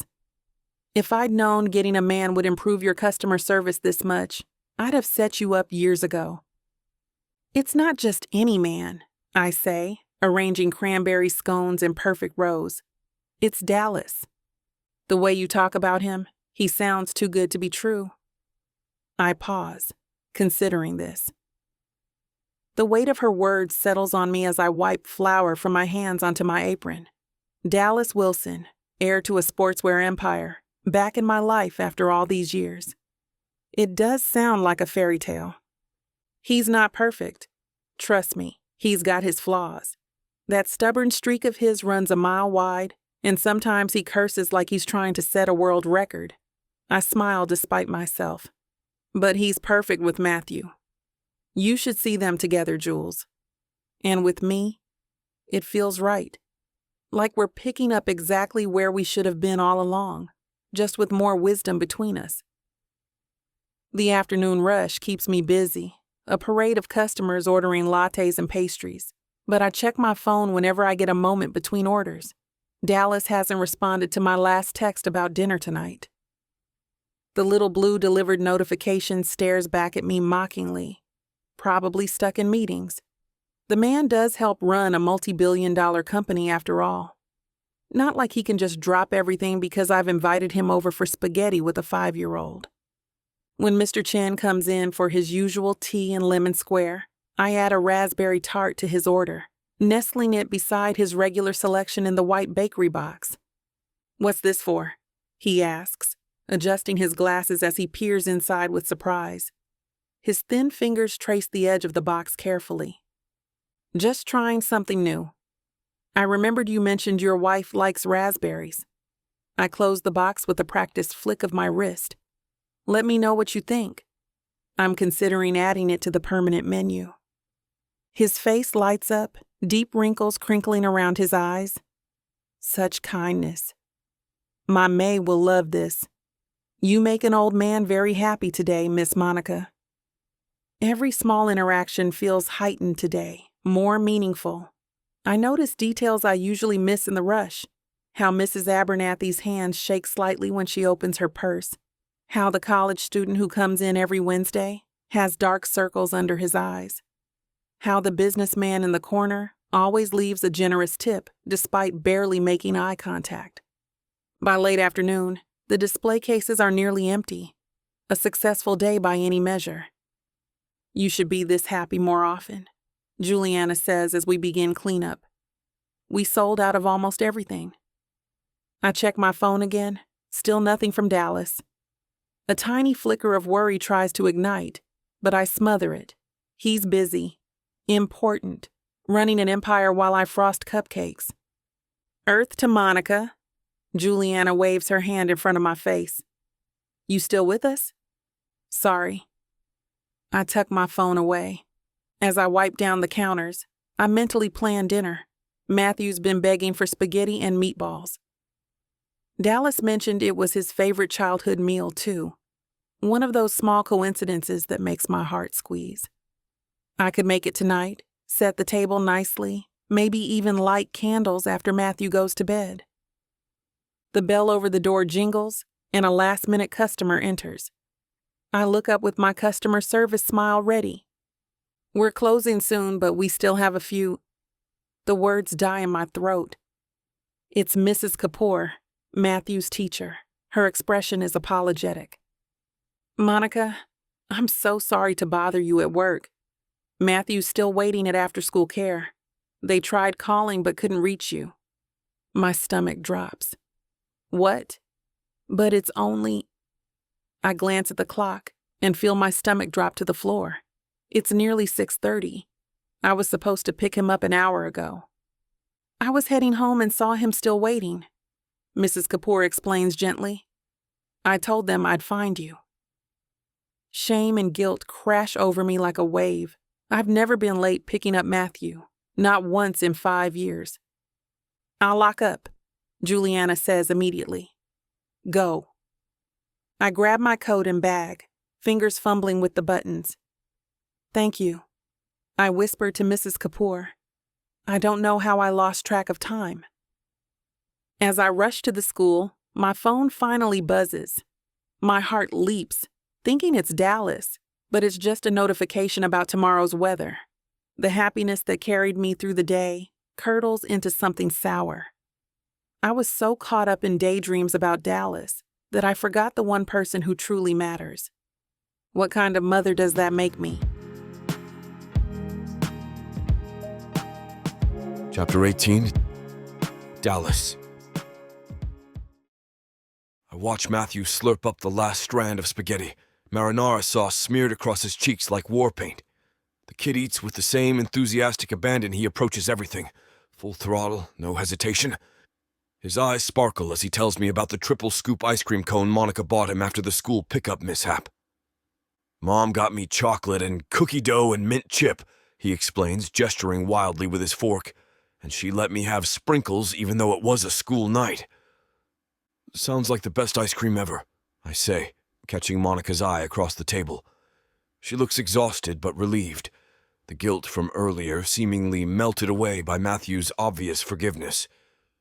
"It was. And we got to ride in a taxi," Matthew continues, bouncing in his seat. "The driver had a funny hat and said I could be his co-pilot." Monica reaches over to wipe sauce from his chin. "I think we've thoroughly established that Mommy's mistake turned into quite the adventure." "It wasn't a mistake," Matthew says with 5-year-old certainty. "It was an opportunity. That's what Mrs. Kapoor says when things don't go how we planned." I can't help but laugh. "Smart kid you've got here." "Too smart sometimes," Monica agrees, standing to clear the plates. "Bath time, mister." "Then bed." Matthew's face falls. "But Dad is here." "Can I stay up late? Please." I intercept Monica's plate as she reaches for it. "I've got this."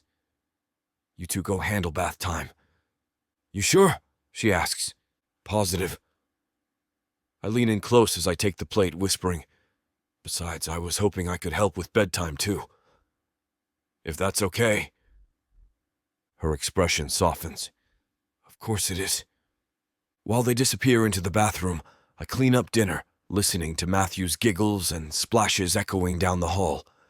This domestic stuff, washing dishes, wiping down counters, putting away leftovers, feels surprisingly right. Nothing like the sterile efficiency of my cleaning service or the formal dining experiences I'm used to. By the time I finish, Matthew is pajama-clad and bouncing on his bed, wet hair sticking up in all directions. "Mom says you can read me a story." He holds up 3 books.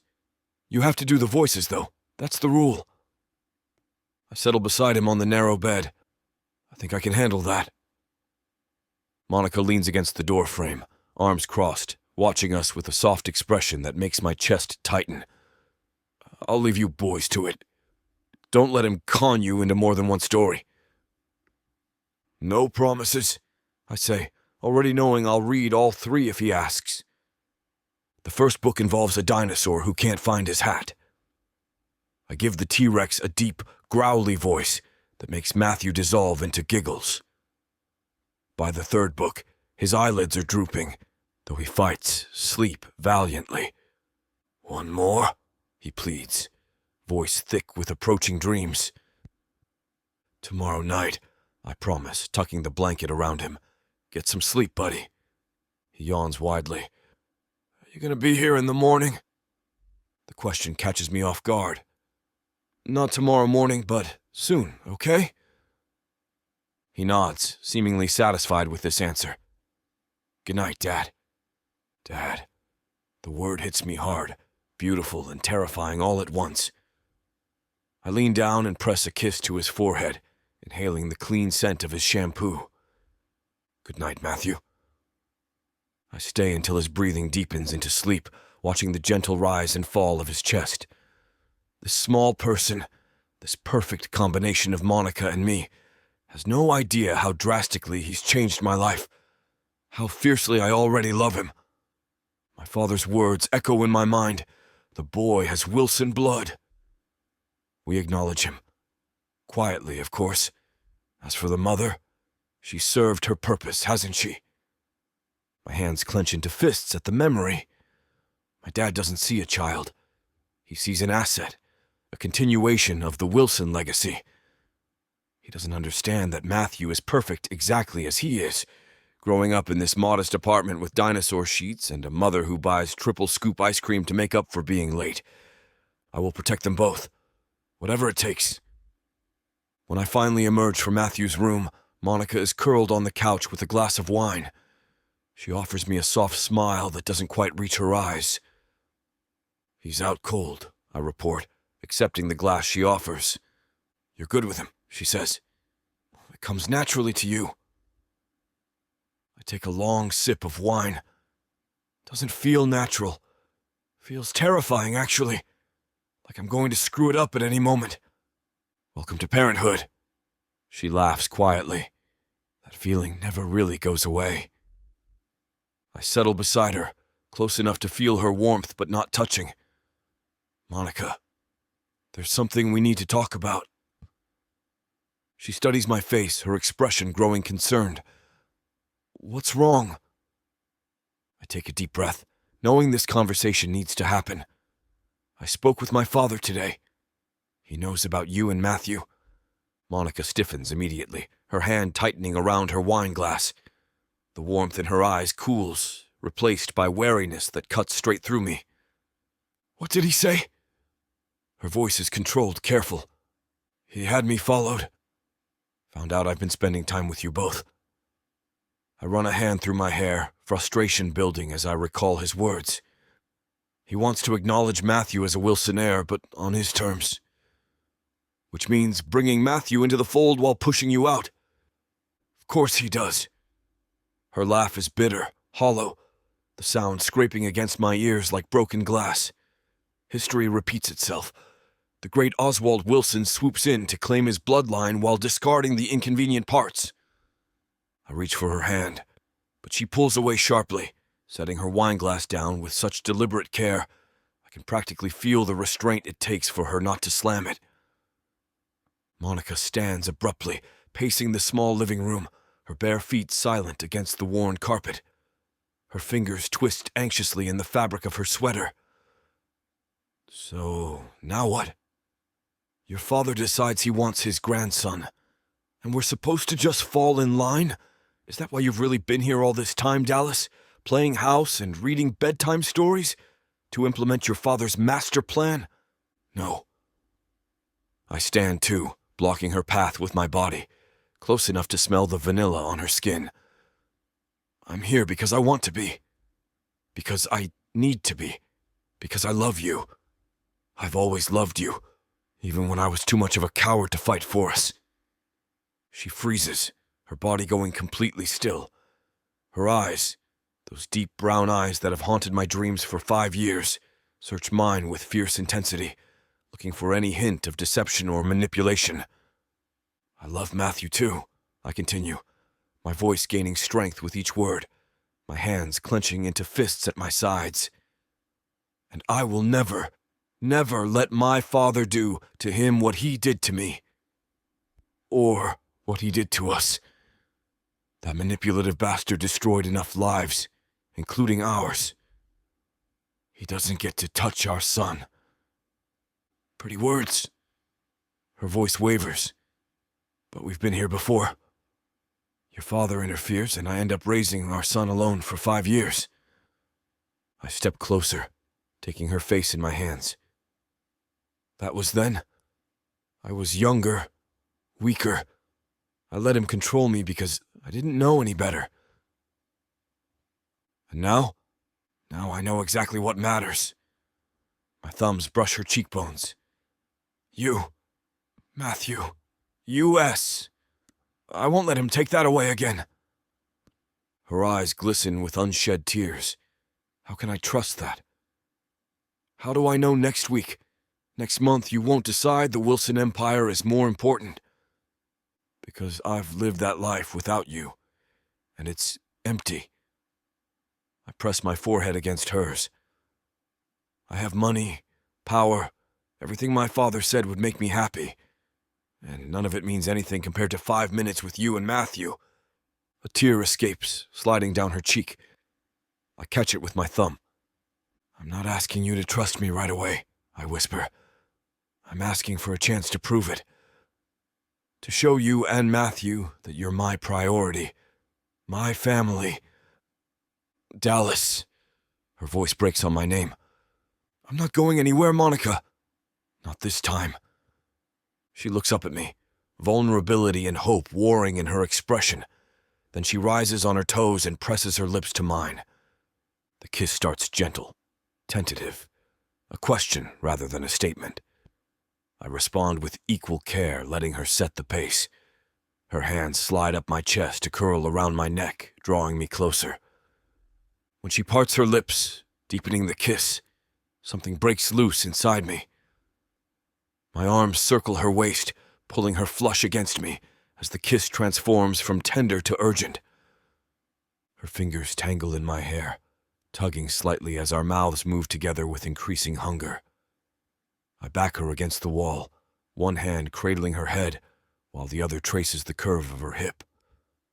She responds by nipping at my lower lip, her hands sliding under my shirt to explore the skin beneath. The touch of her fingers against my bare back sends electricity down my spine. I lift her, her legs wrapping around my waist as I carry her toward her bedroom, our lips never breaking contact. This isn't just passion. It's a promise, a vow that this time, nothing will tear us apart.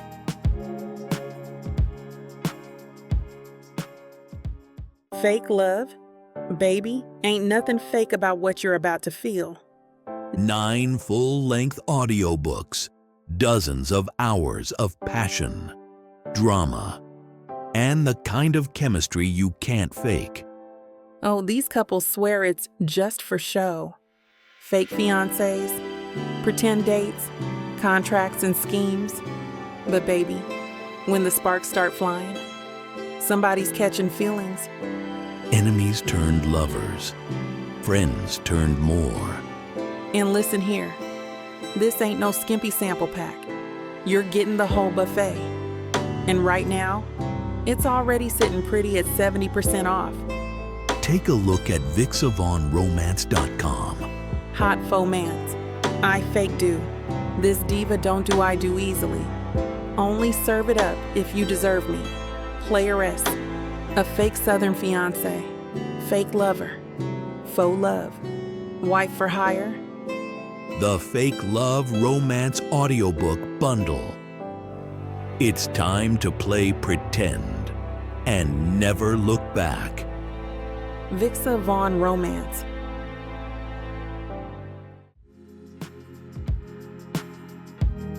Chapter 19. Monica. I kick the bedroom door shut behind us as Dallas carries me inside. The soft glow of my bedside lamp casts shadows across his face, highlighting the sharp angle of his jaw, the intensity in his eyes. Put me down, I whisper against his mouth. He sets me on my feet, his hand still gripping my waist. But this time, I don't want him taking control. This time, I need to show him what he means to me in a way words never could. I place my palms against his chest and push him backward until his legs hit the edge of my bed. Sit. His eyebrows raise slightly, but he complies, watching me with heat in his gaze. I stand between his spread knees, my fingers working the buttons of his shirt. One by one, I expose the tan skin beneath, tracing the hard planes of his chest. You've been working out, I murmur, pushing the fabric off his shoulders. Had to do something with all that frustration. His voice is rough, strained. I run my hands down his arms, feeling the muscles flex beneath my touch. Lie back. He obeys, propping himself on his elbows to watch as I unbuckle his belt. The metal clinks as I pull it free, the sound sending a shiver of anticipation through me. I unbutton his jeans, drag down the zipper, and tug them down his legs along with his boxer briefs. At the same time, I start taking off my own clothes, sweater, shirt, pants, panties, all gone.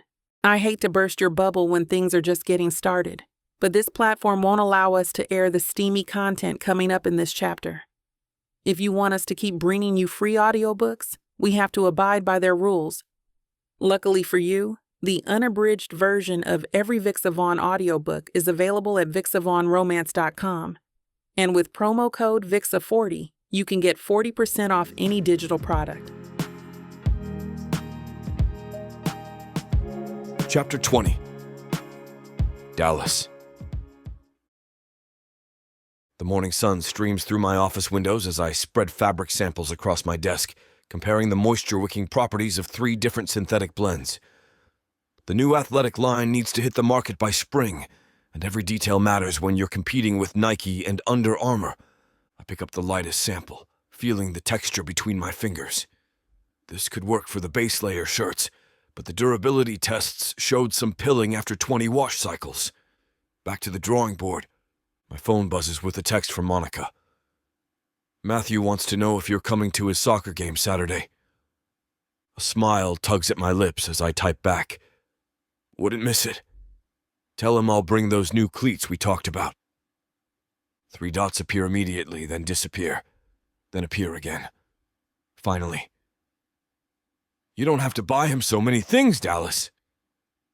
I want to. Besides, they're from the Wilson Athletics kids line. Consider it product testing. This time her response comes quickly. You're impossible. But thank you. I set the phone down and return to the fabric samples, but my concentration is shot. Last night replays in my mind, Monica's skin against mine, the way she took control, the trust in her eyes when she let herself be vulnerable with me again. Everything feels different this time. Better, more real.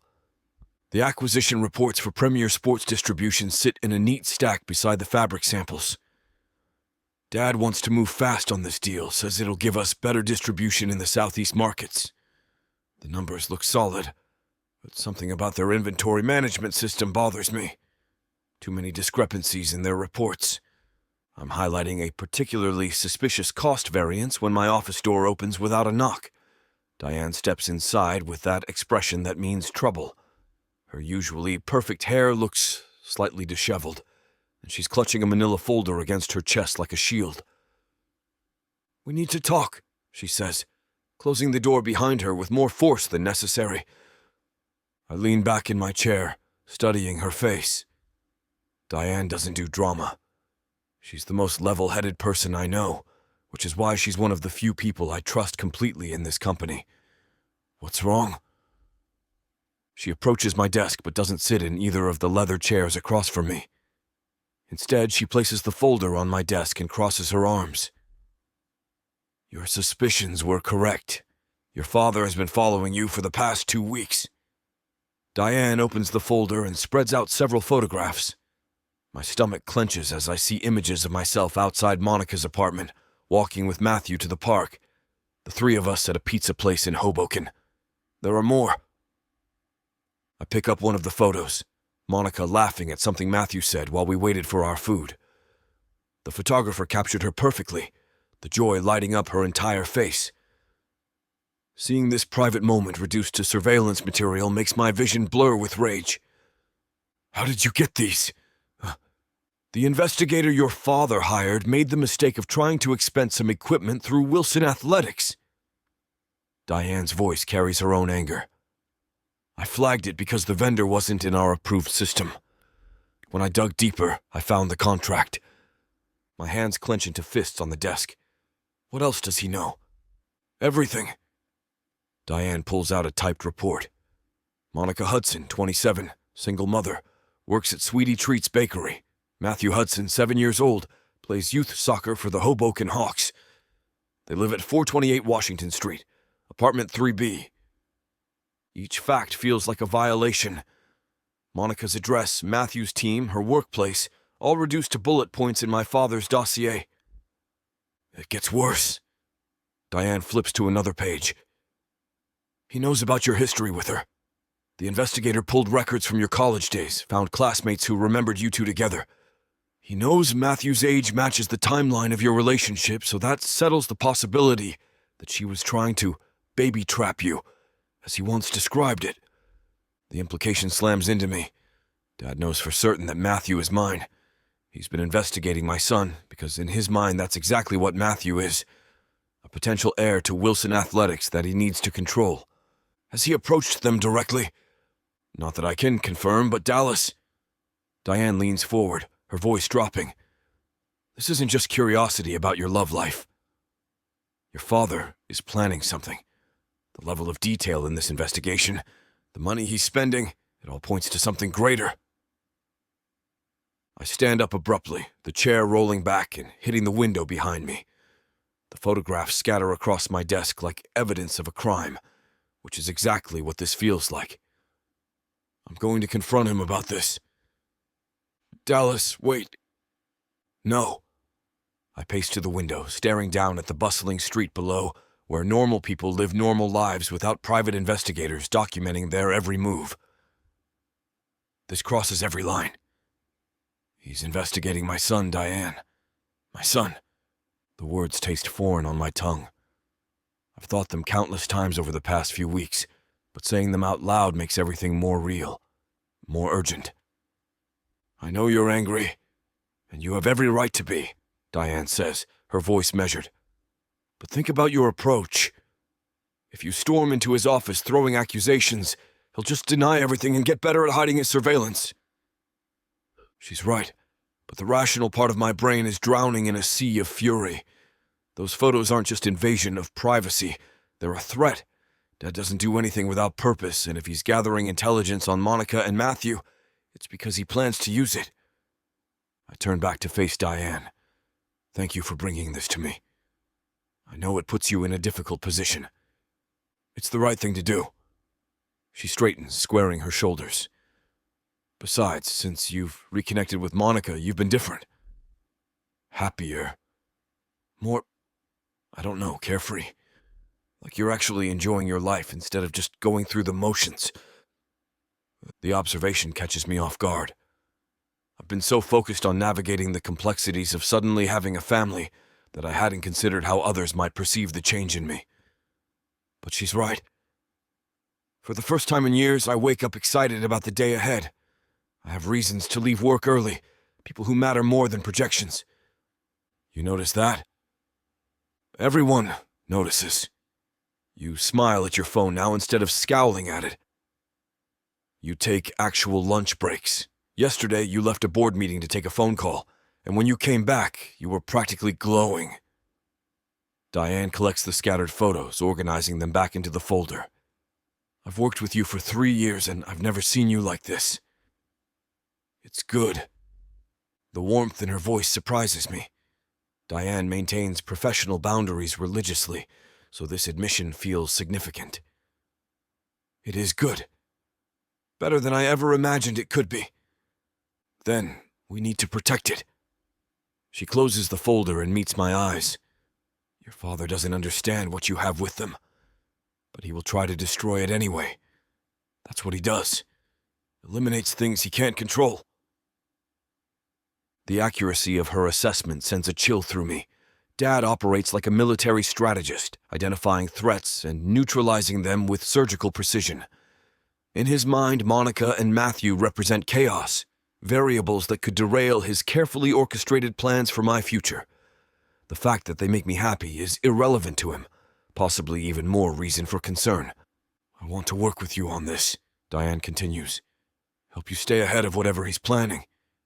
You shouldn't have to face this alone. Relief floods through me. Having Diane as an ally changes everything.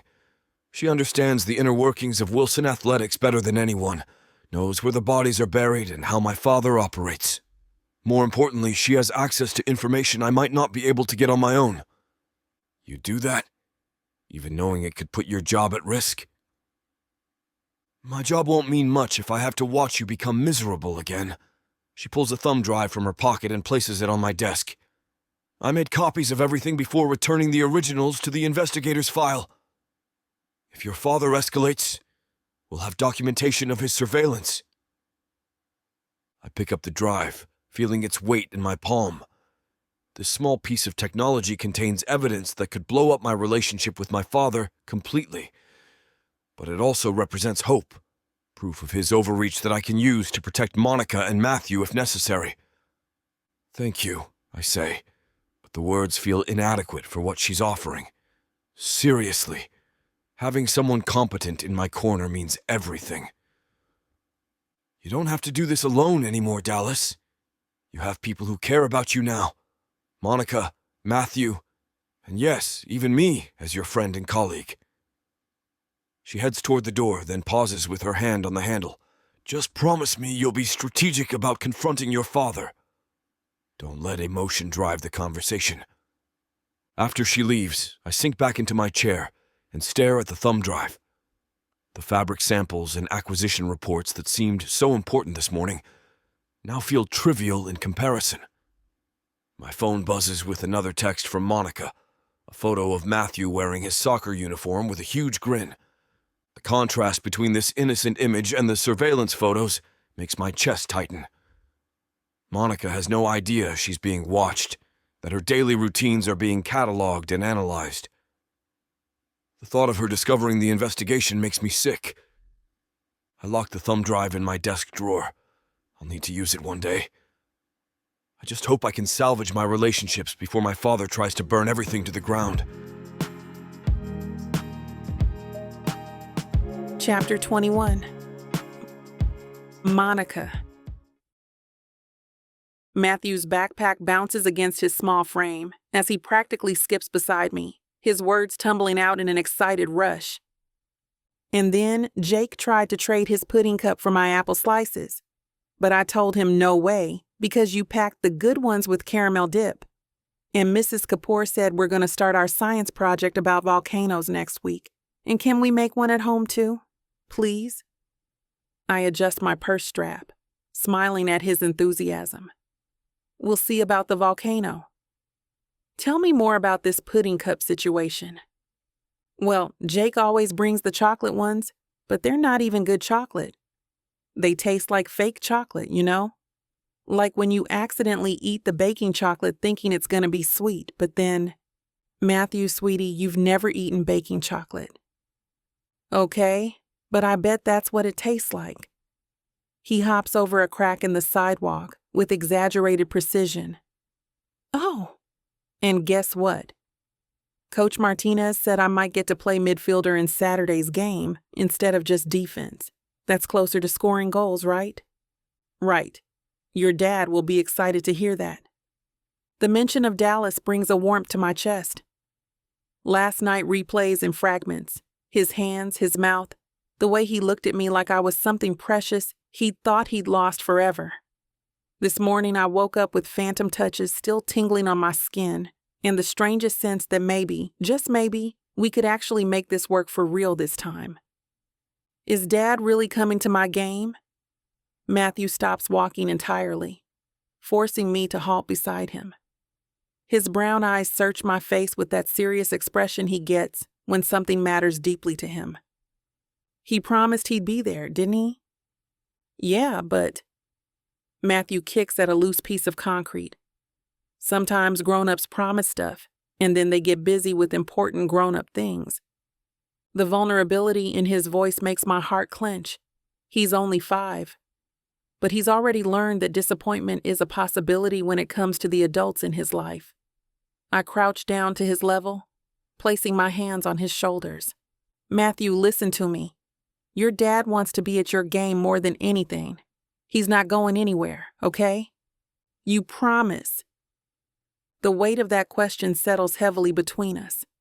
I can promise my own feelings, my own intentions, but Dallas comes with complications I can't control.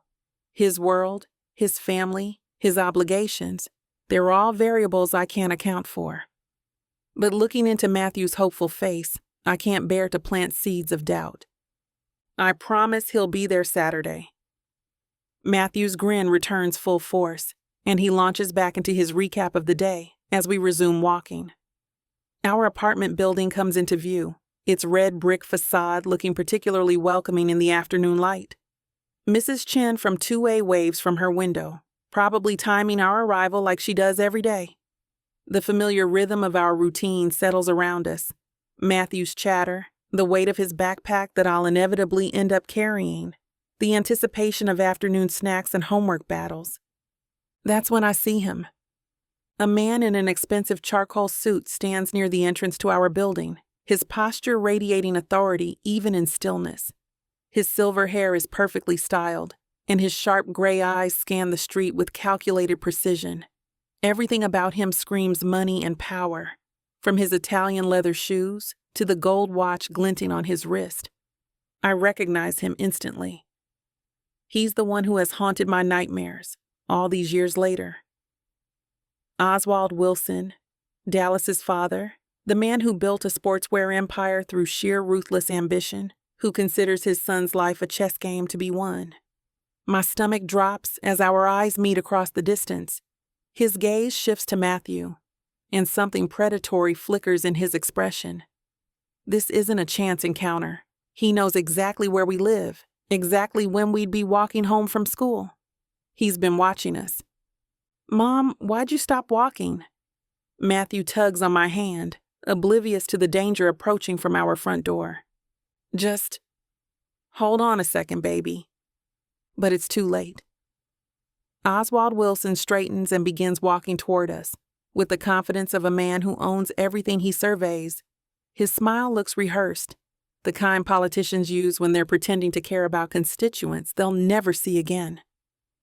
"Excuse me," he calls out, his voice carrying that particular brand of authority that comes from decades of people jumping when he speaks. "Monica Hudson, isn't it?" I instinctively step in front of Matthew, my hand finding his shoulder to keep him behind me. "I'm sorry. Do we know each other?" It's a pointless question. We both know exactly who he is and why he's here.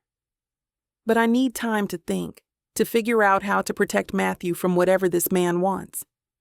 "Oswald Wilson." He extends a manicured hand that I don't take. After a moment, he drops it with no apparent offense. "I believe you know my son." "Actually, I'm running late." I tighten my grip on Matthew's hand and try to step around Oswald, but he moves with practiced ease to block my path. The movement is subtle, almost polite, but there's steel underneath the civility. This won't take long. His smile never wavers, but his eyes hold mine with uncomfortable intensity. "I'm aware that you and Dallas have reconnected after you're 5 years apart." The words hit me like ice water. He knows. Of course he knows. Men like Oswald Wilson don't leave anything to chance. They gather information the way other people collect receipts. My mind races through possibilities. Has he been watching us? Following Dallas? Does he know Dallas spends the nights? I don't know what you're talking about. "Mom, who is this man?" Matthew peers around my leg, his curiosity overriding the protective barrier I'm trying to maintain. Oswald's expression shifts as his attention focuses on Matthew, and something unsettling passes across his features. It's not quite warmth, but it's not coldness either. It's the look of someone appraising valuable merchandise. "You must be Matthew." His voice drops to what passes for gentle, though it still carries that underlying command. "I've heard wonderful things about you. You're quite the soccer player, aren't you?" Matthew straightens with pride, always eager for praise about his athletic abilities. "I'm going to play midfielder in Saturday's game instead of defense. That means I might score goals." "Impressive. Your father was quite the athlete at your age, too." The casual mention of Dallas as Matthew's father makes my blood freeze. Matthew's eyes widen with questions I'm not prepared to answer in the middle of the sidewalk, with this man watching our every reaction. "Matthew, run inside and start your homework." I fish my keys from my purse with shaking fingers. "I'll be up in just a minute." "But Mom, now." Something in my tone must convey the urgency, because Matthew takes the keys without further argument and heads toward our building entrance. I watch until he disappears through the door before turning back to Oswald, who's been observing this entire exchange with disturbing interest. Smart boy. Gets that from both sides, I imagine. He adjusts his cufflinks with deliberate precision.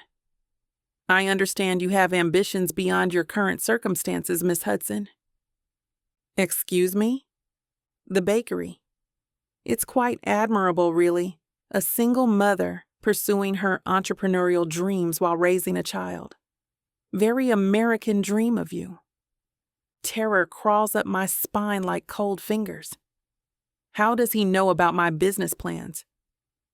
I've barely told anyone except Dallas, and even then only recently. The scope of his knowledge feels invasive, violating, like he's been rifling through my private thoughts. How do you know about that? Monica, when my son becomes interested in someone, I make it my business to know everything about them. He reaches into his jacket and pulls out a sleek business card, extending it toward me. I'd like to discuss a mutually beneficial arrangement. I don't take the card. What kind of arrangement? The kind where your bakery dreams become reality. Full funding, prime commercial real estate, established supply chains, marketing support. Everything you'd need to build something substantial, rather than just surviving paycheck to paycheck in this. He glances around at our modest neighborhood, with barely concealed disdain. This environment. The offer hangs between us like poisoned honey. Everything I've wanted, everything I've worked toward, laid out on a silver platter. But men like Oswald Wilson don't give away fortunes out of generosity. There's always a price, and somehow I already know what currency he's interested in collecting. And in exchange, I want to be more present in my grandson's life. The words confirm my worst fears. Present. Such a careful, calculated term. Not visit, not spend time with. Present. As in positioned, established, embedded. My hands clench into fists at my sides as protective fury rises in my chest. What does that mean exactly? It means Matthew deserves the advantages his heritage can provide. The best schools, proper social connections, exposure to the world he was born to inherit. He's a Wilson, after all. He's a Hudson. Legally, perhaps. But blood runs deeper than paperwork, don't you think? His smile turns razor sharp. I'm simply suggesting that a boy of his potential shouldn't be limited by his current circumstances. The careful phrasing doesn't disguise the threat underneath. He wants Matthew. He wants to take my son and mold him into another version of Dallas. Groomed, controlled, shaped by money and expectations instead of love and authenticity. The vision of Matthew in expensive clothes at some private school, learning to value status over substance, makes me physically nauseous. You want me out of the picture? I want what's best for the boy. Surely you can see that his current situation is inadequate for someone of his potential. His current situation is being loved and cared for by his mother. His current situation is a cramped apartment in a working-class neighborhood with a mother who works a tiresome job just to make ends meet. Oswald's voice gains an edge of impatience. I'm offering you the chance to change that, for both of you, by giving you my son, by giving your son opportunities you could never provide on your own. The casual cruelty of it steals my breath. He's not even trying to hide his intentions. He genuinely believes that money trumps maternal love, that his wealth gives him the right to dictate Matthew's future. The worst part is how reasonable he makes it sound, how he frames his takeover as generosity. Get away from us. I back toward the building entrance, my whole body shaking with rage and terror. Get the hell away from my son. Monica. His voice carries a note of warning that makes my skin crawl. You're being emotional instead of practical. I'm offering you a chance to secure your future and your son's future. Very few people receive such opportunities. I'd rather work 3 jobs for the rest of my life than let you anywhere near Matthew. I turn and practically run for the door, my hands trembling so badly I can barely grip the handle. Behind me, Oswald's voice follows with calm certainty that's somehow more terrifying than any shot would be. This won't be our last conversation. Chapter 22. Dallas! The phone rings once, twice, 3 times. I pace the length of my penthouse living room, each unanswered ring cranking the tension in my shoulders tighter. 4th ring, 5th. My father's games always start subtle. A private investigator here, a casual inquiry there. He maps out his targets with surgical precision before making his move, and if he's escalating to direct contact, that means he's already learned everything he thinks he needs to know. 6th ring. 7th. Pick up the goddamn phone, I mutter, my free hand clenching and unclenching at my side. The line connects on the 8th ring. Dallas! His voice carries that familiar tone of mild annoyance, like I'm interrupting something far more important than a conversation with his only son. What can I do for you? Straight to the point. No pretense of fatherly concern or small talk. Classic Oswald Wilson. Treat every interaction like a business transaction, because emotions are inefficiencies that cloud judgment.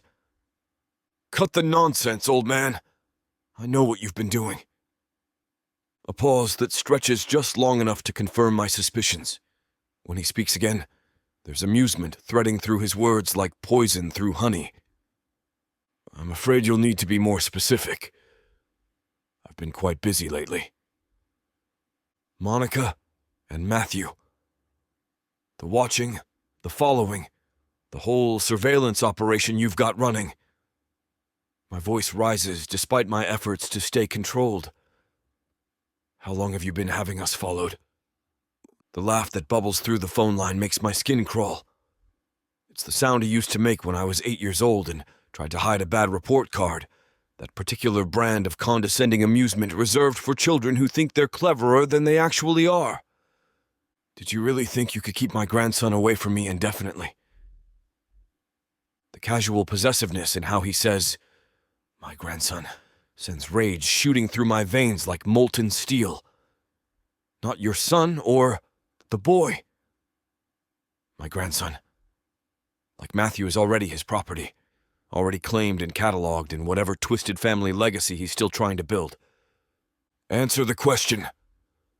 How long? 2 weeks. No shame, no hesitation. He delivers the timeline like he's reporting quarterly earnings. Ever since you started playing house with that woman again. 2 weeks.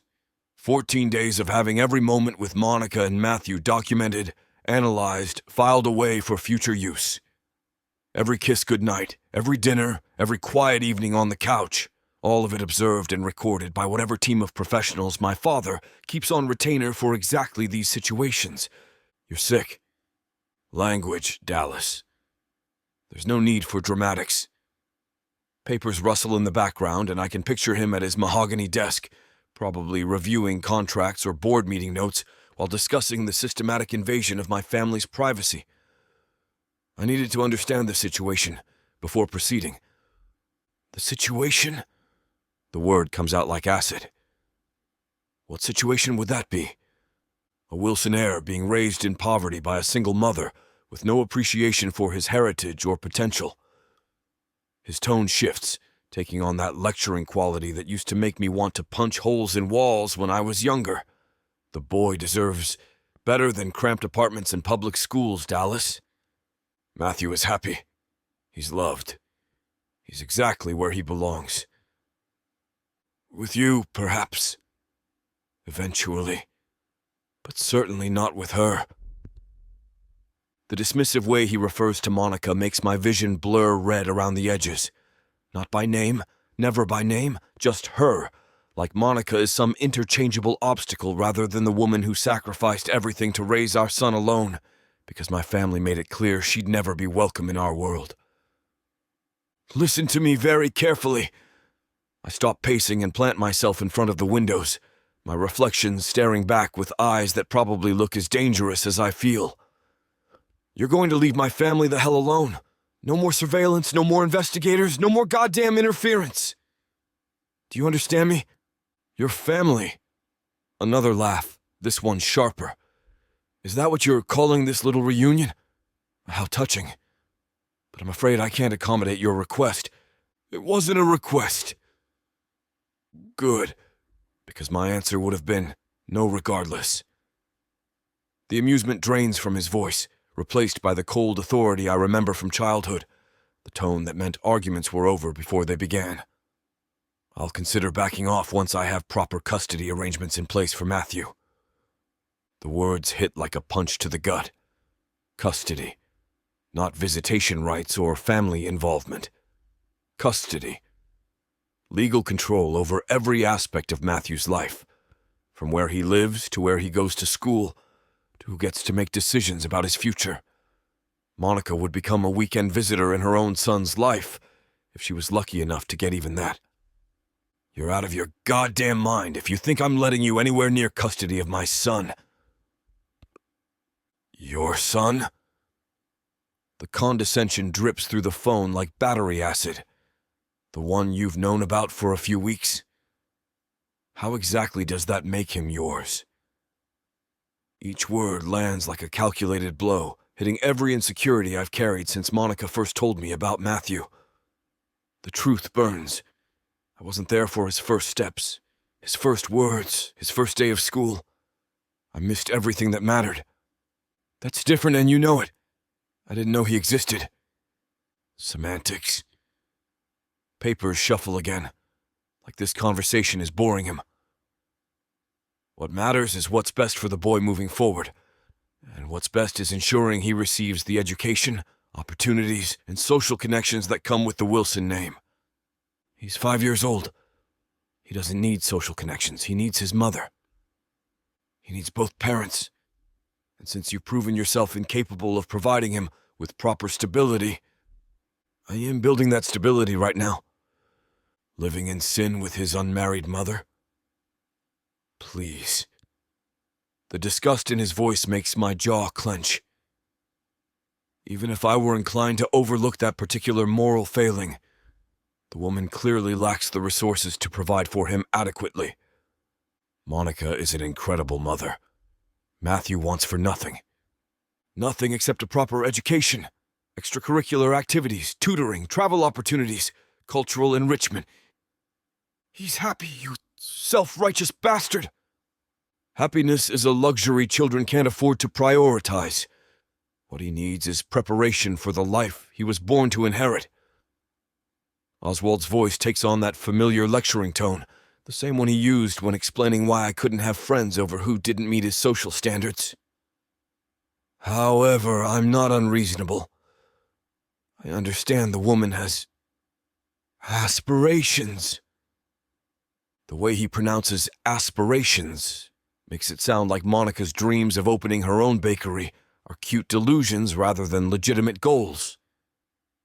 Like her passion for creating something beautiful and meaningful is just a hobby she'll eventually outgrow once she accepts the reality of her station in life. Don't you dare talk about Monica like that. I'm simply acknowledging her entrepreneurial spirit. In fact, I think we could find a way to support her dreams. Prime real estate in Manhattan, startup capital, the finest commercial equipment money can buy. I could make her bakery plans a reality within 6 months. The offer hangs in the air like toxic smoke. He's not offering partnership or investment. He's dangling bait, sugarcoating a trap with Monica's deepest desires, turning her dreams into weapons against our family. You think you can buy her? Buy us? I think everyone has a price, Dallas. The woman wants to own a bakery. I can provide that. You want to maintain a relationship with your son. I can facilitate that as well. All I ask in return is reasonable access to my grandson and input into decisions regarding his upbringing. Reasonable access. I taste bile. Define reasonable. Weekends at the estate. Summer vacations, private school enrollment, trust fund establishment, cultural education, museums, theater, proper society events, the foundation of a gentleman's education. Each item on his list chips away at Monica's role in Matthew's life. Weekends become his father's planned outings. Summers become mandatory Wilson family time. School becomes whatever institution Oswald deems appropriate, regardless of what Monica wants for her son. And if she refuses your generous offer, then I suppose she'll continue struggling with rent payments on that cramped apartment, while her son attends underfunded public schools with overcrowded classrooms and limited resources. His tone turns casual again, like he's discussing weekend weather rather than systematically dismantling a child's stability. Such a shame when passion projects remain unrealized due to financial constraints. The threat underneath his words crystallizes with nauseating clarity. Accept his terms, or he'll make sure Monica's life becomes increasingly difficult. Higher rent through mysterious property management changes. Permit issues for any bakery she tries to open. Credit problems that appear out of nowhere but vanish just as quickly once she agrees to his custody arrangement. You should be appalled at yourself. Using a woman's dreams against her, threatening to destroy her life if she doesn't hand over her kid. I'm ensuring my grandson receives the opportunities he deserves. Nothing more, nothing less. That's not your decision to make, isn't it? The papers stop rustling. When he speaks again, his voice carries the weight of absolute certainty. I have resources you can't imagine, Dallas. Legal teams that could tie custody cases up in court for years. Financial leverage that could make Miss Hudson's life very comfortable or very difficult, depending on her level of cooperation. The only question is whether we handle this pleasantly or unpleasantly. My free hand forms a fist so tight my knuckles crack. Are you threatening my family? I'm stating facts. The Wilson name opens doors. It also closes them. Which version would you prefer your son and his mother experience? The casual cruelty in his voice makes my stomach turn. This is the man who raised me, who spent 18 years demonstrating exactly how power corrupts and money poisons everything it touches. The same man who drove away every genuine relationship I tried to form because nobody was ever good enough, wealthy enough, connected enough to meet his standards. I'll leave the company right now if you don't stop this. That's certainly your prerogative. He doesn't even pause to consider the threat, though I fail to see how unemployment improves your position as a potential father figure. You'd lose your heir, your succession plan. Everything you've built would go to strangers. Well, Dallas, I'd like to apologize. I stop moving and perk a brow. Is he seriously going to say sorry? Take back everything he said. I made mistakes while raising you. Countless mistakes. I didn't help you become the man you were meant to be. Instead, you just floundered and failed, and didn't listen to me when you should have, he says. And I soon realized that he's not apologizing for all that he's done to ruin me. That was never his intention. But I have a chance to make amends. I have a chance to make things right with Matthew. You bastard! He hangs up the phone before I can respond, and without thinking, I launch my phone into the nearest wall. Why did I think I could reason with a man like him? He's Oswald Wilson. He doesn't respond to good intentions. He only takes. And this time, he has his eyes on my son. Chapter 23. Monica. The apartment feels smaller today, like the walls have crept inward during the night.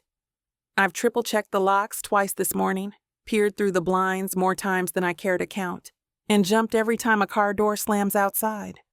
Matthew sits at our tiny kitchen table, carefully coloring inside the lines of a dinosaur picture while humming some song he learned at school. His tongue pokes out slightly in concentration, completely oblivious to the storm brewing around our little family. The innocence in his movements, the way he switches from green to brown for the T-Rex's spots, makes my chest ache with fierce protectiveness. Mama, look! He holds up his masterpiece, beaming with 5-year-old pride. I made him purple because regular dinosaurs are boring. He's perfect, baby. I force brightness into my voice, the same way I've been doing for 3 days now. Ever since I noticed the dark sedan that follows me to work. Ever since I caught the man with the camera across from Matthew's school. Since finding out about Oswald's stalking, I've paid closer attention to my surroundings. Very creative. The praise sends him back to his coloring with renewed enthusiasm, and I return to washing the same plate for the 3rd time. My hands need something to do, some mundane task to keep them from shaking every time my phone buzzes, or someone walks past our door. 3 days of being prisoners in our own life. 3 days of taking different routes to work, of asking Matthew's teacher to walk him directly to my car instead of letting him run out like the other kids. 3 days of feeling eyes on us everywhere we go. And Dallas doesn't even know the extent of things. How could I tell him? How could I explain that his father has turned our lives into some twisted surveillance operation without sounding paranoid or hysterical? The truth sits in my throat like broken glass, sharp and impossible to swallow, but just as impossible to spit out. My phone rings, and Dallas's name appears on the screen. My heart does that stupid fluttering thing it always does when I see his name, even now when everything feels like it's falling apart. Even when I know what I have to do. "Hey," I answer, trying to inject normalcy into my voice. "Monica." His voice sounds strained, rough around the edges like he's been shouting or chain smoking. "We need to talk." "I know." I move into the living room, keeping my voice low so Matthew can't hear. "Actually, I've been thinking, my father called me." The words hit like ice water down my spine. My knees suddenly feel weak, and I have to sit down on the edge of our threadbare couch. What did he say? Enough. There's something dangerous in his tone, a barely controlled fury that makes me grip the phone tighter.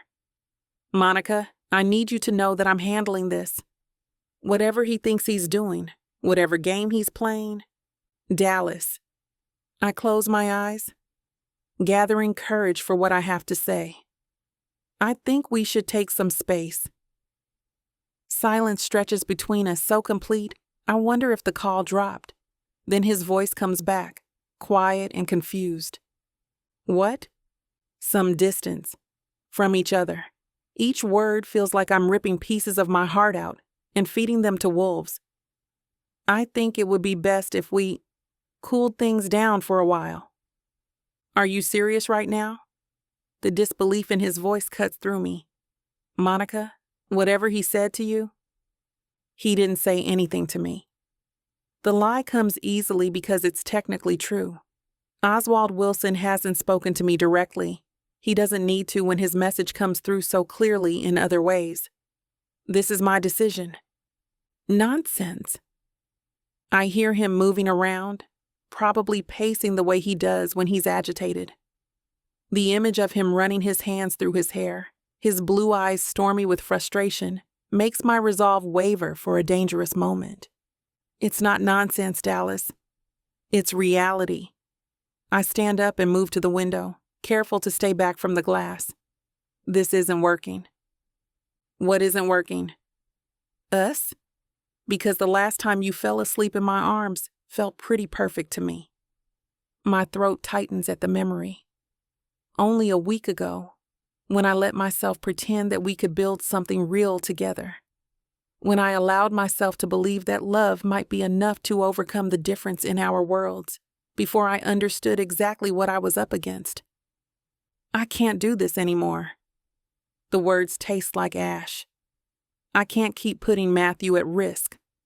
At risk of what? Having a father who loves him?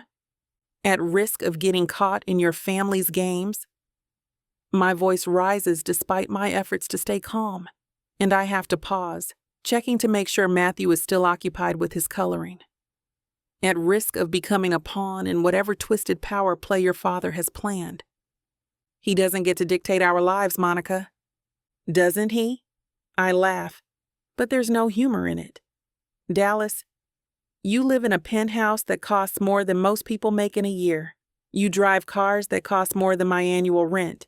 You have security teams and lawyers and resources I can't even imagine. But I don't have that. I don't get the luxury of protection. And I have a son to take care of. Monica, listen to me. His voice cracks, and I can hear the desperation bleeding through.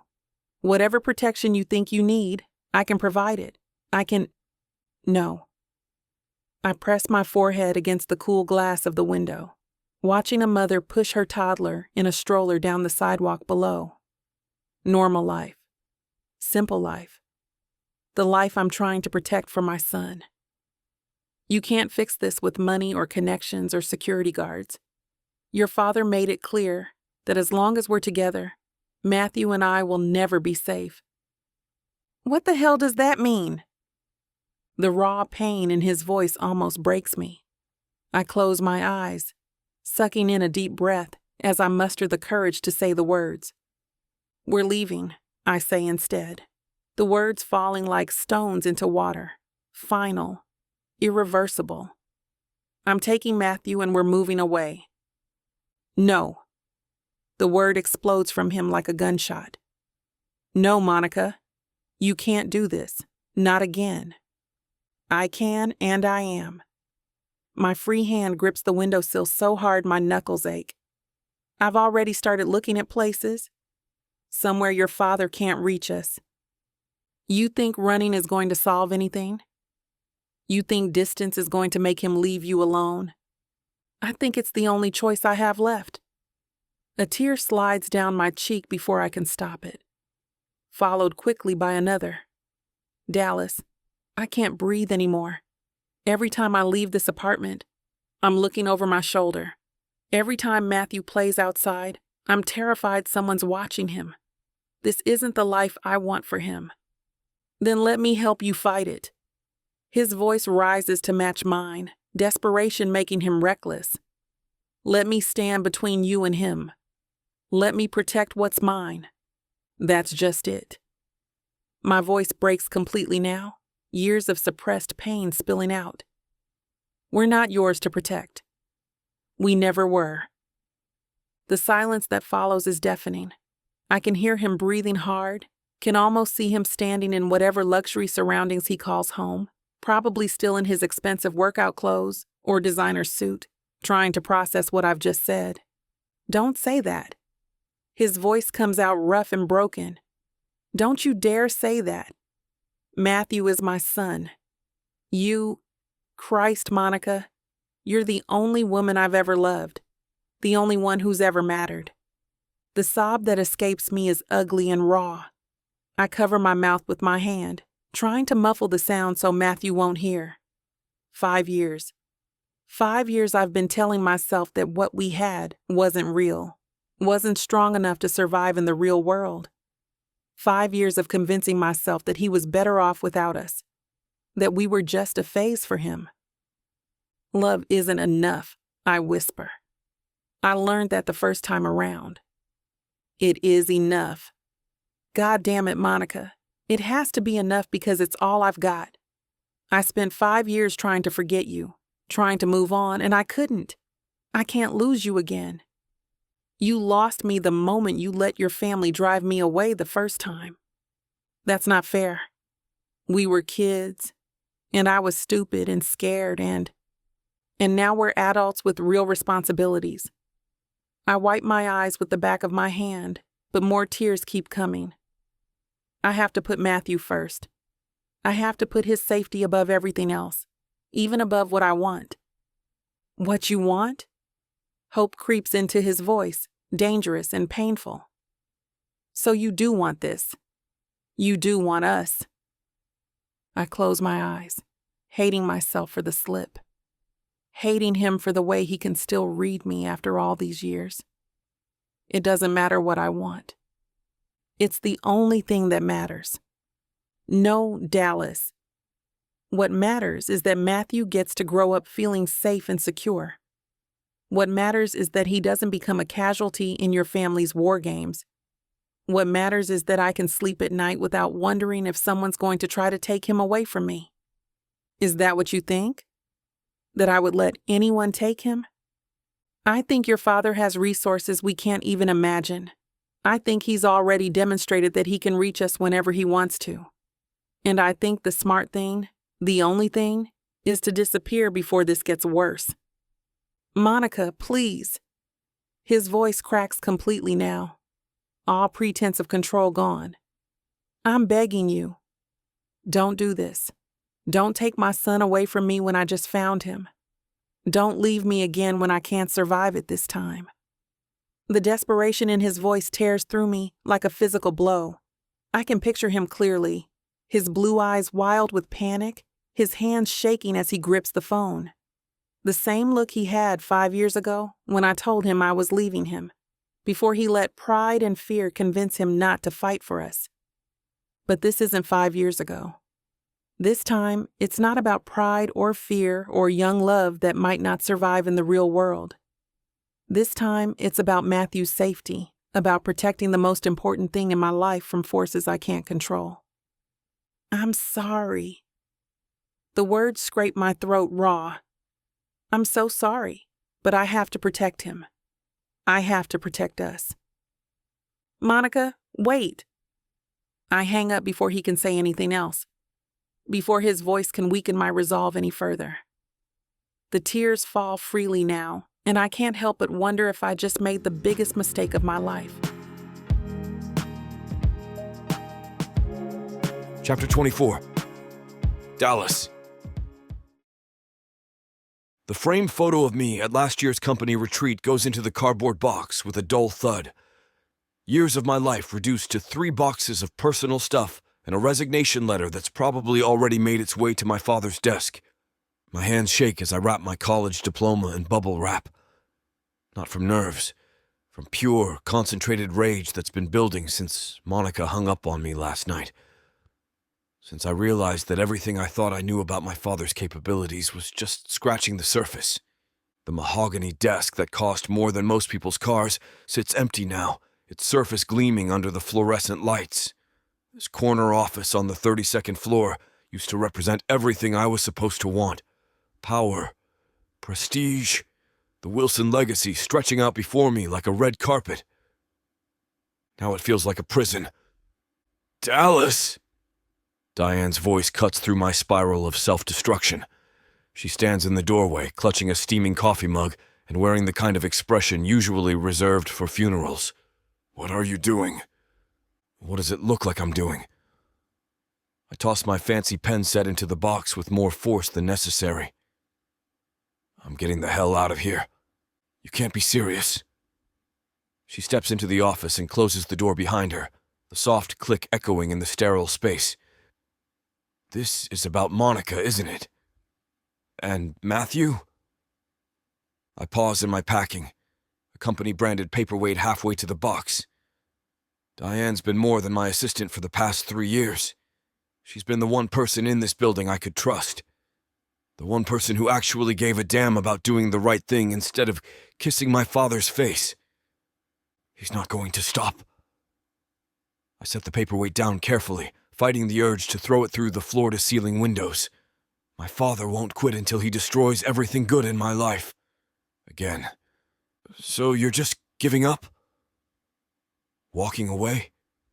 She moves closer, her sensible heels clicking against the polished floor. That's not the Dallas I know. The Dallas you know was naive enough to think his father had limits. I laugh, but there's no humor in it. Turns out the old man's willing to stalk a single mother and her 5-year-old kid just to prove a point. Diane's face crumples, and she sinks into one of the leather chairs across from my desk. Oh, Dallas. I was hoping I was wrong about what I found. Something cold slides down my spine. What else did you find? She sets her coffee mug down with trembling hands and pulls out her phone. I've been digging deeper into those expense reports you asked me to check. The ones with the unusual payments? Yeah. I stopped packing entirely, giving her my full attention. 2 new names showed up on the payroll this week, listed as security consultants, but I've never seen them in the building. And the payment amounts. She swipes through her phone screen, her brow furrowed with concentration. They're not getting consultant money, Dallas. They're getting the kind of money we usually reserve for our highest-level executives. My blood turns to ice. What are their names? Marcus Dutch and Tony Castellano. She looks up from her phone, fear clear in her brown eyes. I tried running background checks on them through our usual channels. Nothing came back. It's like they don't exist. Or they're the kind of people who make sure they don't exist on paper. I lean against the desk, my mind racing through possibilities I don't want to consider. What else? The payment authorization came directly from your father. No approval process, no departmental oversight, just a direct order from the CEO to HR to put them on the books immediately. When? 3 days ago. The timeline hits me like a sledgehammer. 3 days ago, right around when Monica started acting paranoid about being watched. When she began taking different routes to work and looking over her shoulder. Damn. The word explodes from me before I can stop it. Diane, I need you to keep digging. Find out everything you can about these two. Where they're staying, what they're driving, who they've worked for before. I already started. She pulls up another screen on her phone. Marcus Dutch has a black sedan registered under an LLC that traces back to a private investigation firm in Newark. The kind that specializes in difficult situations. My hands clench into fists. Meaning they don't just follow people, Dallas. They make problems disappear. The room spins slightly, and I have to grip the edge of the desk to stay upright. You think he's planning to... I don't know what he's planning. Diane stands up abruptly, her composure finally cracking. But two mysterious men with no connections to the company suddenly appearing on payroll is strange. The weight of what Diane's telling me settles in my chest like concrete. 2 men. Professional muscle. Watching Monica and Matthew right now while I'm standing in this sterile office, packing up my life like some kind of corporate refugee. I can't let this happen. The words come out rougher than I intended, scraping past the rage building in my throat. Not to them. Not because of me. Diane nods, her fingers white-knuckled around her phone. What do you need me to do? That question. That simple offer of help when she could just as easily pretend she never saw those expense reports, never dug deeper, never risked her own neck for people she's never even met. It hits me harder than it should. You've already done more than I had any right to ask. I straighten up, pushing away from the desk that no longer belongs to me.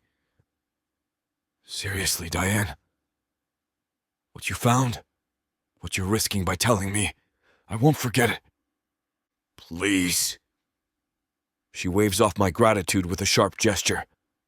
You think I'm going to stand by and watch Oswald Wilson terrorize a woman and her child? I've seen what he did to you over the years, how he twisted everything to make you believe you were the problem. The memory of those years after Monica disappeared from my life flashes through my mind. The way my father convinced everyone, including me, that I was having some kind of breakdown. That my grief over losing her was inappropriate, excessive, proof that I wasn't ready for real responsibility. He made me think I was losing my mind. I grabbed the last few items from my desk drawer, my movements more deliberate now. Made me believe that what Monica and I had was just some rich boy fantasy. It wasn't. Diane's voice carries absolute certainty. You weren't having a breakdown. You were mourning someone you loved who vanished without explanation. The anger I've been carrying crystallizes into something sharper, more focused. My father didn't just manipulate me. He stole years from all 3 of us. Years when Matthew could have known his father. Years when Monica didn't have to struggle alone. Years when we could have been a family. I need to move fast. I close the box and hefty it off the desk, before whatever he's planning gets worse. Wait. Diane grabs my arm as I head toward the door. My husband, he works in private security. Corporate stuff mostly, but he knows people. Good people who do the right kind of work. I pause, considering. What kind of security? Executive protection. Background investigations. The clean side of what those men your father hired probably do. She pulls out her wallet and extracts a business card. Marco Rodriguez. He runs his own firm now, but he used to work for the FBI. If you need someone watching Monica and Matthew who actually gives a damn about keeping them safe. The card feels substantial in my hand. Real. Unlike the ghost employees my father's paying to stalk my family. You trust him? With my life. Diane's smile is small but genuine. We've been married 12 years.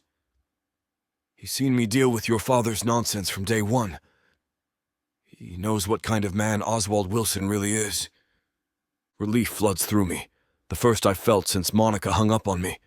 Someone with actual credentials, actual morals, watching over them while I figure out how to dismantle my father's plan. Have him call me. I pocket the card carefully. Tonight, if possible. And Diane? Yeah? Keep digging into those expense reports. I want to know everything about Dutch and Castellano. Where they're staying. What vehicles they're using. Who their emergency contacts are. Everything. Her eyes light up with the kind of determination I recognize. The same fierce protectiveness that's been driving me since I first saw Matthew's face in that newspaper photo. Consider it done. She checks her watch. I'll stay late, make some calls. Marco knows people in law enforcement who might have intel on these guys. Be careful. I shift the box to one arm so I can grip her shoulder. If my father finds out you're helping me, let me worry about Oswald. Her chin lifts with stubborn pride. I've been handling him longer than you have. Besides, I've got copies of everything stored somewhere he'll never find them. And you do too, remember? The thumb drive? It's all insurance policy. Smart woman. Smartest woman in this damn building. Chapter 25. Monica. The wooden spoon trembles in my hand as I stir the spaghetti sauce, the rich tomato scent doing nothing to calm my nerves. Every muscle in my body feels coiled tight, ready to spring into action at the first sign of trouble. Days of this constant vigilance has left me exhausted, jumping at shadows and seeing threats in every unfamiliar face on the street. Mama, you're stirring too fast. Matthew's voice cuts through my spiraling thoughts. He's perched on his little step stool beside me, carefully dropping pieces of garlic bread into the basket I've lined with a clean kitchen towel. The sauce is gonna fly everywhere if you keep doing that. I force myself to slow down, watching the burgundy mixture swirl in lazy circles instead of the frantic tornado I'd been creating. You're right, baby. Sorry. Mama's just thinking about some grown-up stuff. Is it the same grown-up stuff that's been making you check the door locks 5 times every night? His dark eyes, so much like mine, thankfully, study my face with the kind of perception that 5-year-olds shouldn't possess. And peek out the windows all the time? My heart clenches. I thought I'd been subtle about my increased paranoia, but Matthew notices everything. Always has.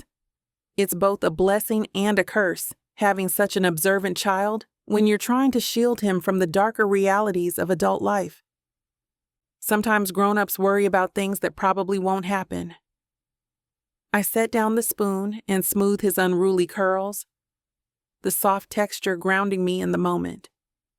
It's like when you worry about monsters under the bed, even though you know there aren't really any monsters there. But you told me that checking for monsters was okay because it made me feel better. He leans into my touch, his small body radiating warmth against my side. So maybe checking the locks makes you feel better too. Smart kid. Too smart for his own good sometimes. Exactly. I kissed the top of his head, inhaling the familiar scent of his strawberry shampoo mixed with the day's adventures. Just Mama being extra careful because that's what mamas do. The truth sits heavy in my chest, a weight I can't share with him. The truth is that whatever Oswald Wilson is planning, it's escalating. The black sedan I've spotted 3 times this week. The man in Sweetie Treats yesterday, who seemed more interested in watching me than drinking his espresso. The feeling of being studied, cataloged, assessed like some kind of specimen. And Dallas. God, Dallas. The hurt in his voice when I ended things still echoes in my ears. But what choice did I have? His father made it crystal clear that proximity to the Wilson family comes with a price tag I can't afford to pay, not when Matthew's safety is on the line. Can we put extra cheese on mine? Matthew abandons his garlic bread duties to tug on my sweater. Please. I've been really good today. And I didn't even complain when you made me come straight home from school instead of going to the playground. Another pang of guilt. He's been cooped up for 3 days because I'm too paranoid to let him run around in open spaces where anyone could be watching, where strange men in expensive suits could be taking pictures or making notes about his schedule. Of course you can have extra cheese. I ruffle his hair again, trying to inject some normalcy into my voice. You've been the best helper today, and the best hugger when Mama needed it. I know when you need hugs. He puffs up with pride. It's my superpower. If only his superpower could protect us from the kind of danger his grandfather represents. I glance toward the living room where 3 packed suitcases sit hidden behind the couch. Emergency bags, ready to go at a moment's notice if things get worse. If Oswald decides that subtle surveillance isn't enough, if he escalates to something more direct, more threatening. The apartment lease in Philadelphia is already signed. A small 2-bedroom place near a good elementary school. Far enough from New York to feel like a fresh start, but close enough that I won't have to completely rebuild our lives from scratch. Mama? Matthew's voice has taken on that careful tone he uses when he's about to ask something he thinks might upset me. Is Dad gonna come back? The question hurts, stealing the breath from my lungs. I've been dreading this conversation, hoping he'd forgotten about Dallas in the way children sometimes do when adults suddenly disappear from their lives. I don't think so, sweetheart. I turn back to the stove, needing something to do with my hands while I navigate this minefield. Sometimes grown-ups have to make hard choices about who can be in their lives. But why can't... 3 sharp raps against the front door cut through Matthew's question like a blade through silk. The sound reverberates through our small apartment, each knock deliberate and demanding. My blood turns to ice water in my veins. Nobody knocks on our door at dinner time. Nobody knocks on our door. Period, unless I'm expecting them. And I'm definitely not expecting anyone today. Matthew. My voice comes out steadier than I feel, though my hands shake as I reach for his shoulders. I need you to go to your bedroom for a minute, okay? Take your tablet and put on those headphones. His eyes widen, dark pools of worry in his small face. But Mama, what about dinner? The sauce isn't done yet. We'll finish dinner in just a few minutes. I guide him toward the hallway, my heart hammering against my ribs so hard I'm surprised he can't hear it. I just need to talk to whoever's at the door first. Who is it? His voice gets smaller, that tremor creeping in that appears whenever he senses something wrong in his carefully ordered world. Is it the police? Are we in trouble? Knock, knock, knock. The sound comes again, more insistent this time. Demanding. There's nothing friendly or neighborly about the rhythm. It's the knock of someone who expects to be answered, someone used to getting their way. No, baby, we're not in trouble. I crouch down to his eye level, forcing my face into what I hope passes for calm reassurance, while my mind races through possibilities, each one worse than the last. Sometimes grown-ups just need to have boring conversations about boring stuff. You know how when the landlord comes by to check the heater? It's probably something like that. But even as the lie leaves my lips, I know Matthew's too smart to buy it completely. His eyes search my face, looking for cracks in my facade. Promise everything's okay? His small hand finds mine, fingers cold despite the warmth of the apartment. Promise. The word tastes like ash in my mouth, but I smile anyway. I'll be right back, and then we'll eat dinner and maybe watch that new cartoon you've been wanting to see. He nods slowly, still uncertain, but trusting me the way children do, the way they have to. If you need me, just yell really loud and I'll come running. Deal. I watch him disappear into his bedroom, waiting until I hear the soft click of his door closing before I let my mask slip. The knocking starts again. 3 measured raps, a pause, then 3 more, like a code, like a signal. My hands shake as I move through the living room, muscle memory guiding me toward the hall closet where I keep Matthew's baseball equipment. The aluminum bat feels cold and solid in my grip, heavier than I remembered but reassuring in its weight. Knock, knock, knock. Coming, I call out, though the word barely makes it past my constricted throat. My feet feel like lead weights as each step carries me closer to the door, closer to whatever's waiting on the other side. The peephole reveals my worst fears made manifest. 2 men in dark suits stand in the hallway, their faces serious and professional, in that particular way that screams corporate intimidation. They're not tall or obviously muscular, but there's something about their posture, their stillness, that makes my skin crawl. The one on the left checks his watch, expensive, gold, catching the hallway light. The one on the right keeps his eyes fixed on my door like he knows I'm watching, like he can see me through the inch of reinforced wood and steel. Neither of them looks like they'd be swayed by neighborly politeness or request to come back at a better time. These are Oswald's men. Has to be. The same energy as the sedan that's been circling my block, the same calculated presence as the man in the coffee shop who watched me serve customers with the intensity of someone conducting surveillance. Knock, knock, knock. My phone. Where's my phone? I scan the living room frantically before remembering I left it on the kitchen counter next to the garlic bread Matthew was helping with. The bat tilts awkwardly in my grip as I try to retrieve it without making too much noise. I start typing. Dallas. The Jacobsons upstairs. Even Juliana, my boss. I tell them that there are men at the door. I don't recognize them, but they're insistent. That I'm scared.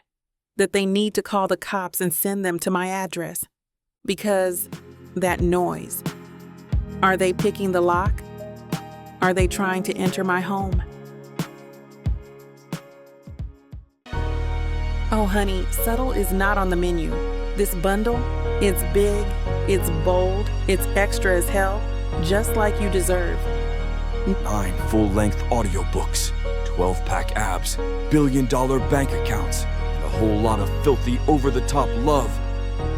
We're talking possessive bad boys, jealous billionaires, growling alpha males who act like you hung the damn moon. And the steam? Baby, it's off the charts. These men don't flirt. They claim. And guess what? This beautifully chaotic romance buffet is already 70% off. Use the YouTube exclusive code VIXA40.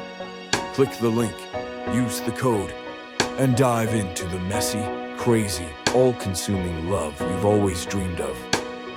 The over-the-top romance audiobook bundle, because too much is never enough. Vixa Vaughn Romance.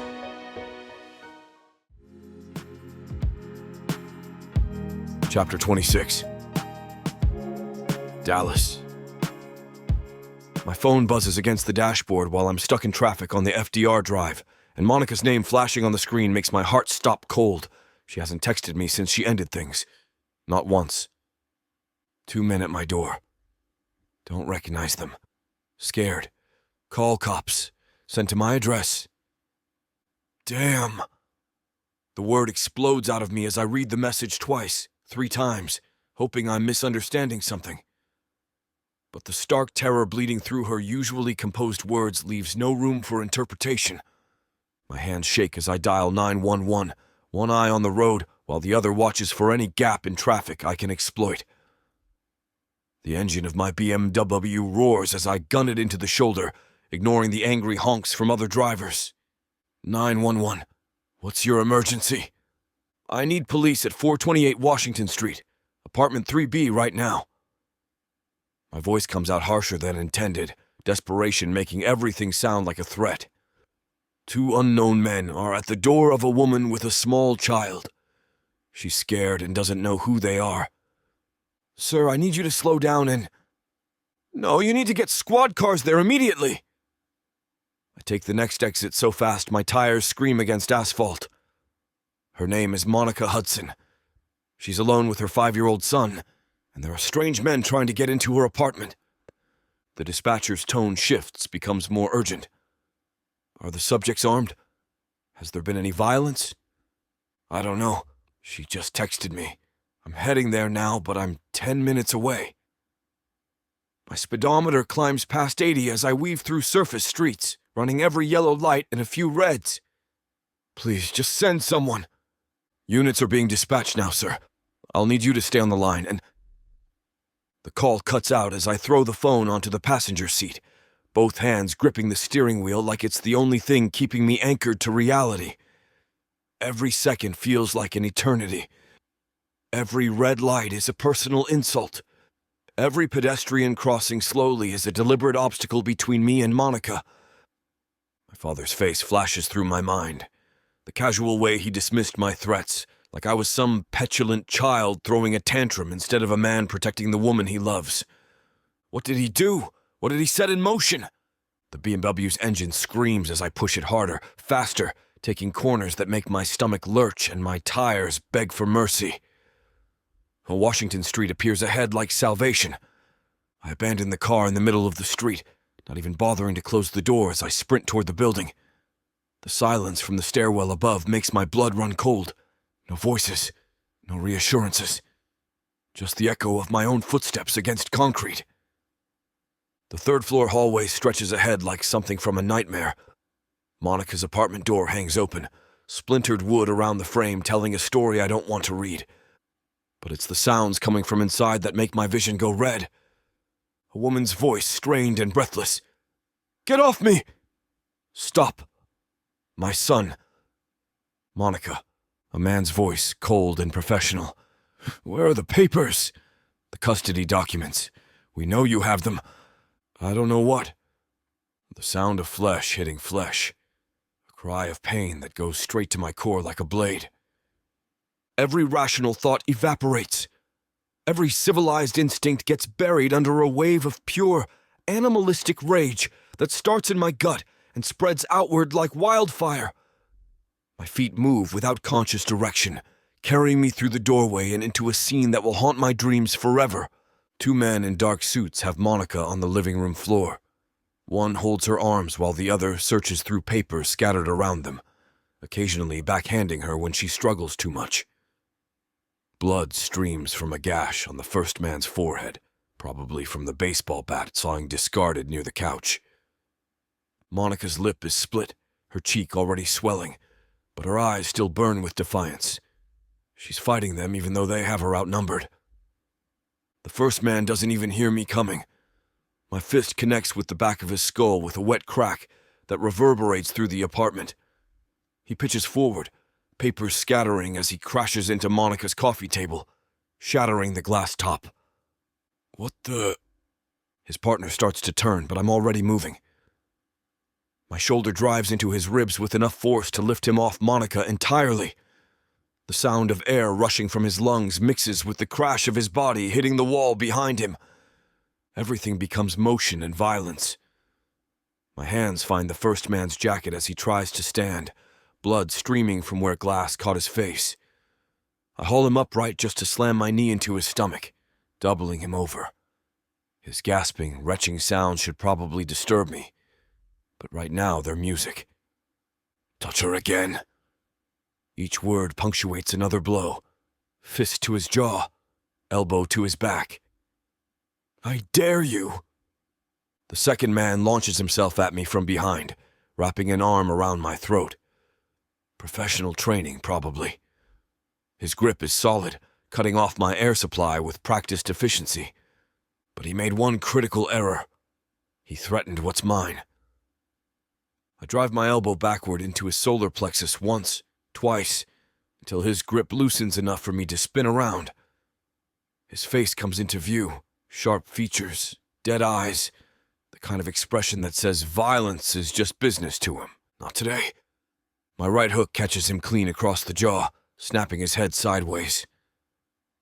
Blood sprays from his mouth, but he recovers faster than his partner did, coming back at me with controlled aggression.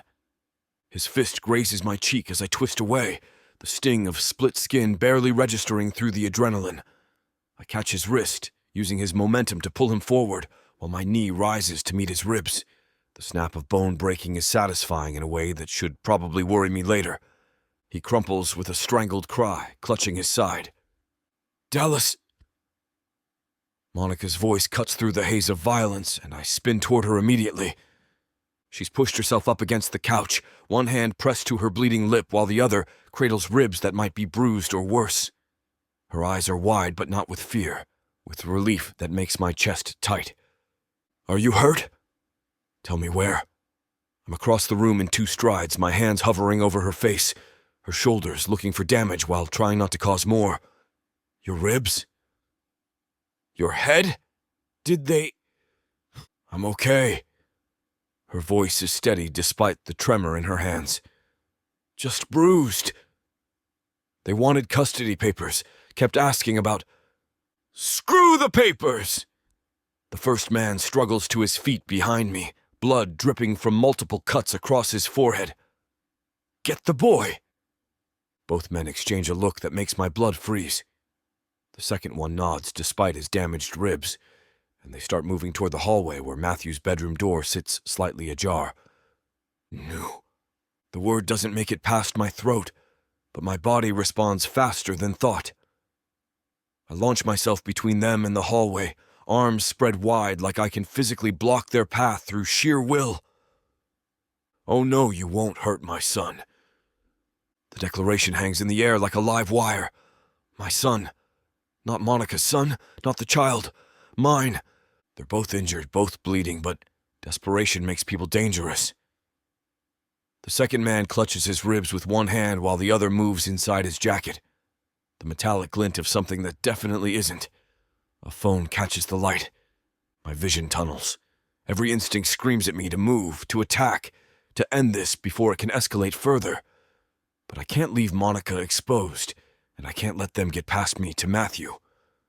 The first man takes a step toward the hallway. I lunge. My tackle catches him around the waist, driving him backward into the wall hard enough to rattle picture frames. His head bounces off the plaster with a wet thud. He goes limp in my arms, consciousness flickering in and out like a broken light bulb. The second man raises whatever he pulled from his jacket. Police sirens wail in the distance, growing closer with each passing second. The high-pitched whine cuts through everything else, promising backup, reinforcements, an end to this nightmare. But they're still too far away. Chapter 27. Monica.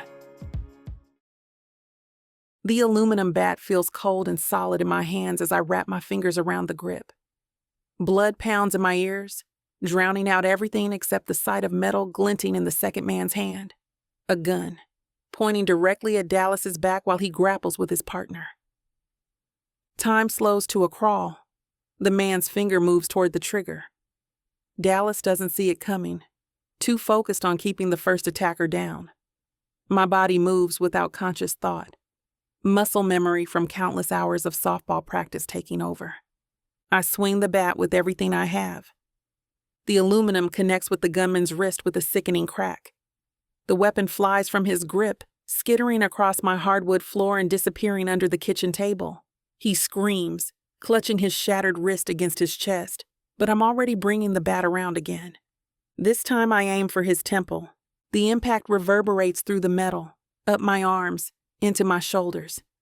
He drops like a stone, his body crumpling beside his unconscious partner in a heap of dark suits and blood.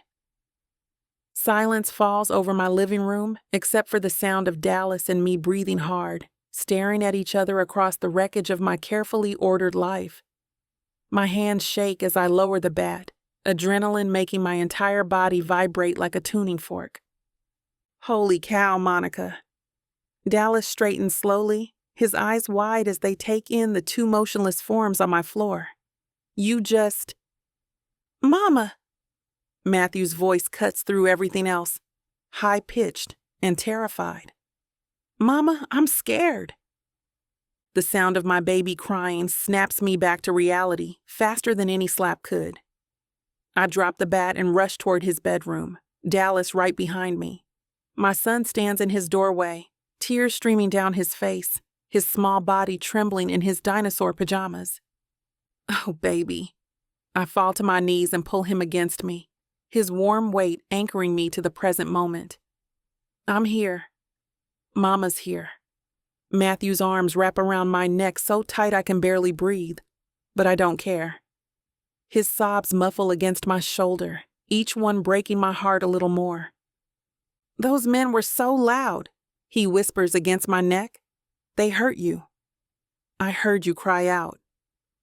I'm okay, sweetheart. My voice cracks despite my efforts to sound strong. Everything's okay now. Dallas kneels beside us, his presence solid and reassuring, even though my world feels like it's spinning off its axis. One of his large hands comes to rest on Matthew's back, gentle circles that gradually slow our son's shaking. Hey, buddy. Dallas's voice is softer than I've ever heard it, all traces of violence gone like they never existed. Those bad guys can't hurt anyone anymore. Matthew lifts his head from my shoulder to look at Dallas with eyes that mirror his father's exact shade of blue. You came to help Mama? Of course I did. Dallas's throat works as he swallows hard. I'll always come when you and your mama need me. The sirens outside grow louder, multiple vehicles from the sound of it. Heavy boots pound up the stairs, voices calling out commands. But right now, in this moment, the only thing that matters is holding my son, while his father's hand stays steady on both our backs. We need to... I start to pull away from Matthew, remembering the unconscious men in my living room, the gun under my table, the evidence that needs preserving. The zip ties, Dallas says quietly, understanding immediately. From your kitchen drawer? I nod, not trusting my voice. Matthew clings tighter when I try to stand. I have to take care of something real quick, baby. Can you stay here for just a minute? Dallas's jaw tightens. He doesn't push, just shifts to sit cross-legged on Matthew's bedroom floor. Want to tell me about your dinosaur book while your mama handles the grown-up stuff? He picks up Matthew's favorite picture book from the nightstand, opening it to a page covered in colorful velociraptors. Matthew sniffles, but settles against Dallas's side, drawn to the warmth and safety he represents. That one's my favorite. His name is Blue. I force myself to leave them there, to walk back into my destroyed living room where two strangers lie motionless among the debris of my quiet life. The zip ties are exactly where Dallas said they'd be, tucked in my junk drawer behind expired batteries and takeout menus. The first man stirs slightly as I approach, a groan escaping his bloody lips. My hands shake as I work the plastic restraints around his wrists, pulling them tight enough that he won't be going anywhere when he fully regains consciousness. His partner requires more careful maneuvering. He's completely out, a lump already forming where the bat connected with his skull, but I managed to secure his hands behind his back as well. The gun glints under my kitchen table, like an accusation. I grab a dish towel to pick it up without having to touch it directly. Police? Anyone armed inside? The authoritative voice booms through my apartment, making me jump despite expecting it. My heart hammers against my ribs as I carefully set the gun on my counter, wrapped in the dish towel like some kind of deadly present. No. My voice cracks on the word. I clear my throat and try again, louder this time. No weapons. We're unarmed. Heavy footsteps thunder across my floor, tactical boots that sound nothing like the soft-soled sneakers Matthew and I wear around the house. The first officer through my door is a woman with graying hair pulled back in a severe bun, her hand resting on her holstered weapon as she surveys the destruction. "Ma'am, step away from the counter, please." Her tone is professional but not unkind. Hands where I can see them. I raise both hands, the dish towel still clutched in my right fist. There's a gun wrapped in this. I didn't want to touch it directly. 2 more officers file in behind her, their eyes scanning every corner of my living room like they expect more attackers to emerge from behind my bookshelves. One of them, a younger man with cropped black hair, immediately approaches the 2 zip-tied figures on my floor. "Got 2 down," he calls out, pressing 2 fingers against the first man's neck. This one's got a pulse, breathing steady. The female officer, her name tag reads Sergeant Martinez, nods toward me. "You can set that down now. Carefully." I place the dish towel on the counter with trembling hands, the weight of the concealed weapon making my stomach churn. Everything feels surreal, like I'm watching someone else's life unfold on a movie screen. "Where is everyone else in the household?" Sergeant Martinez asks, her pen poised over a small notebook. "My son's in his bedroom with his father." The words taste strange on my tongue, referring to Dallas as Matthew's father out loud to a stranger. They're both unharmed. Ages? My son is 5. His father is 27. The officer checking the second attacker looks up from where he's crouched. This one's breathing too, but he's out cold. Gonna need paramedics for sure. As if summoned by his words, the sound of more sirens fills the air. Within minutes, my small apartment becomes a circus of uniformed personnel. Paramedics with their bulky equipment bags, more police officers taking photographs, someone with a clipboard asking me to spell my name 3 different times. Through it all, I keep one ear tuned to Matthew's bedroom, where Dallas's deep voice continues reading about velociraptors in the same steady tone he might use to discuss quarterly earnings. My son's occasional giggles drift out into the chaos, a reminder that some parts of our world remain untouched by violence. "Can you tell me what happened here tonight?" Sergeant Martinez settles onto my couch, carefully avoiding the overturned coffee table and scattered books. I sink into the armchair across from her, my legs suddenly too shaky to keep me upright. Where do I even begin? With 6 years of separation? With custody battles that never happened? With the way my entire life shifted the moment these strangers forced their way into my home? My son and I were getting ready for bed when someone started pounding on the door. My voice sounds steadier than I feel. They were demanding I open up, saying they had legal papers. The sergeant's pen moves across her notebook in quick strokes. "Did you see any documentation?" "No, they picked the lock and opened the door down before I could ask for identification. I shut them out, but then they kicked through the door anyway." I gesture toward my splintered door frame, where another officer is taking measurements and photographs. The first man grabbed me, said they were taking Matthew, my son, for his own safety. Taking him where? They didn't say, but they knew his name, knew he was here. The implications of that knowledge send fresh chills down my spine. I think they were trying to kidnap him. Sergeant Martinez looks up from her notes. "What makes you think that?" "Because they had no legal right to be here. No court order, no identification, nothing."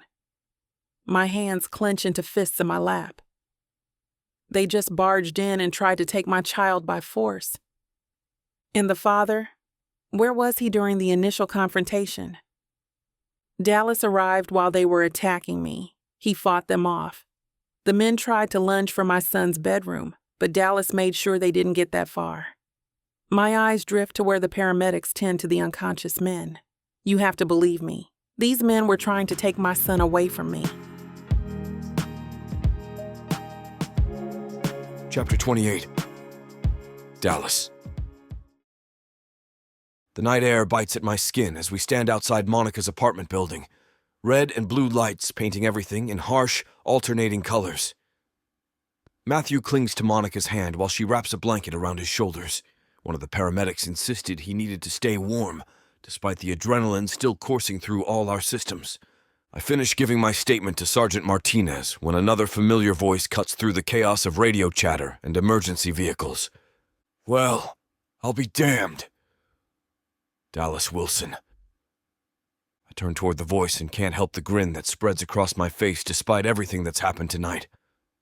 Detective Ray Kowalski approaches with his characteristic swagger, his rumpled suit and 5 o'clock shadow making him look like he stepped straight out of a crime drama. "Ray." I extend my hand and he clasps it firmly. "Should have known you'd turn up for something like this." When dispatch said Wilson Athletics might be involved, I figured it was either you or your old man causing trouble. His eyes scan the scene, taking in Monica and Matthew before settling back on me. "Glad to see it's not you on the wrong side this time." Ray and I go way back, college roommates who stayed friends even after he chose law enforcement, and I chose the family business. He's one of the few people who knows exactly how complicated my relationship with my father really is. Actually, it's my father we need to talk about.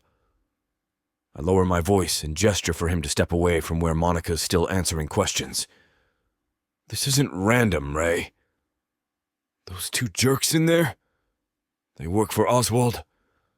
His expression shifts from friendly to all business in an instant. "Tell me everything." So I do. Starting with Monica and Matthew coming back into my life, moving through my father's threats and ultimatums, landing on tonight's attempted kidnapping with the force of a sledgehammer hitting concrete. "The IDs came back on your attackers," Ray says when I finish, pulling out his phone to check something. "Tony Castellano and Marcus Dutch. Both got records for assault and intimidation tactics. Real charming guys your dad's got on the payroll." My jaw clenches. They're officially Wilson Athletics employees. My assistant discovered that my dad only recently put them on payroll. Ray hums as he processes the implications. "Your father hired muscle to stalk your family, Dallas. That's not just crossing a line. That's obliterating it completely." The rage that's been simmering in my chest since I walked into that apartment finally boils over.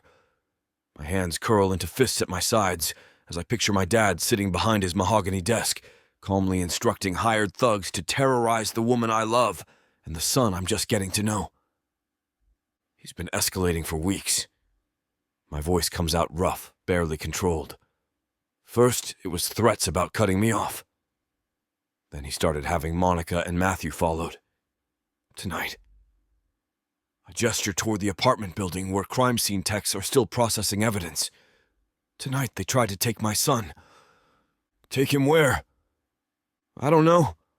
Maybe back to Oswald? Maybe somewhere they could hold him until Monica and I agreed to whatever demands the old man's cooking up.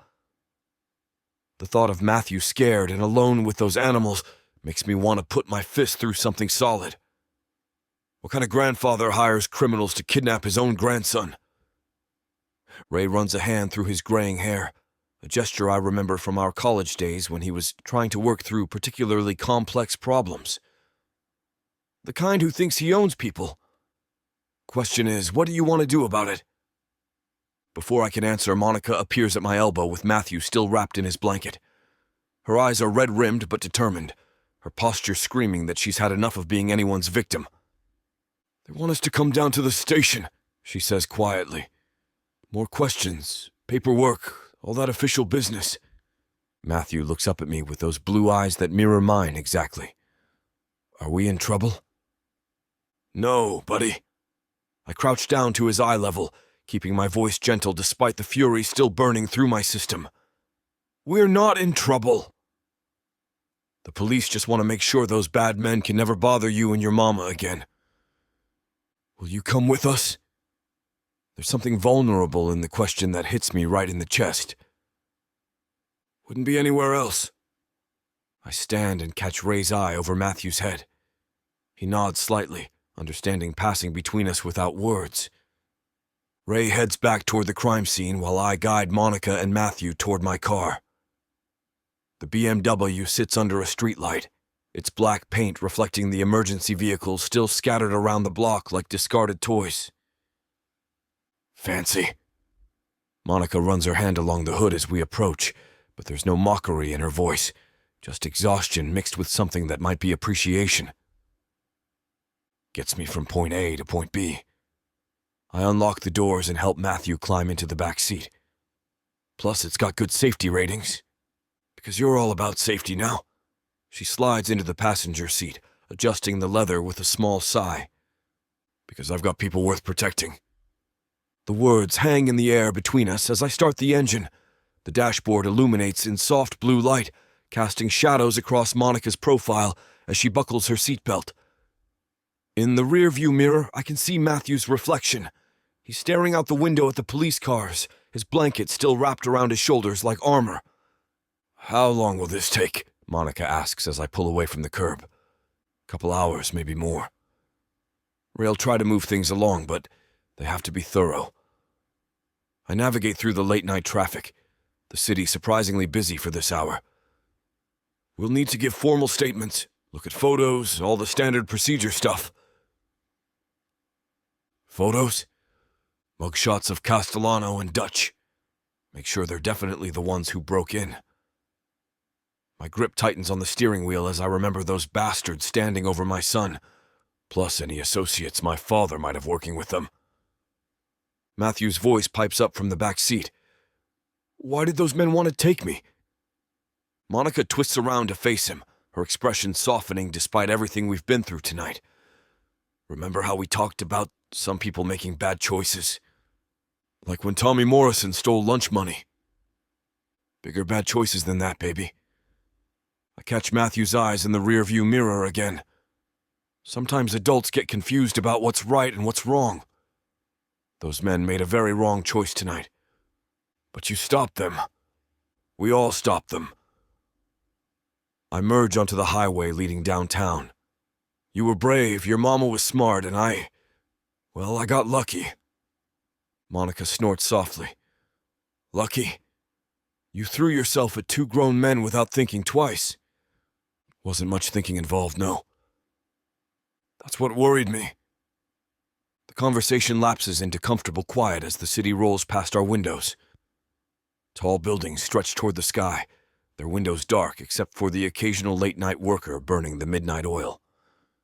I used to be one of those people, staying at Wilson Athletics until all hours, pretending dedication to the company could fill the hole Monica and Matthew's absence had carved in my chest. My phone buzzes in the center console, and I glance down to see Diane's name on the caller ID. For a split second, I consider letting it go to voicemail, but then I remember what she's been working on all week. Take it, Monica says, noticing my hesitation. Could be important? I hit the answer button on the steering wheel. Diane? It's past midnight. I know, but I saw the alert come through on your security app. Are you okay? Is Matthew... We're fine. On our way to give statements downtown, I navigate around a slow-moving taxi, the city lights streaming past like neon rivers. What alert? The one from your apartment building. Someone triggered the alarm system around 11:30. My blood runs cold. Someone was at my place. Looks like it. Building security called it in as a possible break-in attempt, but whoever it was got spooked and took off before doing any real damage. There's rustling on her end like she's sorting through papers. Dallas, I finished compiling that information you asked for. The stalking documentation. All of it. Financial records showing payments to private investigators, email chains with the security firm he hired, even some photos they took without permission. Her voice drops lower. It's worse than we thought, Dallas. Much more extensive than I originally thought. My fingers drum against the steering wheel as the implications hit me like a freight train. Oswald didn't just have Monica and Matthew followed. He's been orchestrating a comprehensive campaign of intimidation and surveillance. Tonight's attempted kidnapping wasn't an escalation. It was the next logical step in whatever twisted plan he's been executing. Oh, how bad is it? Monica's voice cuts through my thoughts, and I realize I've been silent too long. Bad enough. I catch her eye briefly before returning my attention to the road. Diane, I need that evidence tonight. Can you meet us at the police station? Already on my way. I grabbed it when the security alert came through. Figured you'd want to see everything as soon as possible. You're a saint. I'm extremely well paid. There's a difference. Despite everything, I find myself grinning. See you in 20. I end the call and immediately start calculating my next moves. The evidence Diane's compiled won't just prove Oswald's been stalking my family. It'll demonstrate a pattern of criminal behavior that goes way beyond tonight's botched kidnapping attempt. Your assistant? Monica asks. She's been helping me build a case against my father. Documentation of his surveillance, the private investigators he hired, financial records showing payments to mysterious sources. I reach over and take Monica's hand in mine. My dad has been trying to tear us apart again, but I won't let him. This time, he's going to pay for everything he has done. Chapter 29. Monica. The morning sun streams through the windows of Dallas's penthouse, casting golden rectangles across the marble kitchen island, where I'm kneading dough for today's batch of cinnamon rolls. 3 weeks have passed since that terrifying night at my apartment, and I'm still adjusting to waking up in a space that costs more than most people make in a decade. Matthew's laughter echoes from the living room, where he's building an elaborate Lego city on Dallas's ridiculously expensive coffee table. The sound sends warmth through my chest, a stark contrast to the fear that had consumed me when those men broke into our home. "Mama, look!" Matthew calls out, his voice bright with excitement. Daddy helped me build a fire station with a real working garage door. I dust flour off my hands and walk over to admire his latest architectural masterpiece.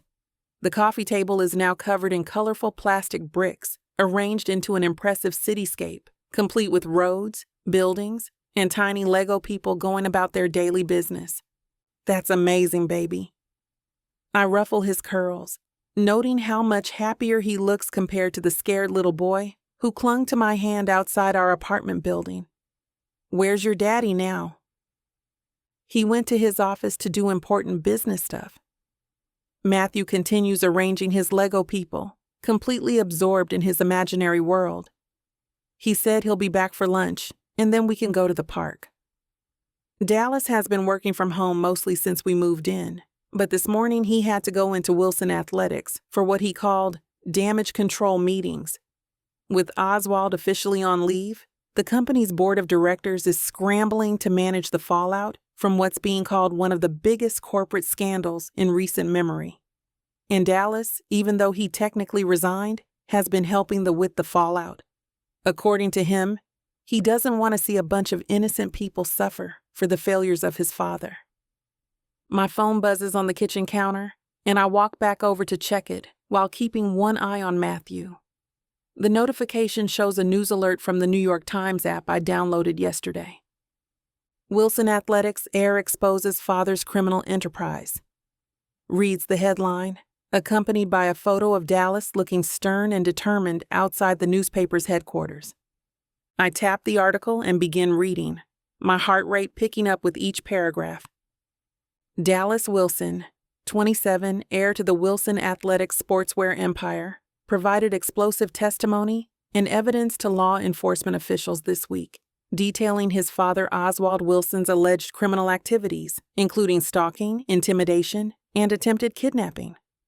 In an exclusive interview with The Times, the younger Wilson described a pattern of escalating criminal behavior that culminated in the attempted abduction of his 5-year-old son by men on his father's payroll. My father hired criminals to stalk the woman I love and terrorize my child, Wilson told reporters. He crossed every line imaginable in his obsession with controlling my life, and I won't stand for it anymore. The evidence provided by Wilson includes financial records showing payments to private investigators, email correspondence detailing surveillance operations, and testimony from Wilson Athletics employees who witnessed Oswald Wilson's planning sessions.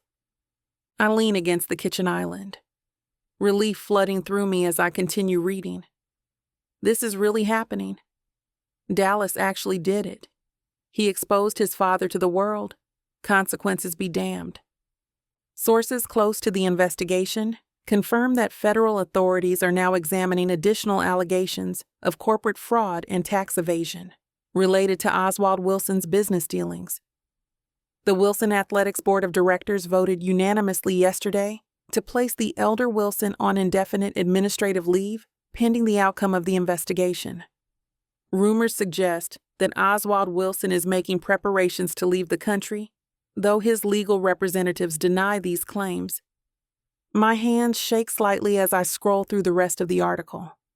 There are quotes from Diane about the evidence she helped compile, statements from law enforcement officials confirming the ongoing investigation, and even a brief mention of the community support me and my son have received since news of their ordeal became public. Seeing my name in print makes everything feel surreal, like I'm reading about someone else's life instead of my own.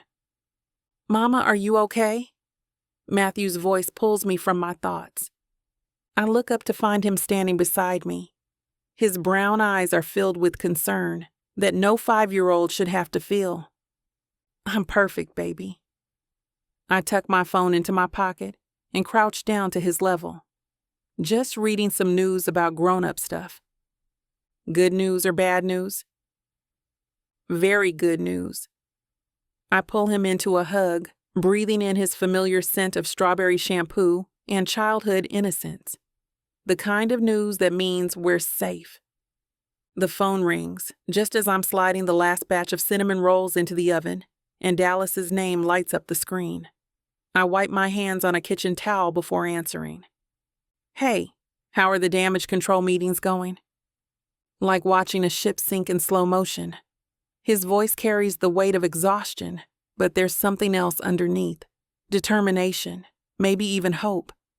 "Have you seen the Times article yet?" "Just finished reading it." I lean against the counter, watching Matthew add tiny Lego trees to his city. "You really did it. You actually exposed everything?" "Yeah, well, turns out telling the truth is a lot easier when you stop giving a damn about protecting people who don't deserve it." The sound of voices murmurs in the background before Dallas continues. The board is having a complete meltdown. Half of them are scrambling to distance themselves from Oswald, and the other half are demanding answers they should have been asking years ago. "What does that mean for the company?" "That's actually why I'm calling." Dallas pauses, and I can picture him running his hand through his hair, the way he does when he's processing something big. They want me to step up as CEO. Emergency appointment while they figure out the mess Oswald left behind. My breath catches. This is what Dallas was born to do, what he's been preparing for his entire life, even when he was fighting against it. The irony isn't lost on me. By destroying his father's legacy, he's finally positioned himself to build his own. "Dallas, that's incredible. You could actually fix everything he broke." "I could try."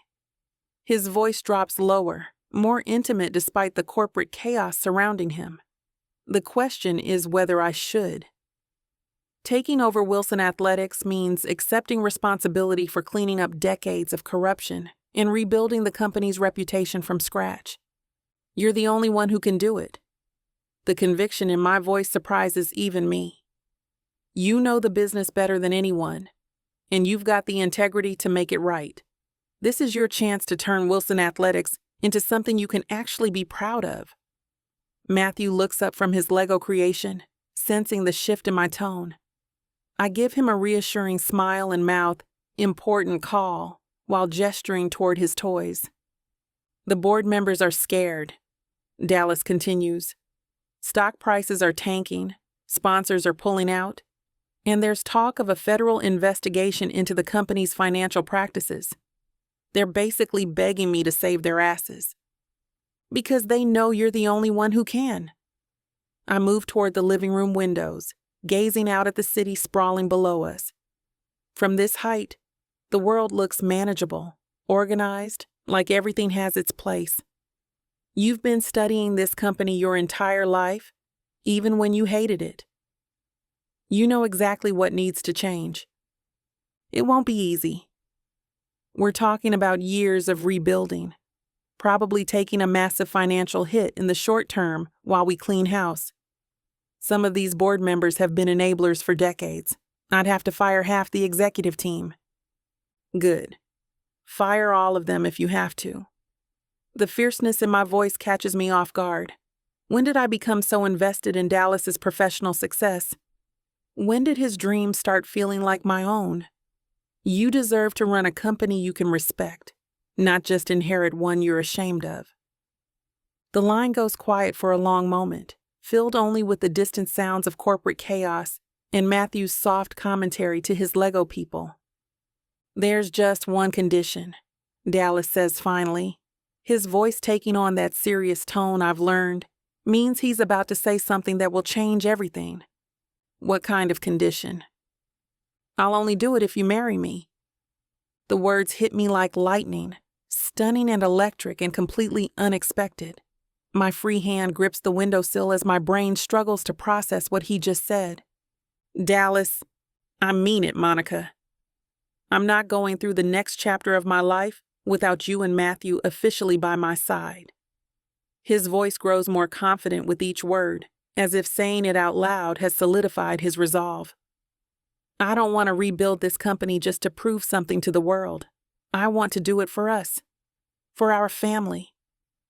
My heart hammers against my ribs as I turn to look at Matthew, still absorbed in his imaginary city. This beautiful, brilliant little boy who calls Dallas Daddy with such natural ease, it breaks and heals my heart simultaneously. You're really asking me to marry you while you're sitting in a boardroom full of executives? Damn right I am.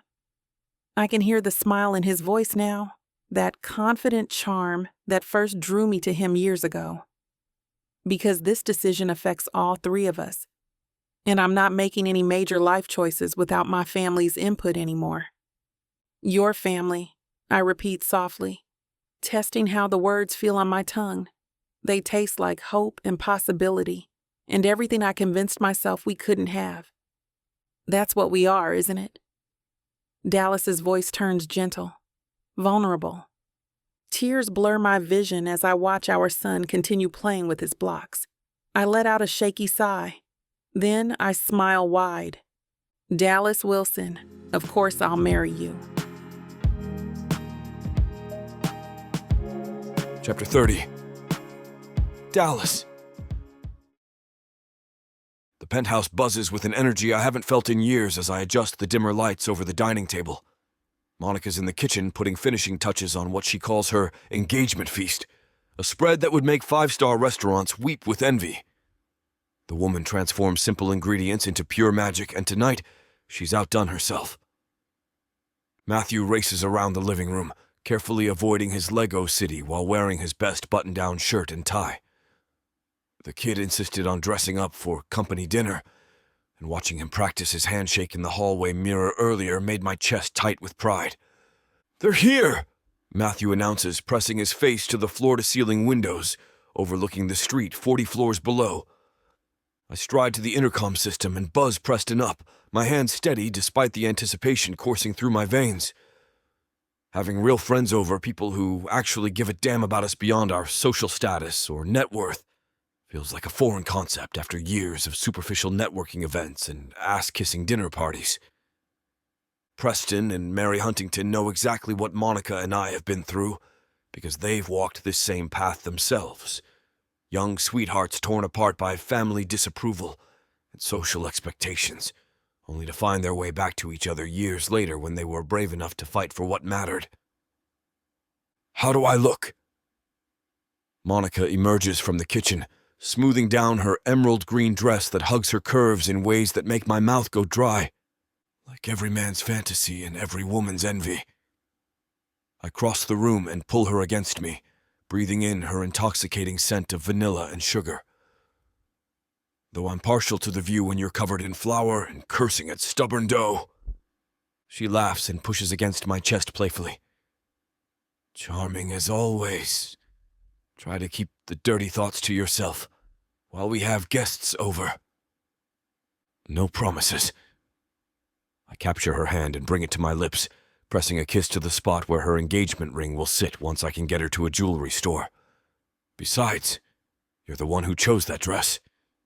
You know exactly what you're doing to me. The elevator chimes, cutting off whatever sassy response she was about to deliver. Matthew straightens his tie one final time before positioning himself near the entrance like a tiny gentleman ready to greet visiting dignitaries. Preston appears first, his tall frame filling the doorway as he surveys my penthouse with an appreciative whistle. His wife Mary follows close behind, elegant and stunning in a way that reminds me why Monica and I gravitated toward this couple in the first place. Their 6-year-old son, Jackson, bounces on his toes beside his parents, his eyes wide as he takes in the space. Damn, Wilson. Preston steps into the foyer, his gaze traveling from the custom artwork to the panoramic city views. Your penthouse may be worth more than our mansion in the Hamptons. Monica steps forward and embraces Mary, the two women falling into easy conversation about the meal preparation, while their sons eye each other with the cautious curiosity of potential playmates meeting for the first time. You must be Matthew. Jackson extends his hand with practiced politeness that would make etiquette instructors proud. I'm Jackson. Some people call me Jax. Matthew shakes the offered hand seriously. Nice to meet you, Jackson. Want to see my Lego city? I built a whole metropolitan area with working traffic lights. Jackson tilts his head. Can we add dinosaurs into your city? Yes. I have a T-Rex, want to see. The boys disappear toward the living room, their initial formality dissolving into excited chatter about construction techniques, architectural planning, and their love for dinosaurs. Monica, this smells incredible. Mary follows her nose toward the kitchen, leaving Preston and me alone in the foyer. Congratulations, man. Preston clasps my shoulder, his expression growing serious. Mary told me about the proposal. Hell of a way to pop the question, middle of a corporate crisis with your father's criminal empire collapsing around your ears. Seemed like the right time to stop overthinking everything and just go for what I wanted. I guide him toward the bar area where I've set up a selection of top-shelf liquor that would make collectors weep. Besides, if we can survive everything Oswald put us through, we can handle anything. Preston pours himself 2 fingers of the Macallan 25 I keep for special occasions, the amber liquid catching the light as he swirls it thoughtfully. So your old man really did it.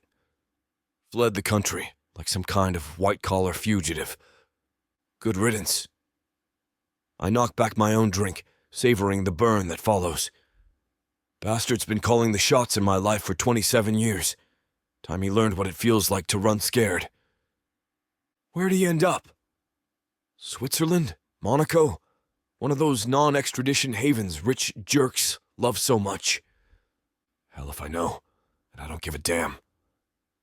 I lean against the marble bar top, watching Monica and Mary through the kitchen doorway as they plate the final courses. FBI seized most of his assets before he bolted. Whatever money he managed to squirrel away overseas won't last him long, not with the lifestyle he's accustomed to. Preston raises his glass. Here's to finally being free of toxic family nonsense. We clink glasses, and I feel something loosen in my chest that's been wound tight for years. No more midnight phone calls demanding I attend some society function. No more threats about cutting me off financially if I don't marry the right kind of woman. No more having to watch him intimidate Monica. You know what the best part is? I set my empty glass down and turn toward the living room, where Matthew and Jackson have constructed what appears to be a dinosaur invasion scenario complete with sound effects. My kid gets to grow up without that poisonous influence. No grandfather filling his head with garbage about bloodlines and social status. Trust me, cutting out the cancerous relatives is the best decision you'll ever make. Preston follows my gaze to where the boys are orchestrating an elaborate scene involving a brachiosaurus getting stuck in traffic. My parents tried something similar, and I got rid of them the first chance I got. Monica appears beside us, wiping her hands on a kitchen towel. Dinner's ready if you gentlemen can tear yourselves away from the victory celebration. Victory celebration? Mary emerges from the kitchen carrying a platter that makes my mouth water on sight. What are we celebrating besides Dallas finally putting a ring on it? Oswald Wilson's permanent exit from our lives. Monica's voice carries a satisfaction that makes my chest swell with pride. The man who tried to destroy our family is officially someone else's problem now. Damn right he is. I wrap my arm around Monica's waist and pull her against my side. And I'll never let anyone threaten what we've built again. The dining room table looks like something out of a lifestyle magazine, complete with Monica's homemade bread still warm from the oven, herb-crusted salmon that smells like heaven, and roasted vegetables arranged with an artist's eye for color and composition. "Boys! Dinner time!" Mary calls toward the living room. Matthew and Jackson appear, their hair slightly mussed from crawling around the floor, but their faces bright with the kind of joy that only comes from finding a perfect playmate. "Mom, Jackson knows all the dinosaur names too, even the really hard ones." Matthew slides into his seat, bouncing slightly with excitement. "And he showed me how to make the T-Rex roar sound more realistic." "That's wonderful, sweetheart." Monica ruffles his hair before taking her own seat. "Did you remember to show Jackson where the bathroom is, in case he needs it?" "Yes." And I showed him the secret hiding spot behind the bookshelf where Daddy keeps the good snacks. I catch Monica's eye across the table and grin. Busted by a 5-year-old. My reputation as a health-conscious athlete is officially shot. "What kind of good snacks?" Mary asks, cutting Jackson's salmon into bite-sized pieces with practiced efficiency. "The ones with lots of sugar that Mom says will rot our teeth if we eat too many," Matthew explains matter-of-factly. "But Daddy says a little sugar never hurt anybody, especially when you're building important Lego cities." Uncle Dallas is very wise. Jackson nods solemnly. My dad hides candy bars in his office too, but he pretends they're for business meetings. Preston nearly chokes on his wine. Traitor. I thought we agreed those were classified documents. The laughter that follows feels natural and easy, the kind of genuine connection I haven't experienced since the old days when Monica and I first started dating. Back then, we spent hours with our college friends, sharing meals and stories and dreams for the future. This feels like reclaiming that lost piece of ourselves. "Monica, this bread is incredible." Mary tears off another piece and adds butter with obvious restraint. "You have to give me the recipe. I've been trying to master sourdough for months with zero success." "It's all about the starter culture and patience." Monica's eyes light up the way they always do when she talks about baking. "I'll send you home with some of my starter and detailed instructions. Fair warning, though. It's like adopting a pet. You have to feed it regularly or it dies." "Speaking of caring for things," Preston addresses Matthew directly, "your mom told us you might be getting a baby sister or brother soon. How do you feel about that?" Matthew considers this question with the seriousness of a Supreme Court justice weighing a landmark case. "I think it will be good. Babies are small and don't know how to do anything, so they'll need lots of help. I'm very good at helping." "What kind of help do you think babies need?" Jackson asks. "Well, they can't walk or talk or eat real food. So you have to carry them places and guess what they want and make sure they don't put dangerous things in their mouths." Matthew pauses to take a bite of salmon before continuing his lecture. "Also, they cry a lot, but Mom says that's just how they communicate until they learn words." "That's very mature thinking, Matthew." Mary smiles warmly. "You're going to be an excellent big brother." The pride on Monica's face could power the entire building. She reaches over and squeezes Matthew's hand. He's been reading books about babies and asking questions about how to help take care of them. "I want to teach the baby important things," Matthew explains, like how to build good Lego foundations and which dinosaurs are herbivores versus carnivores. Essential life skills, Preston agrees with complete seriousness. Every kid needs a good foundation in construction engineering and paleontology. The conversation flows effortlessly from there, touching on everything from Jackson's softball team to Mary's flourishing business to Preston's latest real estate ventures. For the first time in years, I'm sitting at my own dining table without calculating every word, without wondering who's trying to use me for connections, or money, or social advancement. Monica catches me watching her as she animatedly describes her plans for creating her bakery business, her hands moving gracefully as she talks. The soft lighting makes her skin glow, and the genuine happiness in her expression reminds me why I fell so hard for her in the first place. This woman built a beautiful life for herself and our son with zero help from me or anyone else. Now, she wants to turn her passion into a business, create a stable home environment, raise an incredible kid, and keep her heart open enough to let me back in despite everything I put her through. Preston kicks me under the table, grinning when I focus back on the conversation. The bastard caught me staring at my fiancée like some lovesick teenager, but I don't give a damn who notices anymore.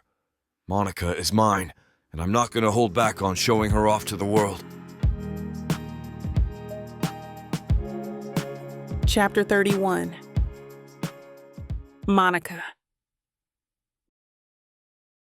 Morning light filters through the windows of Dallas's penthouse bedroom, casting golden streaks across the rumpled sheets that tangle around our bare legs.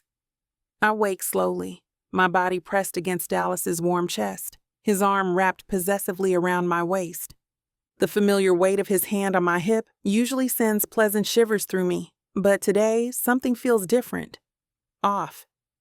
My stomach churns with a queasy sensation that's been plaguing me for the past week, and I press my palm against my abdomen, trying to will away the nausea. Morning, beautiful? Dallas's voice comes out rough with sleep, his breath tickling the back of my neck as he pulls me closer against him. Morning. I shift carefully, not wanting to trigger another wave of sickness. The movement causes Dallas to stir more fully, his fingers tracing lazy patterns along my bare shoulder. You okay? You feel tense. I take a deep breath, steeling myself for what I need to tell him. We've been living together for months now. Matthew settled happily into his new bedroom down the hall, our life together finally feeling real and permanent. But this changes everything. Dallas.